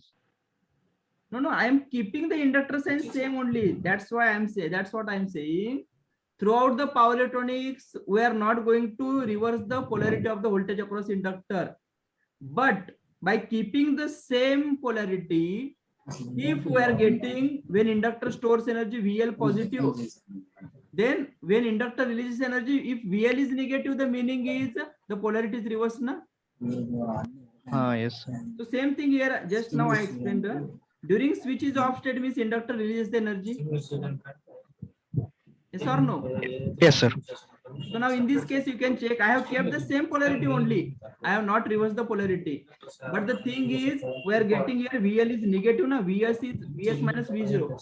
Supply voltage is less than the output voltage. In this case, step up chopper. Yes, So sir. this VL is negative. VL negative means what? The polarity will be like this only, plus minus. Yeah, yes, sir. I understand. Sir, one more, Are you sir. getting the point? Or Yes, sir. suppose if you want the switch during off state when inductor releases the polarity, na, if you put the polarity like this, plus here and minus here, then the thing is you will be getting VL is equal to V0 minus VS. Only that will be the change, nothing else. Yes, sir. Through that I solved that problem, but I'm getting the other. I'm not getting the V not equal to VS by 1 minus T.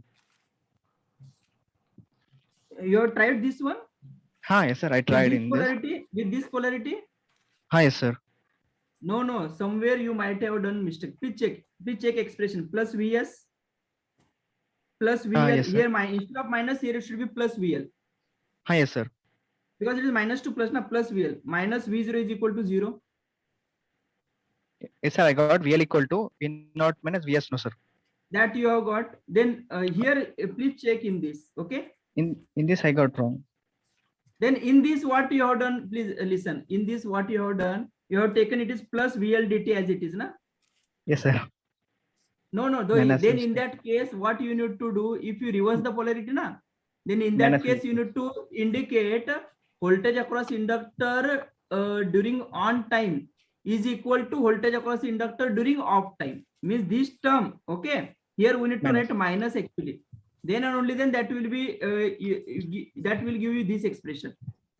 Yes, sir. I understand. If you keep here plus as it is, and if you are replacing during off time, this VL is nothing but VS minus V0, na? Yes, sir. Then you will not get this expression Yes, sir. because you have Sir. reversed the polarity, na? Means here you need to consider minus VL.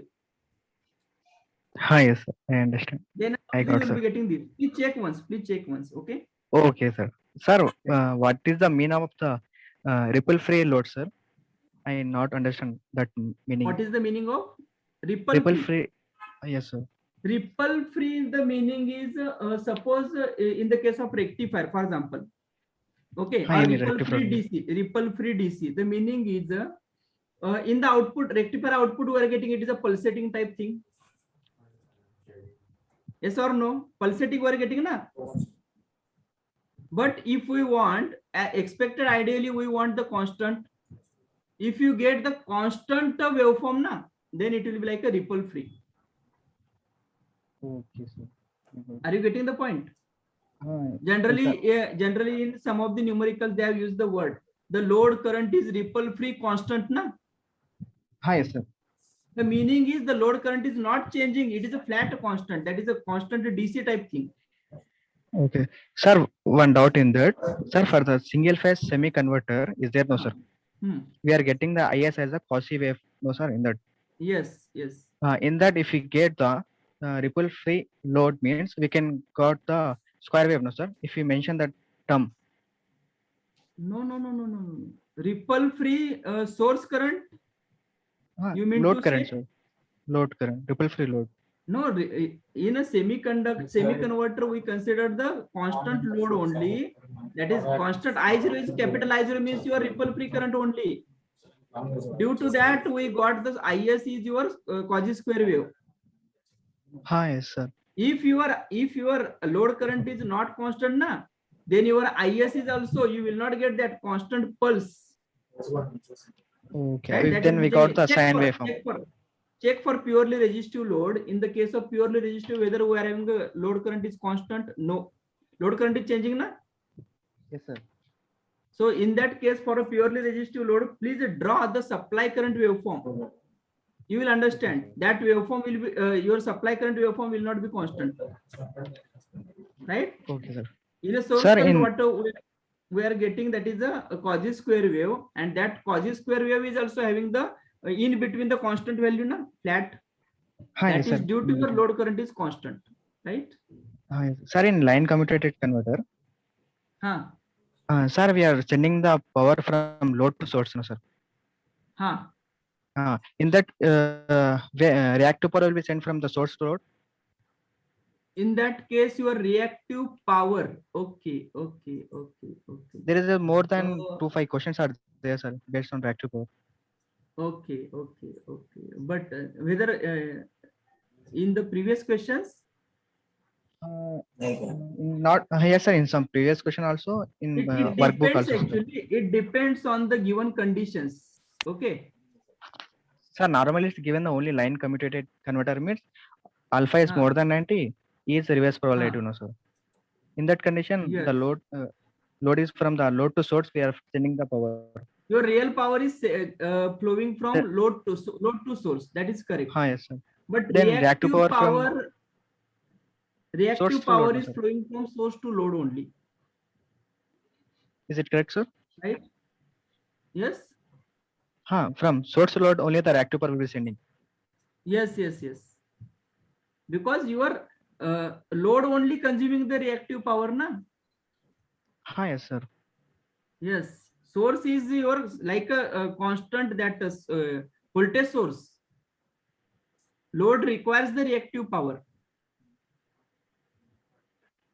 Yes or no? Yes, sir. I got, sir. I understand. Okay. Sir, one more, sir. Sir, Sir, I sent we that are question. in waiting, sir. Yes, please, one by one. Sir, I sent that question where I'm not getting notes, sir. Where VRMS equal to VM by root 2, sir. VRMS is equal to VM by root 2. today you sent the question, na? Yes, sir. Could you open, sir? I am solved both the problem, but I am getting the different answer. For is matching, another is not matching, sir. This one question, na? Yes, sir. So for that, they asked the RMS voltage across each diode, na? Yes, sir. Have you drawn the VS waveform of VD? Yes, sir. I drawed, sir. Then what V0 RMS you got? VM by root 2. VM by Root 2. no. You can check na circuit operation simple. We are having a diode rectifier here. Yes, sir. Let us Alpha equals consider 0, no, the sir. voltage across diode D1. Okay, waveform if I want to draw. During 0 to pi, voltage across diode D1 will be 0 only. Because diode D1 is in a conduction mode, na? Hi, sir. Then from pi to 2 pi, the voltage across diode D1 will be what? It is a negative and it is having a voltage of 2 Vs, 2 times that is 230 volt, 115 they have given, na? Yes, So sir. we'll be having a negative voltage waveform that will be having a RMS value of 230. Means you will be, yes, let me show here. Just a minute.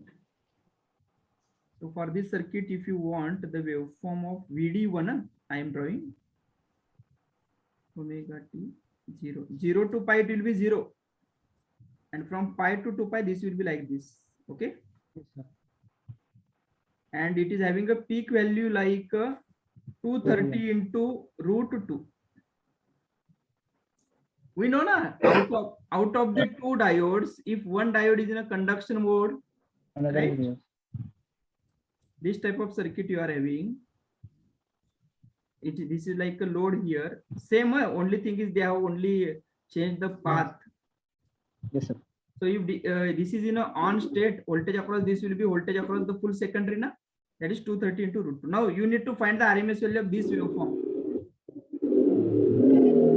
Yes or no? Yes, sir. Please simplify this. You will get the answer. Okay. Okay, sir. I will send you, sir. Yes, please. Okay. Sir, one last, sir. Yes, please. Because students Sir, are waiting. Okay. Sir, the firing angle is a delay means we are taking the 0 minus or plus, sir. Some they are giving the firing as delayed by 30 degrees. Some they are giving the alpha is 30 degree.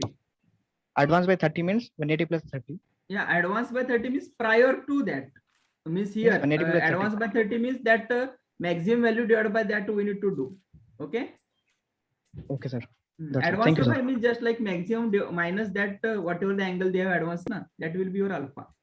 Delay Okay, sir. means it is like your actual alpha value they have given. Okay. Okay, sir. Right. So, Hello, sir. yes, please. Sir, sir, dual converter, sir, circulating current flow direction. Dual converter circulating current, na? Yes, sir. Okay. So diagram. Just a minute.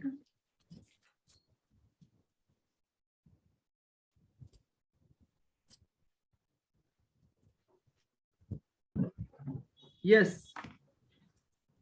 Sir, what will be the direction of the current flow in this circuit, sir? Circulating current you are asking or load current? Load current, sir. Load current, please listen. If for converter A, alpha is less than 90 degree. Yes, sir. Converter B, alpha is greater than 90 degree. Then load current direction is like downward direction. Okay, sir. Because this is given voltage like plus here, minus here. Na? Alpha less than 90 means this is plus minus.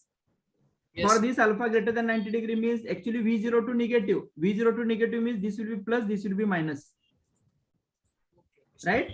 So your V0 and V02 both will be plus minus, right? So that's why here current will be flowing in the downward direction. Yes, sir. Sir, both will operate simultaneously, sir. Both are operating in a simultaneous. Na? Yes, sir. And sir, Less this than 90, greater than 90. Please next. Hello. No, just one there. He was Yes, asking something. Sir, this inductor we have connected here. Sir, what is the purpose? Your voice is breaking. Please repeat. Hello, sir. Sir, in a half wave controlled rectifier, 3 phase. In half wave Controlled rectifier. Okay. 3 phase. Okay. The fundamental power factor is sir, 30 plus the alpha inductor we have plus mu connected by between 2. the A No, and B. just a minute. At a time, two students are speaking. I am not getting. Sir, is the fundamental factor is a fundamental displacement angle is 30 plus alpha plus mu by 2? Means because the IT1 waveform is at 30 plus alpha, then it will be 30 plus alpha plus mu. Means Okay. the due to source inductance. Please repeat that. Sir, in a Three phase half wave, wave control rectifier we are having. I got the waveform of a source current in the only in the positive half, that is starting from 30 plus alpha, Hmm. and Yes. it will be for continue up to the due to that source inductance, that 30 plus alpha plus mu. For that is some overlapping angle. Let me open first. Three phase half wave, na? Three phase half wave control wave. This is on not studied in class, sir. This one, na? Three phase half wave RL load you want? In a source inductance. Here. Here 30 plus alpha. Then from 30 plus alpha, the source inductance if overlapping angle is 30 plus alpha plus mu. Then can we say that the fundamental period is 30, that is cos into 30 plus alpha plus mu by 2? Yes. But for this, this is actually V0, na? You need to check the IS1 waveform. IS waveform. Yes.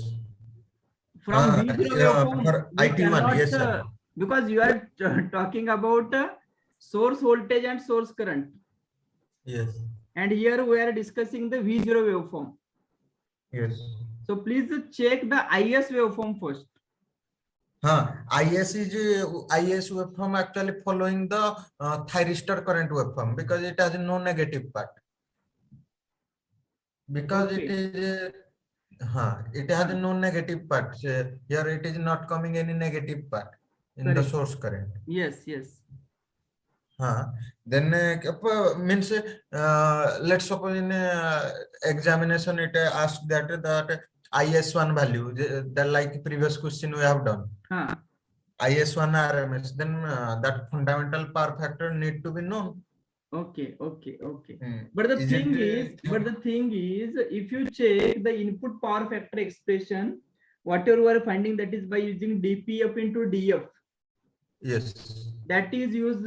That can be used only when your source voltage and source current are having sinusoidal terms. Yes. Now you can check here in this case which type of IS you are getting. Whether your IS is having the negative pulse here. Okay. No, so that's why you cannot use directly here that expression. Okay. But sir, we are not deriving any expressions for that is LS, means source inductance, Fourier series expansion of that with the source inductance. Okay. No. But the thing is here in this case, if you want, how you can say that your IS is a sinusoidal or not here, or IS1 is a sinusoidal? Because your IS waveform is like this only, na? You are having IS waveform is like this only. Let me write here. But IS. it is periodic in nature. Okay, not periodic, because only IT1 is coming. No, it is a periodic, but it is not having the negative path, na? Negative pulse is not there. Okay. So, right. So you can check before this also, whatever the circuits we discussed, we have calculated the input power factor. Okay. Only for the circuits where those are having the IS is a negative pulse.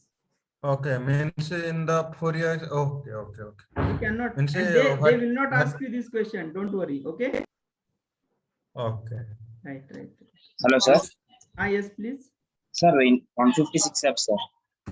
In 156F. 166F. 156, sir. 156. 56. Okay. Just a minute. Yes.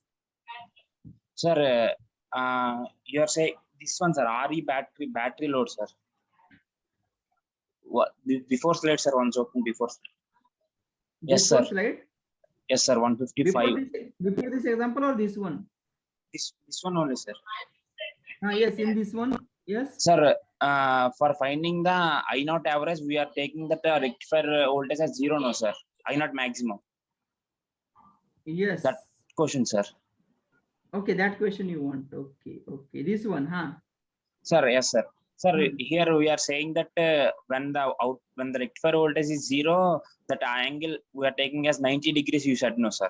Yes, yes. Sir, that means the formula will be 3 VML by pi cos alpha, no, sir. 3 VML by pi into? Cos alpha. That, Okay, huh?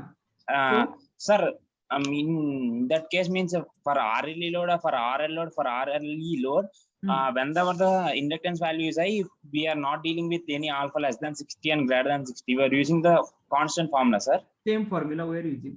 Sir, irrespective of load, that formula we can use, sir. Yes, yes, yes. Irrespective of load, we can use that formula. Okay. The only Yes, sir. thing is the conduction should be continuous. Okay, sir. Conduction is continuous, sir. Conduction. In exam they won't ask like discontinuous conduction more, sir. That Right. They won't ask the discontinuous thing, right? okay, sir. Because as Sir, long as your UG is considered now, yes, sir. right, they will be yes, only strict with this continuous. Okay. At your Okay, sir. PG level, you will be having some advance in there, right? Okay, sir. Sir, you are saying something I asked yesterday about semi-converter, sir.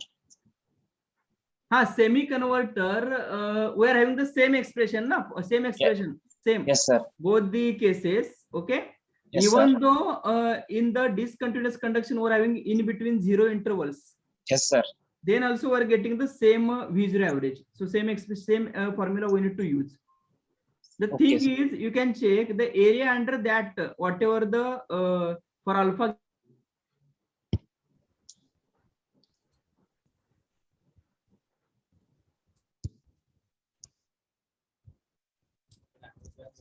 Hello, sir. Or no? Sir, For alpha less than, for alpha greater than 60 degree, we are not getting.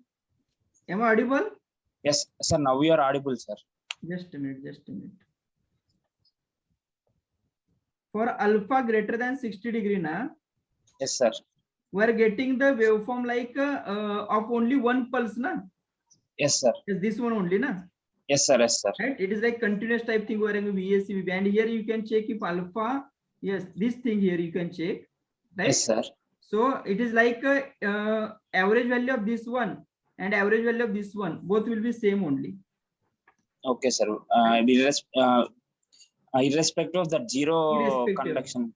So I think it will be good for all of you because you need to memorize only that one expression. Okay. Yes, yes, sir. Yeah. Sir, I asked that maximum current in battery case, no, sir. Once you open that question, sir. Yes, yes.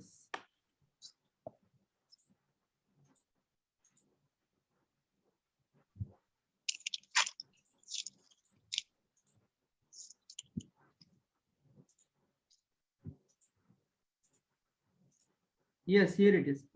Sir, in case of if they asked from power system to the battery, sir, to find the maximum current, we have to take the average voltage or rectifier as maximum, no, sir, in that case, because I naught average is V naught average minus E by R. Yes. In reverse direction of power flow. Please once repeat once that question. Sir, in You case said of the power flow from source to the load. Yes, sir. To find the maximum battery current, sir. Maximum battery current, yes. We have to take the V naught average as maximum. That means alpha is equal to 0 case. Yes, yes. Maximum V0 average we need to take. Okay, sir. Right? Okay. Yes, sir. Sir, another, sir, last one. Sir, we have considered that given question in 220 volts as line to line voltage only, sir, every time. Whatever they have given a question like whatever the voltage they will give. Suppose if they said that 3-phase rectifier is there, okay, and yes, voltage if they give, suppose 220 volt, 300 volt, etc., we need to consider it as a line voltage only. Yes, sir. In 3-phase full wave or in after? In a three-phase, by default, the voltage is a line voltage. RMS value only. Okay, sir. If they specific, if they mention that it is a phase voltage, then only consider it as a phase. Otherwise, it is a line, right? Yes, sir. Okay, sir. Thank you, sir. Okay. Yes. Next. Sir. Yes, please. Sir, 3-phase semi-converter is a 3-pulse converter or a 6-pulse converter? 3-phase semi-converter is a 3-pulse converter. Sir, but for alpha greater less than 60, it's a 6-pulse converter, no? No, but actually when we say the 6 pulse, if you are having the same type of the 6 pulses, na, Acha. Okay, sir. then you can say it as a 6 pulse. You can check it for alpha less than 30 degree. We are having one pulse means like a combination of 2 pulses, na. Yes, sir. So altogether it is like a 3 pulse only. Okay, sir. Right? Hello, sir. Yes, please. 161 F. 161 F. Yes. How that short circuit come? Okay, that short circuit come because they ask the maximum current, na. Okay. Okay. When the maximum current will flow through the battery, Alpha is when equal it to is like 0. across battery, there will be a short circuit. And for short circuit means it is not like we are directly putting a short circuit branch. No, actually the voltage across this converter, na, we are keeping it as 0. And we can maintain that voltage to 0 by keeping alpha 90 degree, na. Okay, so current will flow through the diodes only, thyristors only. The current will flow from battery towards that thyristors. Okay. That form. Okay, thank you, sir. So Hello, when sir. it moves Please, from if you are AC having to question, you DC can means, ask. Yes. Hello, sir. Yes, please. How Sir? we find out the KVA rating of transformer? Explain one, sir. In Due this to some question, na, disturbance. Yes, sir. this one, na, Yes, sir. root 3 into One VL sec. into current flowing to the transformer RMS value. Yes, sir. VL That's they have current. given. VL they have given 400 RMS. Yes, sir. So we need to find the current flowing through the transformer RMS value. Yes, sir. It is a 3-phase transformer, na. Yes, sir. So we need to find RMS value of one current, na, one line current. So here I have drawn the waveform. Yes, here it is. Yes, Yes, or sir. no? So That waveform, actually these three lines are connected to the transformer, na, 3-phase transformer as an input. Yes. Your power is flowing Yes, from sir. battery to the power system, right? So in between we're having a transformer. So current is actually Yes, sir. flowing from battery, this side battery, to through these lines to the transformer, 3-phase. Okay. So now in this case, we need to find the RMS Yes, value sir. of this current. Any one line current we need to find. So for that, I have drawn this waveform. Okay, sir. Yes or no? This waveform we discussed while studying your 3-phase full wave rectifier. Right? The phase Okay, current, sir. generally we say that na, input Yes, sir. current per or the line current or phase current, you can say. Okay. Each thyristor you can check. To this line we're having a 2 thyristors connected, na. Yes or no? Yes, sir. So when one thyristor is in a Yes, on yes. state, current is positive. Second one is in on state, current is negative. Now you can check in 3-phase 6 pulse we're having a all the thyristors are connected, will be in a conduction mode for 120 degree, na. So this will be in a Yes, sir. on state for 120. This will be in a on state for 120 degree. So you can check here. I have indicated this is a 120 degree positive pulse, 120 degree negative pulse, right? And for remaining time, it is like Yes, sir. these 2 thyristors, means 0, 0, 0. Na, here what it indicates, these 2 thyristors are not in a conduction mode during that interval. Check your 3-phase 6 pulse rectifier. Okay. Okay, sir. Right? Okay. Yes. sir, Yes, when please. you have said that when from through battery the maximum current is flowing means it's V. Across the thyristor the voltage is 0, no sir. Across the converter the voltage is 0. Huh? Convert. When it moves from source to load means what with the voltage, sir? When it moves from source to load, Yes, sir. means power system to battery, Yes, sir. then that voltage depends on your firing angle value. Okay, sir. Right? If you want the Sir, maximum current to flow from power system to the battery, then we need to operate our rectifiers or our thyristors at alpha equal to 0 degree. Then and only then you will be getting the maximum voltage, na? Yes, sir. if you are getting the maximum load voltage, then your current flowing from source to, sorry, current flowing from power system to the battery will be maximum. Okay, sir. Sir, in 165 slide. 165 slide. It is blank. Just a minute. I think it is this one. Na? Yes, sir. How we Okay, calculate that firing angle, sir? 180 minus 30. They have given a firing advance angle of 30 degree. If they mention advance angle means we have to minus that firing angle with 180 degrees, sir. No, it is not like that. You need to check what is the maximum possible firing angle. We are having a 3-phase, na? Yes. Just a minute. You can check in a 3-phase. I think where it is a question. 169, you said. Yes. In a 3-phase, across each pair of thyristor, okay, we are having a particular line voltage. Yes, sir. And that line voltage will be positive for 180 degree, na? Yes, sir. So it is like your maximum firing angle range will be like 180 degree.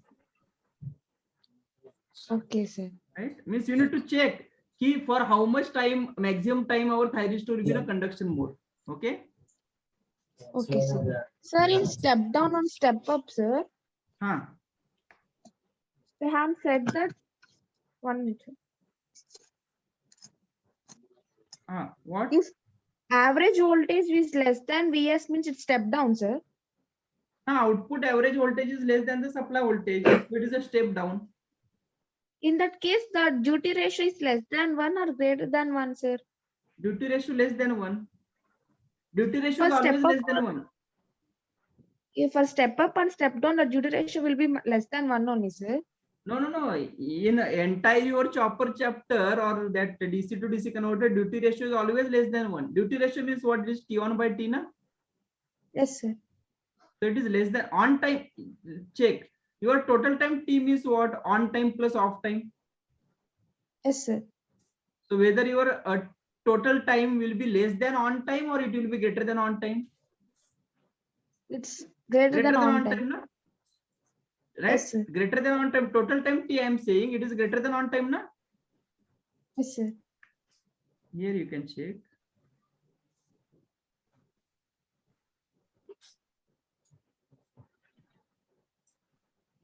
Yes, this waveform.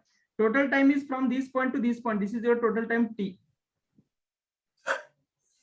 And your on time is only this much. Okay, sir. So your Sir, on in time is less than total time, na? Yes, sir. So that's why your duty cycle is T on by T, na? Yes, we have Yes, written sir. D is equal to T on by T. And this is the for all the your circuitries, means whatever the circuitries you are going to discuss in this chapter, na? For those circuitries, duty cycle means on time divided by total time, right? So D is always less than 1.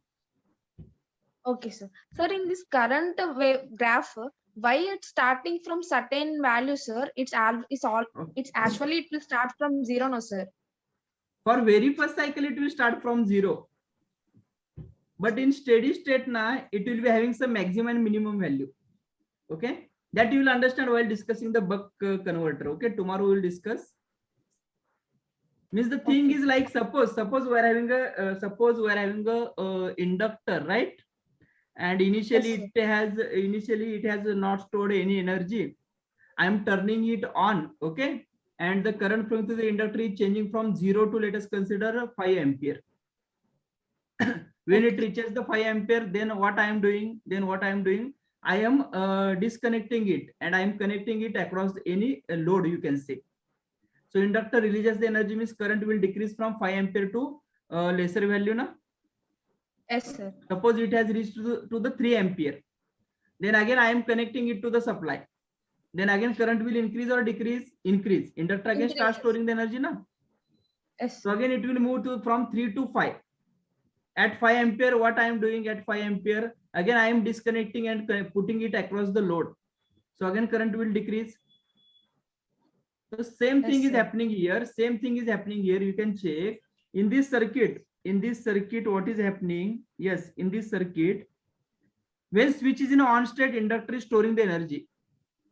Definitely for very first cycle, that's why I have drawn this dotted one. For very first cycle, it will start from 0 only.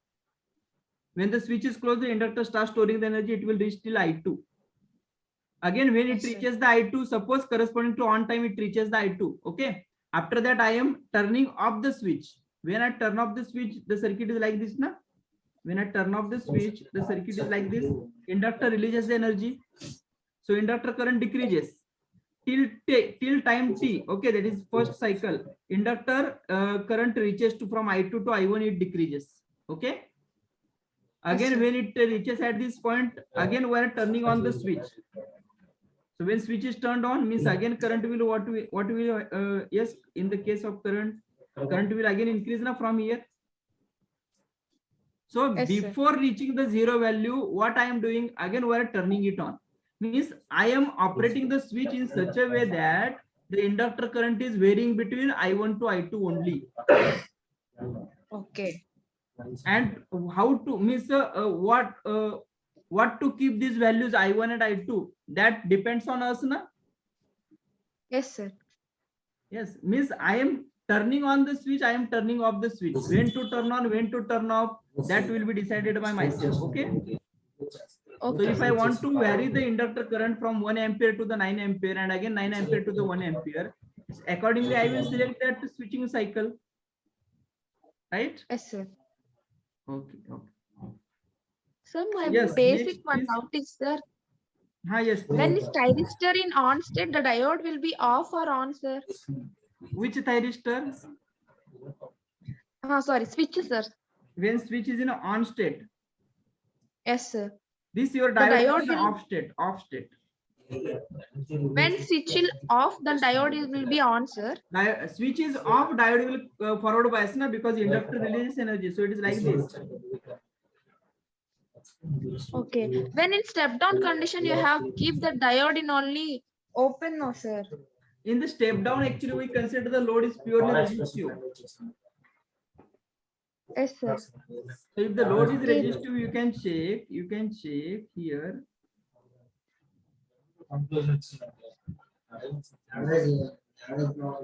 Yes. When the yes, load is resistive, na. When switch is closed, this will feel a reverse voltage, it will be off state. Yes, sir. Yes or no? Yes, sir. Next. So we are having this type of circuitry. When switch is open, what will happen? When switch is open, whether the diode will conduct, because the current path is not available here and load is resistive, so voltage across load is 0, so therefore voltage across diode is also 0, na? Okay, that's why here the switch is in open, sir. Switch we have kept open. Diode is open due to the 0 voltage appearing across it. Okay, sir. Right? Okay. Thank you, sir. Okay. Okay. Hello. Yes, please. Sir, a single phase full rectifier with RL continuous conduction, sir. Which one? Single phase full rectifier with continuous conduction, sir. RL. 3-phase full wave. Single phase full rectifier, sir. Single phase. Single phase full wave. Yes, sir. I wanted to go for the slides. Okay, Just okay, I want because to ask that is in the another document. Yeah, another document. Tell me. My doubt is that when we were considering. Will you please speak a bit louder? And I think surrounding some noise or echo is there. Please speak a bit louder. Okay, sir. Now, sir. No, please. Now, okay, sir. Yes, now it is okay. Okay, sir. If alpha greater than 90 degree, it is inverted mode. One student already P0, if you can calculate, this gets negative value, sir. Just a minute. I only got when single phase full wave rectifier bridge circuit. Okay. Okay, RL load, RLE load. No, sir. Only RL load. I don't want only RL load, and the thing is continuous conduction. Continuous conduction. Okay. Alpha Greater than 90 degree. Alpha greater than 90 degree. Yes. If you want to calculate P0 across the load, if you want to what? Calculate V0 across RL load, we get negative value, sir. V0 across RL means V0 average. visual average, we get a negative value. No, for alpha greater than 90 degree, na? Yes, sir. You already. Yes, yes. Visual formula average is will be negative. It is negative. It Yes. is negative. Then the power will be fed back from load to source, negative value. No, actually the thing is, you can check your load voltage is negative. Yes, sir. But in the load, whether you are having EMF, No. now you can check your load voltage is such that the lower polarity positive, upper polarity negative. Okay. And we are saying that the current is in a downward direction in the load branch. Yes, sir. Whether it will satisfy your whatever your network basics. Yes, sir. Satisfied. So that will be possible. Continuous current or in the downward current is possible only when you place the EMF. Okay, okay. So that's why if you want the power to flow from load to the source, na, definitely Yes, the EMF should be there. If otherwise it will not Otherwise it satisfy, is sir. not. Otherwise it is not.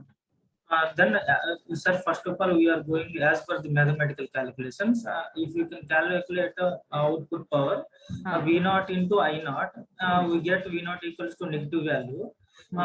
Then it is also satisfied, sir. Minus V0 into I0, that means V0 equals to negative. Okay, okay. Now that will Even be, though my question is, even though EMF is not there, P0 we get negative value. That means power will fed back from load to source. yes, power P0 you will be getting negative value, right? P0 you will be getting the negative value, but the thing is whether that your P0 will be for longer time, that will be moving from load to the source. Okay, just the sake of understanding, we consider just only Sake for of understanding you can consider. You can only consider. okay, sir. I consider only for less time. Can I say, is it power fed back from load to source?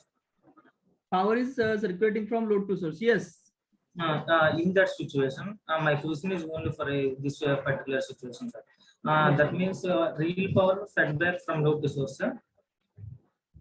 Which power? Real power. Yes, yes, yes. A real power fed back from load to source means who will supply such real power to the source, and that is my question, sir. That means current I0 is always positive, R always consumes real power, inductor never consume real power or deliver reactive power. Then who will deliver reactive power in that particular situation from load to source? That is my question. Will you please repeat? Sir, first thing is I got ki real power is flowing from this type. Sorry, here. Load to source. Load to source, right? Okay, sir. And your current is also positive. You are saying. I0 is also positive, sir. Because negative current is not allowed to transistor, so I0 always positive.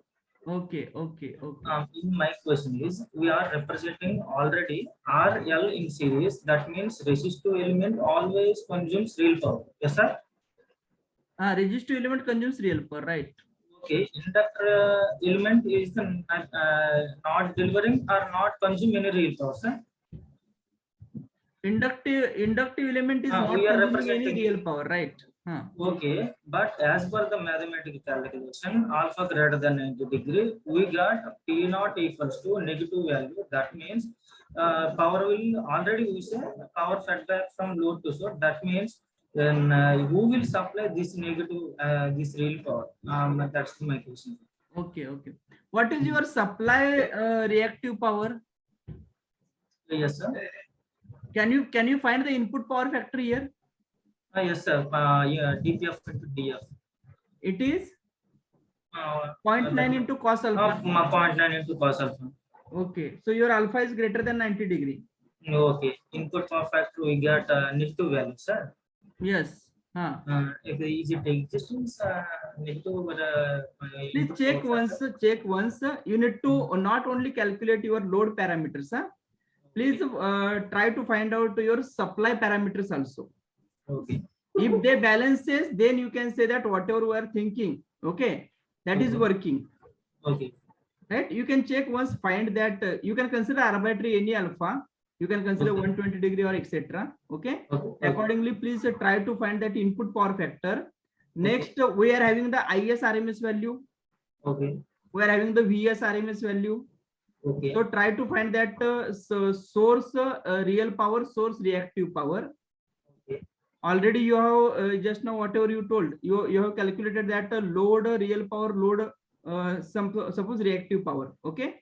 Okay. So please try to check whether these are balancing or not. Right? That will Okay, give you sir. the answer. That will give you the answer. That means we're just looking into the circuit.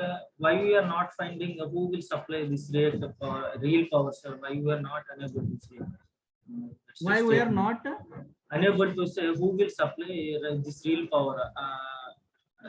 My intention is to by looking into the circuit, who will supply this real power fed back to the source? Why you are unable to give a statement? Let me consider alpha 120 degree. Okay. Okay, sir. 9 into cos of 120. That is Cos of 1 minus and is minus 0.45 also, sir. yes. This is 116.74 something angle, na? Okay, 0.89. Okay, okay, yes, yes, yes. So here, check once supply reactive power. Have you selected any values for VS and IS? Present, I am not selecting this. Okay. Just Yes, as no, per the just revision, I thought this doubts. Okay, okay. Just do one homework like thing. Okay, sir. Take any value of VS. Okay. You can take 130, 230 volt. You can consider, doesn't matter. Okay. Okay. Take any constant value of current, just like a 10 ampere or 15 ampere. Okay. Consider alpha is 120 degree. Okay. Okay. Accordingly, find your real power. Okay. Find the reactive power. Okay. For this fundamental, for first fundamental only. Okay. That is VS1, IS1 that we discussed now, one numerical. Okay. Right? Accordingly, find source real power, reactive power. Okay. Okay. Then we'll discuss what is the load. Load real power is very straightforward. Okay. Okay. Then accordingly, find the load reactive power. Okay. Right. Then we'll be getting that what is the equation. Okay. Okay, sir. I am going to be solve this entire problem. I can Yes, also yes. I can ask it tomorrow. Yes, yes, yes. If possible, send it to me on WhatsApp. Okay, we'll discuss. Oh, okay. Yes, yes, yes. Next. Sir. Yes, please. Sir, that source inductance problem. Source inductance problem.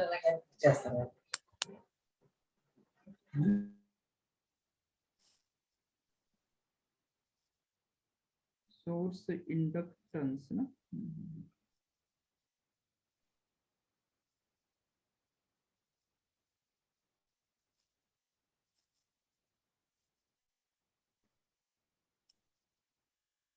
Sir, how that formula come? Diode thyristor drop connecting thyristor drop and Okay, okay. this formula. This one. That is not the formula. That we need to check the circuit operation, and accordingly we need to write this expression. You can check in our circuit what we are having: inductance, source inductance. Okay, okay. They have given the across thyristor the conduction drop. Okay, okay. And also they have given the RS. We know resistance causes the drop in the voltage. Okay. Thyristor drop is given, and already we have discussed the effect of source inductance. Is it KVL? Yeah, this is simple KVL only. So that we are sir, please explain from circuit diagram. Okay, now the thing is, first of all, we need to understand this one. This expression we know. This is without LS, without VT, without RS, we are having this output voltage, na? Yes, sir. So whether now with the presence of LS, RS, and VT, whether we will be getting same output expression, same output will be getting, or will be getting lesser output? Lesser output. Lesser output. So what will be that lesser output? That we need to understand. Okay. Right. So for that, now here you cannot directly apply that KVL, because the thing is, for the LS, what is the drop we have already calculated, na? Yes, yes, sir. So this we need to take from the source inductance effect. Remaining 2, it is a drop across thyristor and drop across resistance. Now you can check here. As we know in the circuit operation, at a time 2 thyristors will be in a conduction mode. Yes, sir.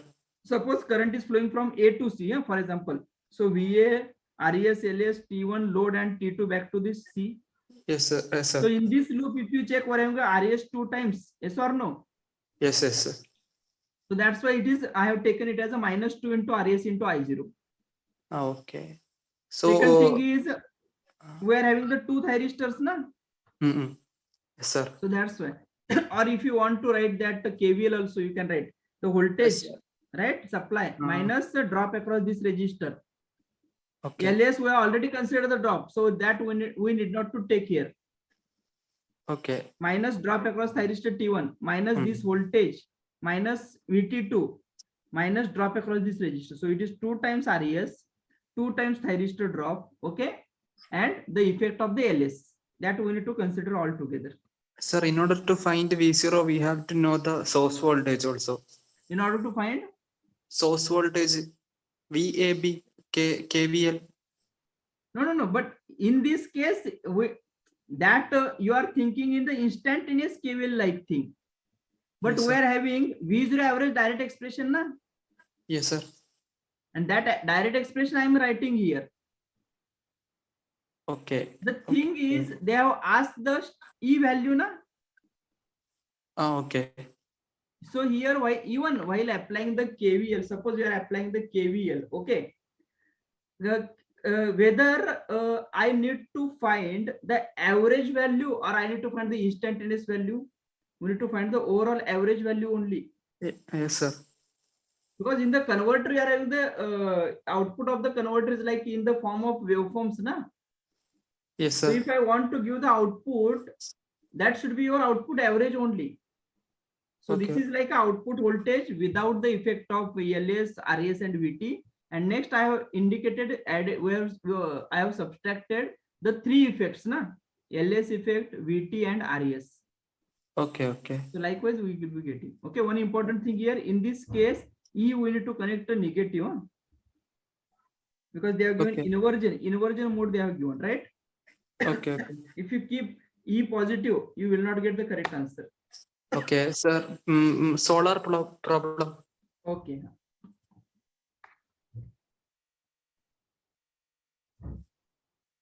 Yes, this one.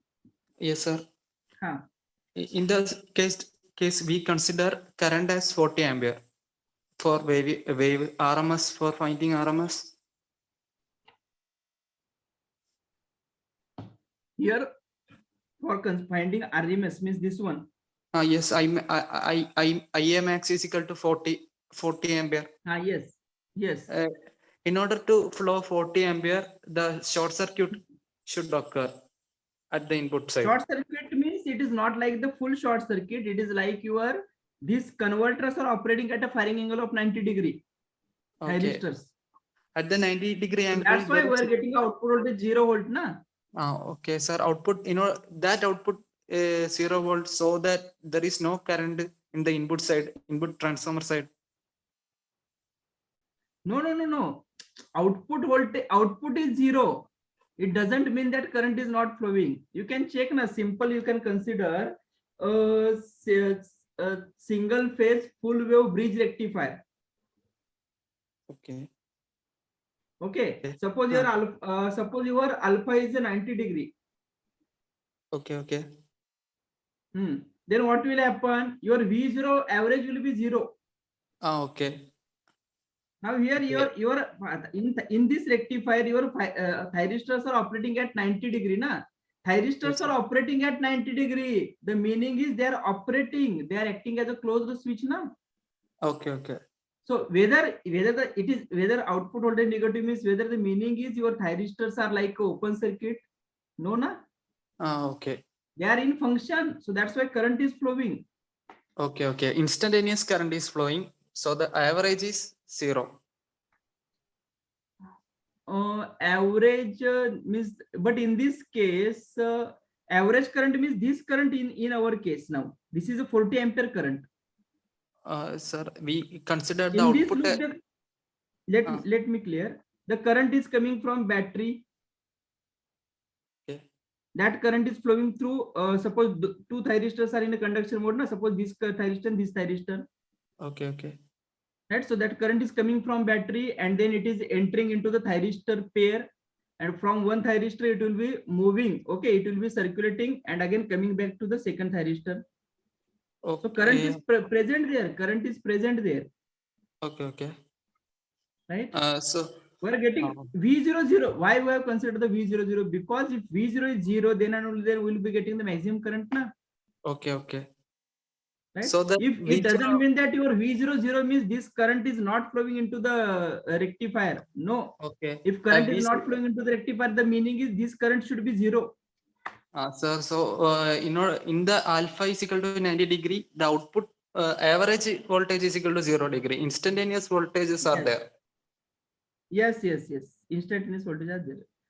Okay, Similarly, in single phase also you can check. Alpha 90 degree means your average will be 0, na? Instantaneous will be present. Okay, okay. Thank you, sir. Thank you, sir. Okay, yes. Hello, Yes, sir. please. Yes, please. Sir, in this question itself, sir, if the inverter voltage is not inverter, sorry, sir, the converter's voltage is negative, maximum current can flow to it, na, sir? We have taken it to be 0 and then we are assuming that maximum current is flowing. But then if it is negative, even more current will flow to it, na, sir? Means you are saying this voltage is negative. Sir. Okay. But the thing is, we are interested in power circulation from which side to which side? Battery side to power system side. Sir. Yes or no? Right? So you can check if you are operating for alpha. Okay, let me write. Consider alpha is equal to 120 degree. Okay, sir. Right? So for more time, your output voltage will be negative. You can check instantaneous value. Sir. Right? So for more time, your output voltage will be negative. Okay. So what is the resultant effect of that? Right? Means if you want the current to this current, and they have given the current is constant, na? Yes, sir. And this constant current, and that's to be maximum current they have given. Yes, sir. And across through the battery, the maximum current will flow when current is flowing from battery. Please try to understand this concept. Don't consider this as a source. Don't consider this converter output as a source. Don't consider like this. In this case, our battery is a source. Sir. And through any battery, when the maximum current will flow, when across that it will be a short circuit. Okay, sir. And now you might be thinking like this, means whatever you are saying, the thing is like, suppose I am having a battery, na? Suppose this is a 15 volt battery, okay? And here it is a resistor. Let us consider 1 ohm, okay? And battery terminals are A and B. Sir. So our main task is how much maximum current the battery can circulate. Sir. So that will be your Imax. So I am saying that if VAB is 0, na, that is short circuit. Sir. Then I am saying that Imax is equal to 15 ampere. Yes, sir. And whatever you are saying that, just a minute, let me use different one. According to you, you are saying that, sir, please connect here the negative voltage. Yes, sir. Okay. And due to that, the maximum current will flow. But in this case, my question is whether this definitely current in this loop will be maximum. But whether that current will be alone supplied by the battery. You can check current is coming from this side also, na? Sir. So it is like current is coming from power system to the battery also. Okay, so it will not go to the others. No. Our main task is we are having the solar plant. Sir. Output of the solar plant is DC. That we are storing in a battery, and that through the battery we are feeding back to the power system. So our power flow should be only from battery to the power system. Right? Sir. If you connect like this, na, means if you are saying if converters are operating with alpha greater than 90 degree, then your converter output will be negative. But at the same time, here the power will be flowing from power system to the battery also. And this is not required. Sir. Sir. Sir, and in the next question, sir, we have considered the effect of the drop due to the two Yes. thyristors and the drop due to the two resistors now, sir. This Yes. LS source inductance, we just need to consider it as a whole, not that two resistors we have taken, so two No, source all inductance which we- together what we are doing, we are finding the V0 average only. sir. And while finding the V0 average, suppose instead of three phase, now let us consider we are having a simple we are having a single phase half wave controlled rectifier. Sir. Okay, now my question is, till now whatever the analysis we have done, that was by considering Vt is equal to 0. Yes, sir. Now my question is, suppose Vt is equal to 2 volt. Sir. Okay, consider Vt is equal to 2 volt and find the V0 average. Sir. Means till now whatever we have considered, this is a thyristor, na? This is our like AC supply, and here it is a load, right? So we have drawn some voltage here, V0, and we have got the V0 average. Okay, Sir. and that V0 average was like your proportional to this Vs, na? Sir. Now my question is, now consider here voltage is 2 volt. If this voltage is 2 volt, now for this circuit, this negative pulse will not come here. Yes, negative will not come here. Okay, so that will be like pi and 2 pi. This is your V0. Now I am saying, now what is the peak value here? Whatever the peak of the supply, na? Sir. So it is like a Vs into √2, right? Now my question is, suppose this 2 volt is present here. Now how will the waveform? It will like Whether it will be Vs into √2 only? no, sir. No, it will be like Vs √2 minus 2, na? Sir. So it will be like Vs into √2 minus 2, na? Sir. So now you can check with this. Okay, if you find the average value here, your 2 volt is a constant or variable? Constant only, na? Constant. Sir. So at the end you will be getting the average value change, na? That will be like your 2 volt only. So that's why the same thing we are doing here. So that source inductance also we have like assumed for the whole thing as a constant. Yes, because at the end we are interested in average value only, Sir. right? Yes. Sir, and one last doubt in 155 page, I think. Okay. So, sir. Sir. In this, they are telling in the second part, we have to compute the output AC line voltage, na, sir. But actually, rectifier will be having DC output, right, sir? No. Here you can check firing angle increased to 150 degree, na? Means what? Your system is like a inverter mode. Okay, sir. Inverter mode means your power is flowing from DC to AC. So as long as your power flow is considered, it is DC to AC means generally we are having concept like power moves from source to load. Sir. So DC to AC means it is like DC is your source now and AC will be your load. Okay, sir. Right. So that's why it is the output AC line, na? They said means input is DC, output is AC. That type thing. So output will be our normal like inversion mode. The source side it will be, sir. Yeah. Source side will be the output in the inverter mode. Okay, that is why they are telling output AC line. Yeah. That's why they have used the output AC line, right? Sir. Got it, sir. Thank you, sir. Okay. Hello, sir. Yes, please. Sir, in the three-phase half-wave converter, sir, we did not do like a Fourier analysis for the finding like this input power factor, sir. Then in that case, sir, Please repeat. three-phase half-wave Okay. rectifier, sir. Okay. Sir, is there means any Fourier analysis required for that, sir?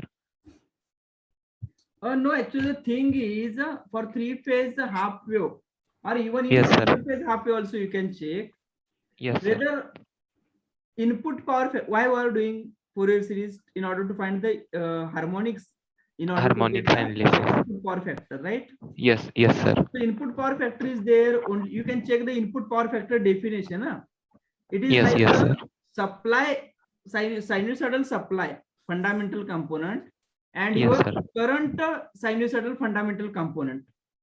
Yes, an angle Now, between them. if your current is not having the negative pulse, Yes, sir. yes or no, right? So that's Yes. why we cannot find their input power factor here.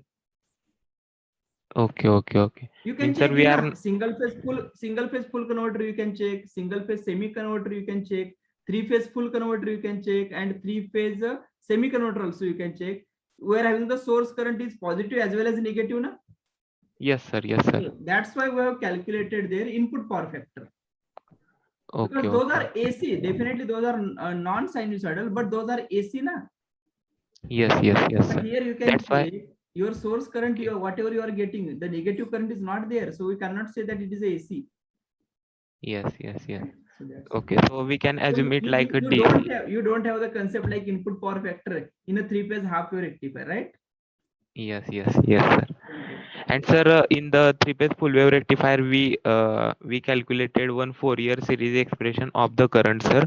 Okay. Sir, this is one expression, sir, is sufficient for the all type of load. Suppose like this. No. That Discount. expression again, I'm saying Yes, yes, whatever the sir. expressions we discussed for input power factor by using DF into DPF, na? Yes, That yes, sir. formula that was related for RL and RLE load only. That's why I specifically mentioned RL and RLE load. Okay, okay, sir. In the Because the R thing load. is, in RL and RLE load, we are having the constant load current. Okay, okay, So okay, current okay. is not Yes, sir. changing. It is not a sinusoidal current. For R load, you can simply use your input power is equal to output power expression. And from Okay, that, you okay, can find means. the input power factor. Okay. Okay, means there is no any requirement of the Fourier analysis. Yes, yes. Not required. Not required. Okay, we can directly compute. Yes. Okay, and sir, one question, sir. Actually, in the previous year, sir, sir, there is two transformer given, like one star in and the second one is a delta, and they asked sir, R phase waveform, sir. That question, sir, I did not understand, sir. Okay. Okay. When they asked the Sir, in 2014, sir. okay. If possible, please send me that question. Yes, yes, sir. Just a Right. minute. Okay. Okay. Sir, Yes. Yes. sir, what is firing advance angle, sir? Firing advance angle, the meaning is you need to subtract that given angle from your maximum firing angle. Okay, sir. Right? In that sum, the maximum firing angle is 180 degrees, sir. Yeah, 180 minus 30, that is a 150. That will be your advance angle. Okay. And in solar energy, someone's open that slide, sir. Okay. Solar energy, no? Yes. Then here,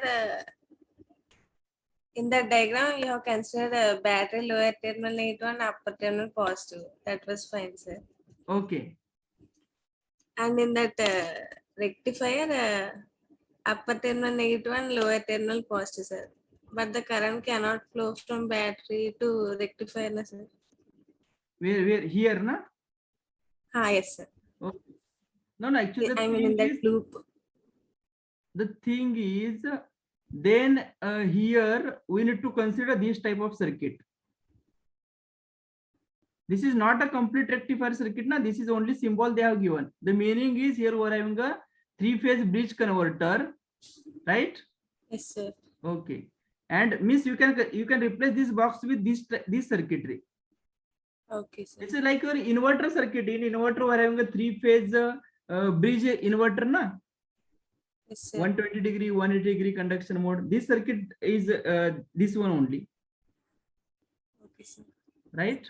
But why you mention short circuit, sir? Because we are interested in getting maximum current, na? Yes, sir. And through the battery, maximum current will be flowing only when the voltage across it is 0. Yes, sir. So that's why it is a short circuit. But the short circuit, it doesn't mean that I am intentionally putting there short circuit. No, the meaning is the output of this converter is 0.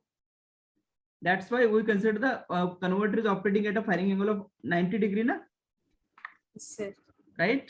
So this short circuit is represented equivalent to the circuit we have, but in actual case, our thyristors are operating at alpha equal to 90 degree, right? But the terminal, but the polarities across the rectifier, that those are confusing me, sir. No, that's why you can replace this box with this one, Okay, okay. or you need to consider the batteries like this, minus plus. Then and only then it is possible, Okay, okay, sir. right? Okay. And once explain KVA rating of transformer, sir. Okay, in this same question, no? Yes, sir. Yes, it is a root 3 into VLIL. Three-phase transformer we are having, right? Okay, sir. So RMS value of VL and RMS value of IL. Okay, So for the transformer, the IL is nothing but what? Here I have drawn. This IL is nothing but current here, na, coming. IA. Yes, sir. For the rectifier, the thing is like we are having a AC means input current, but in this circuit is like a output current, na? And Yes. this current is going into the transformer. Yes, sir. So for this current, for this only one line current, we have drawn the waveform. It is like this. Oh, okay, This sir. waveform we already discussed in the yesterday session. You can check 3-phase 6-pulse converter. Okay, sir. Right? Okay. And from that we have calculated the IRMS, and that is nothing but your IL. Okay, sir. Another doubt, sir. Yes. Slide number 138, sir. 138. Yes, sir. Yes. In that we wrote one statement, sir. Alpha for V not average 111.41. Alpha for V not average 111.41. no, numerical, or these are the actually this is summary type. Numerical, sir. Numerical, you are saying. Okay. Yes.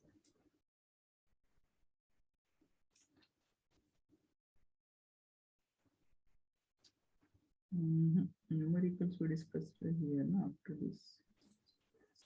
Alpha for 111. I think first numerical only, no? This statement, sir. Yes, here it is. Which statement? Alpha for V not average. Okay, alpha for V zero average That I didn't understand. should be greater than 30 degree. Here you can check. Our task is to find alpha corresponding to this voltage, na? Yes, sir. This voltage is 75% of maximum possible voltage average. Yes, sir. So it is 111. For this V naught average, I need to find the alpha. Okay. Okay, sir. So we don't know whether this voltage corresponding to this V0 average, whether we need to use the expression for alpha less than 30 degree or greater than 30 degree. That we don't know, no? Yes, sir. So first of all, we have calculated the V0 average for alpha equal to 30 degree. Okay, sir. And from that we got that V0 average for alpha 30 degree means it is 128.65. Yes, sir. So this is greater than that of whatever the we are having V0 average. Which one, sir? This 111.41 is lesser, na, compared to that of this one. Yes, sir. Now my question is, as alpha increases, your V0 average will increase or decrease? Decreases, sir. Decreases. Now for alpha 30 degree, you are having this means more V0 average compared to that of this one, na? Yes, sir. So corresponding to this, whether alpha should be greater than 30 or less than 30? Sorry, sir. I'm Yes. not. For this, we are having alpha 30 degree. Yes, sir. Just now you told me that as alpha increases, V0 average decreases. Yes, sir. Now tell me for this value, if alpha is 30 degree, then for this value, alpha will be greater than 30 or less than 30? This value is less than that of this value. Yes, sir. Or greater than that of this value. Greater than. This value, I am saying 111.41 is a less than that of 120. Less, sir. Less than. Lesser. If that value is lesser, then alpha corresponding to that value should be greater than 30, na? Yes, sir. So that's why I have written alpha for V0 average should be greater than 30, right? Okay, okay, sir. Thank you, sir. Okay, okay. Right. Hello, Next. sir. Hello, sir. Swapnil, yes. Yes, sir. I sent that question, sir. Yes. I sent, sir, that question. I said recently, sir. Okay, okay, okay. 72761 na? Yes, sir. Okay. Yes. This question na? Yes, sir. I did not Previously, get I the think how it was this. there in the booklet. After that, they removed. Yes. Three-phase fully controlled bridge converter is fed through star delta transformer as shown in the figure. Okay. The converter is operated at a firing angle of 30 degree. Yes. Assuming the load current I0 to be virtually constant. That is constant current. And Yes, sir. transformer to be ideal one. The input phase current Input. means transformer losses are zero. Okay. Input Yes, phase yes, current sir. waveform means they have asked the IR. primary IR side. waveform. Yes, sir. Primary Primary side. waveform. So here what IR you need to waveform. do, yes, here what you need to do, alpha 30 degree we are having and Yes, current sir. is constant, right? Yes, So yes, sir.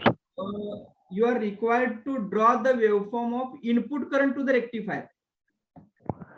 Just like IA we drawn na. Yes, yes, sir. That will be your input current to the rectifier, but at Yes, the sir. secondary side of the transformer, let me tell you. Yes, yes, sir. First, you need to Yes. draw the input side current, input current to the rectifier. In any one line you can draw, right? Yes, yes, sir. But after that, Fully you need controlled. to, that is, you are having that delta connected, na? Yes, sir. So input current to the rectifier means that will be the line current. Yes. And Yes, sir. Yes. in delta windings, whatever the current that will be flowing, that will be your phase current. Yes, yes, yes, sir. So In the phase current. Okay. in delta winding, you need to Sir, write but that phase current is equal to line current divided by √3. sir, actually delta line current is connected to the three-phase rectifier now. So I think for the rectifier line current is supply and phase current will be flowing in the winding. That delta line current is okay, but the Yes, thing sir. is they have asked the primary side phase current na. Yes, sir. So you will be Means, getting sir, we have primary to. side phase current only when you will be getting the secondary side phase current. Okay, So sir. in the secondary side phase current, what you need to do, you need to find the secondary side phase current, and for that you Yes, need to sir. take the help of the secondary side line current. Okay. And The in order secondary to draw side the phase. Yes, yes, in sir. order to draw the secondary side line current na, you need Yes, to sir. take the help of your I0. That is 1 per unit they have given. Okay. And sir, phase current is I0 divided by √3, na, sir? Yes, I0 by √3. Okay, Right? okay. And after that, simply it is a 1:k na. Yes, So sir. accordingly, find the primary side phase current. Primary side phase current means your primary side line current. Okay. Okay. Sir, they give but sir, they give answer option B, sir. Option B. Yeah, once B, you sir. draw, you will be getting the answer. Okay. Sir, Right? I You need to- actually getting. I did not. I don't know how they just Okay. Please getting send that. me whatever you have done. Please send me. Okay. Okay, sir. After that, Actually, we'll sir, I will discuss. do and I Yes. will send, sir. Do one Okay. thing. First of all, Yes. replace that box na with a thyristor. Okay, sir. Replace Okay. that with a 3-phase fully Fully controlled bridge controlled. rectifier. Yes, sir. And And after that, I will analyze. then check how the line current will be connected to the respective, how the line current will be varying. Okay. Yes, sir. By connecting to the respective that we can say the thyristors. Okay.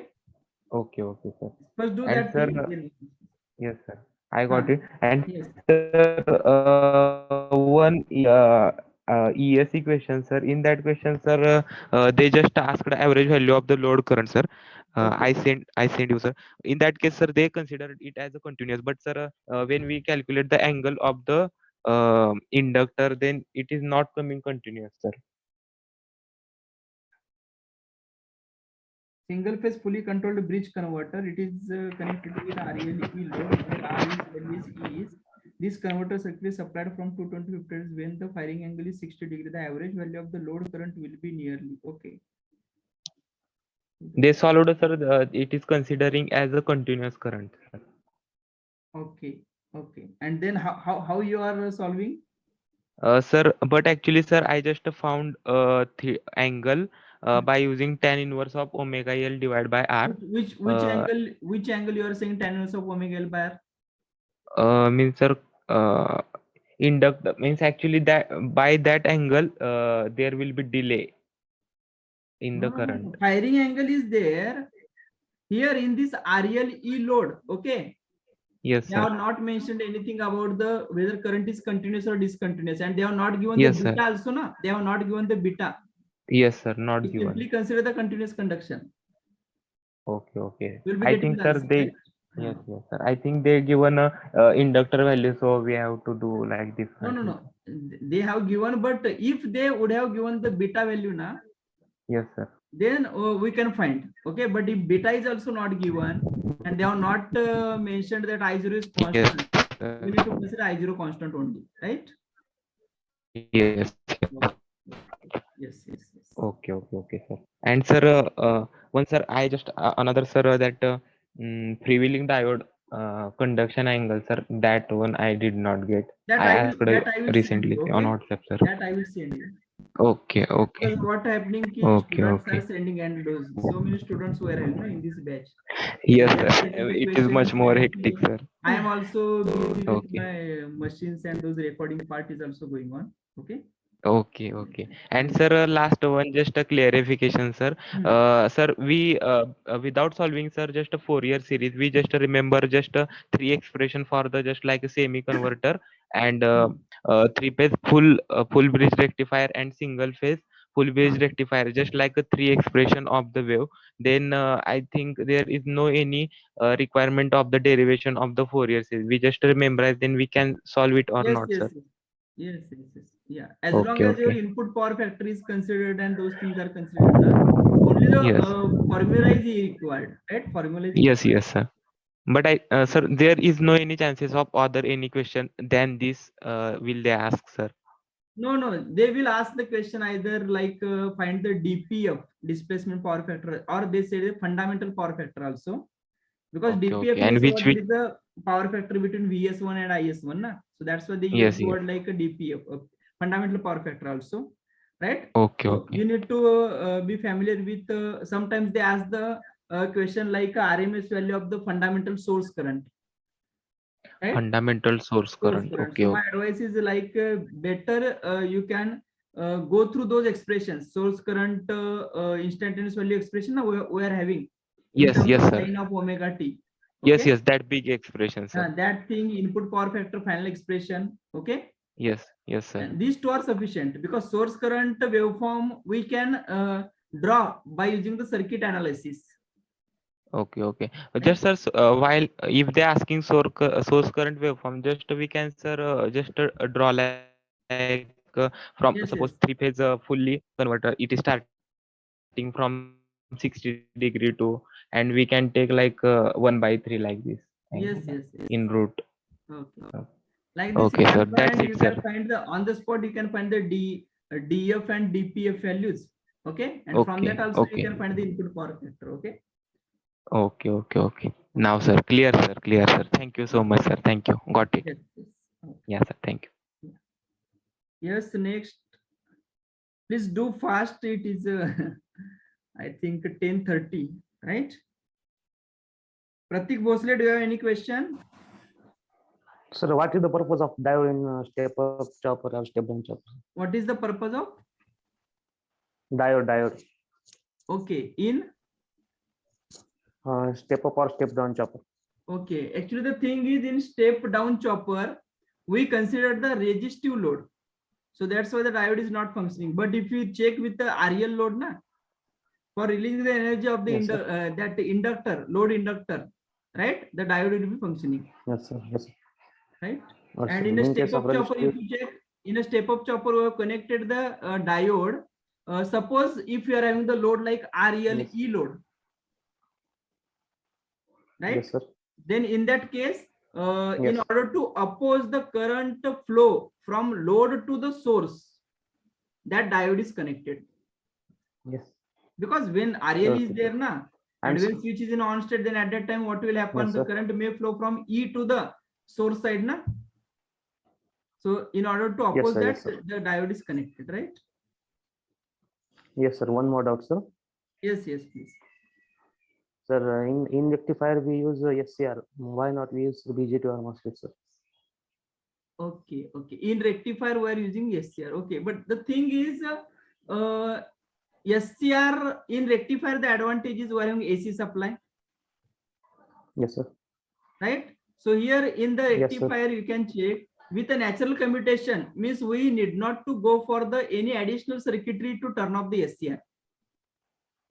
Whereas you can Okay, check yes. in the, if I use the BJT, okay, or if I use the MOSFET, power MOSFET, these are like the Yes, sir. devices where I need to continuously circulate the current in the base emitter of the BJT in order to turn it on.